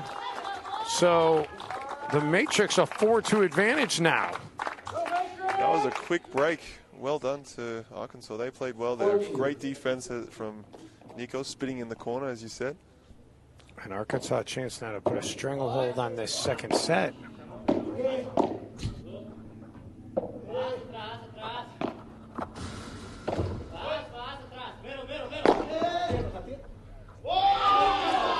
Big from Martinez, and that's a confidence smash. Arkansas is growing in confidence. So when they're yelling middle, middle, middle, what are they saying there, Tim?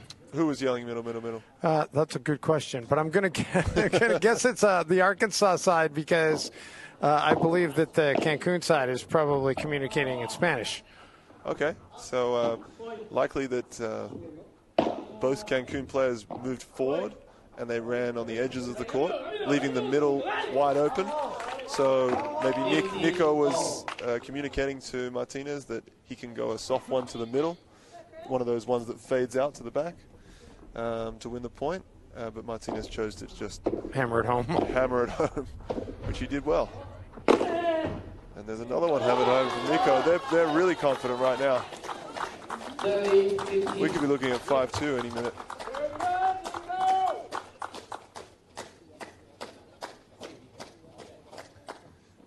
Yeah, momentum seriously has change sides right now. Another big smash. No, just patient with it.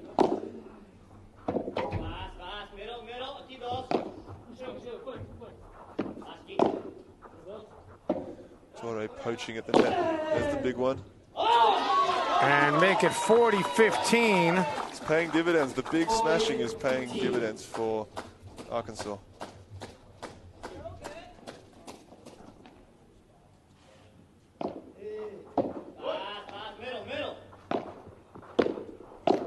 There's that middle call again. Yes.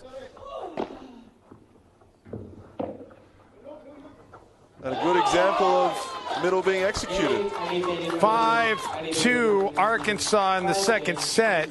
Cancun will have the serve to try and keep this second set alive.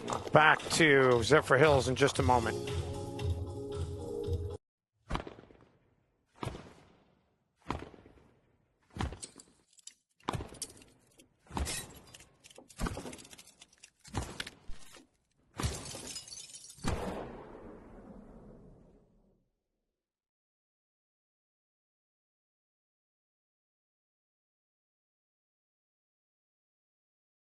What makes Wickles Pickles so sinfully satisfying? We source only the finest ingredients, including a custom blend of spices that's been a family secret for over 90 years. So when you're ready to get wicked, pick up a jar of defiantly wholesome Wickles. Wickedly delicious.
Back here in Zephyr Hills, now it's Cancun with its back against the wall. Trailing 2-5 in this second set with the serve. And Torrey quickly makes it 15-love. We're seeing a lot of big smashes in this match. Maybe the wind is... Oh, wow. The wind right on cue just blew over the two umbrellas on the left side of your screen. Yeah, so that could be why we're seeing the big smashes, because the lobs are getting shorter and shorter. Players are a bit worried about the wind taking their ball out. A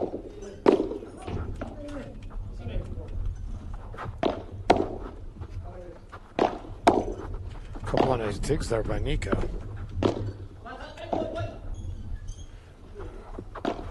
Thought Torrey was going to hammer that one, but it was just as effective. Yeah. That wind is picking up, so I think Torres played that one smart. Just it's easy to miscue a smash when it's blowing around in the wind.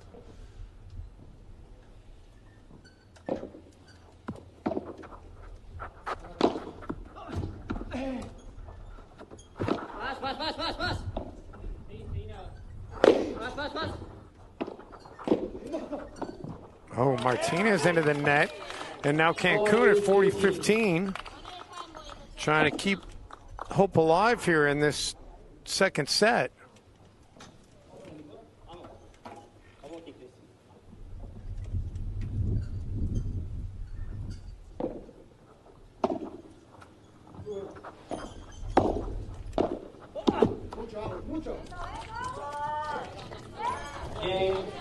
So Cancun does hold, and 5-3 now. Arkansas gets the serve back.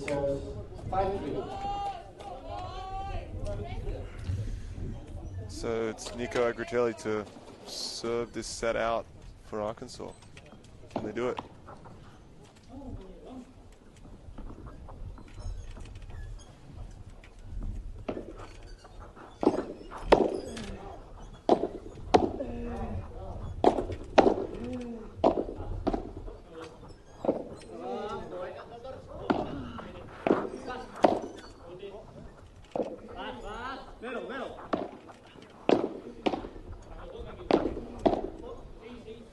most patient I've seen. Oh, that one nearly snuck past.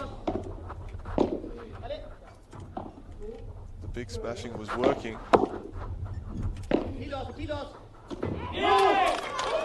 The patience pays off that time. For Cancun it does, but a couple of chances there for Martinez to unleash the smash that was working so well for them before, but he's gone patient with it.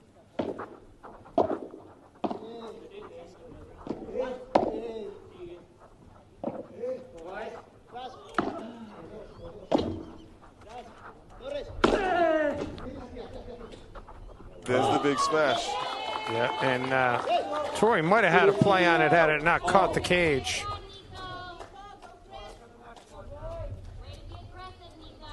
It's been working so well for Arkansas, though. I think they got to stick to their guns and go for that. There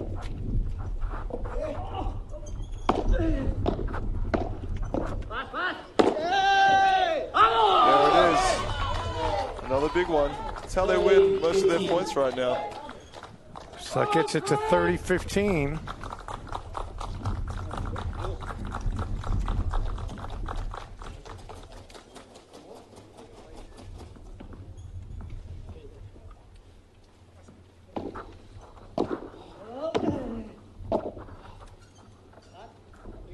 Does stay in.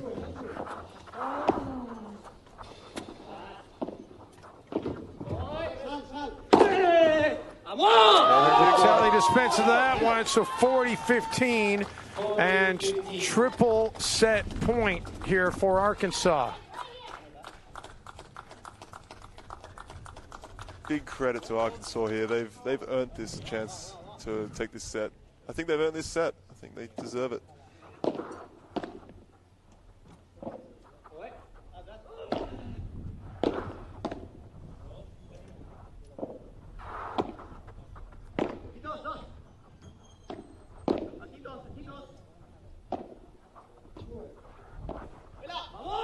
And there it is.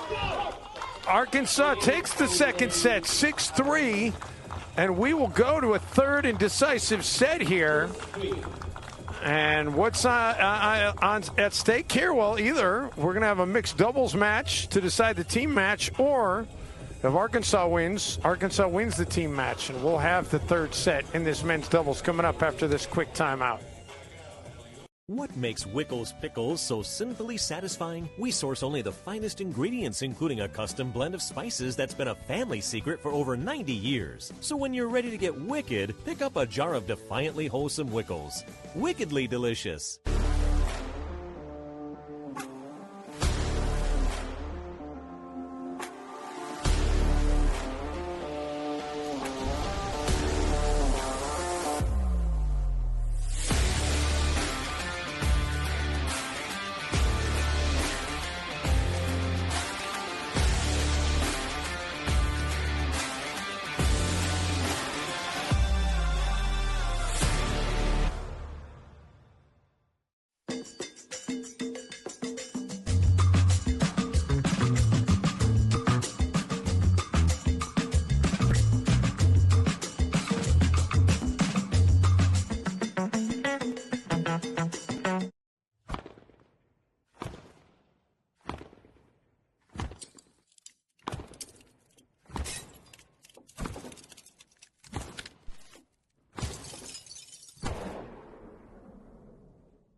Back here in Zephyr Hills, Florida, we go to a third and decisive set here. Dave Benz alongside Tim Brown.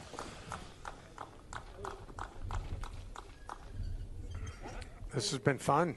And you were saying during the break, you know, usually you feel like the team that's winning with the power game sometimes falls off because you can't keep that power going the entire match.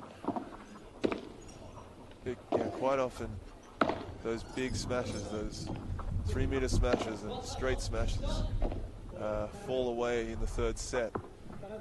Not always. Let's see if they can do it. If they do, credit to them. And there's one right there. And a 15 love advantage for Cancun. But that seemed to be the way that Arkansas won so many points in the second set. Make it a 30-love advantage. That seemed to be the way Cancun won a lot of points in the first set, by the way. It's true. It's true. A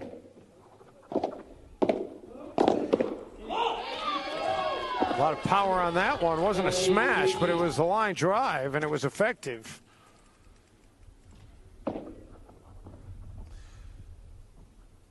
Usually I always prefer patient paddle, but the more aggressive side is winning here. I'll tell you what, the power is fun to watch, though. Oh, yeah.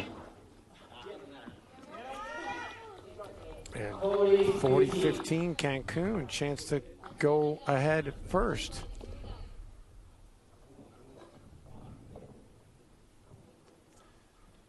I'm predicting some out-of-cage action in this set.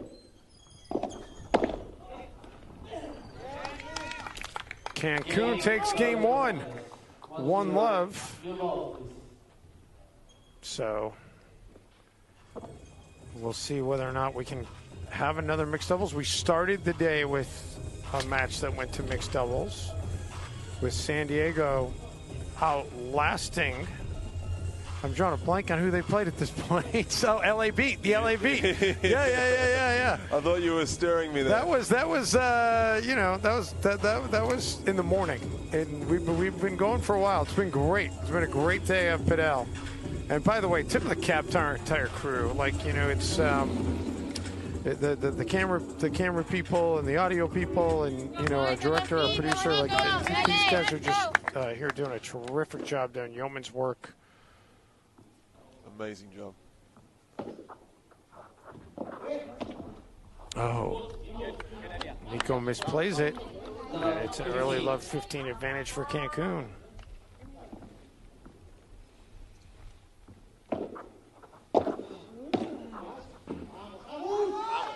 And that got the wall, so love 30. Love 30. Just a stray drop of rain here and there. Yeah, you can smell some moisture in the air, but it's right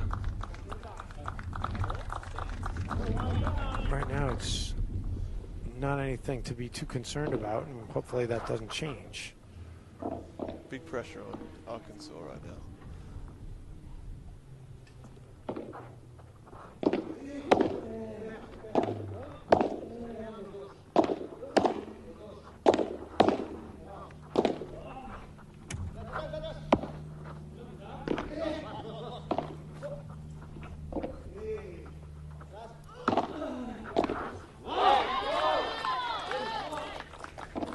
$15-30. 15-30, Arkansas finally gets on the board in this game.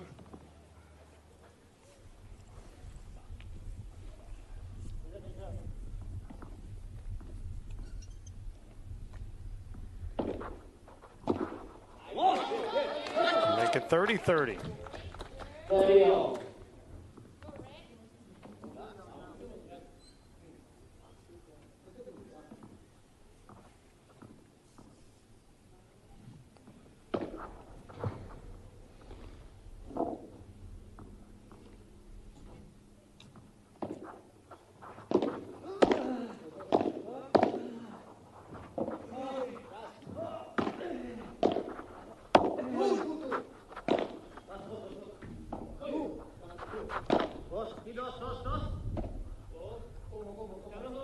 That one does land in. More patient in the third set, see?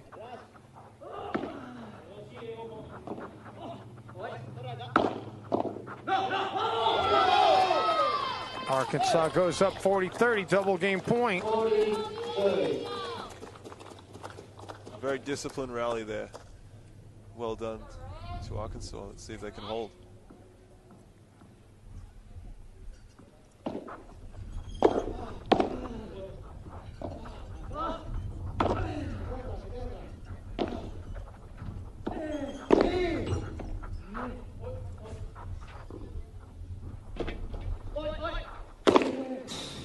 Nico hammers that one, and Arkansas takes the game to level it at 1-1. Frustration from Mano because he was right on it. Had it not hit the light.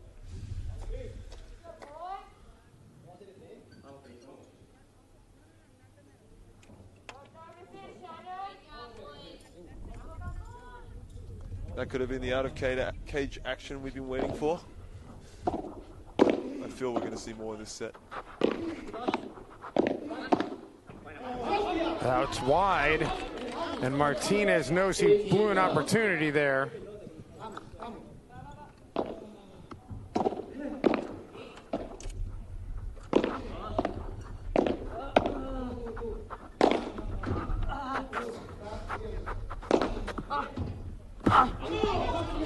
Cancun jumps out to the 30-love advantage.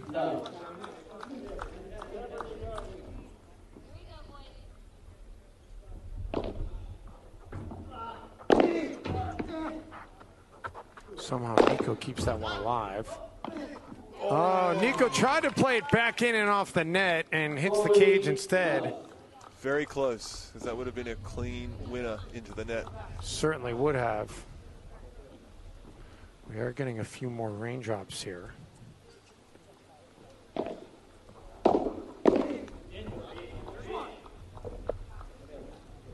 Volley 15.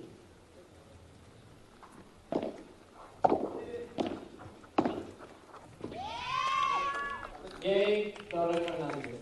Carlos Fernandez, 2 games to 1. So the game goes to Cancun, and they've got a 2-1 lead. We'll step aside back to Zephyr Hills in just a moment.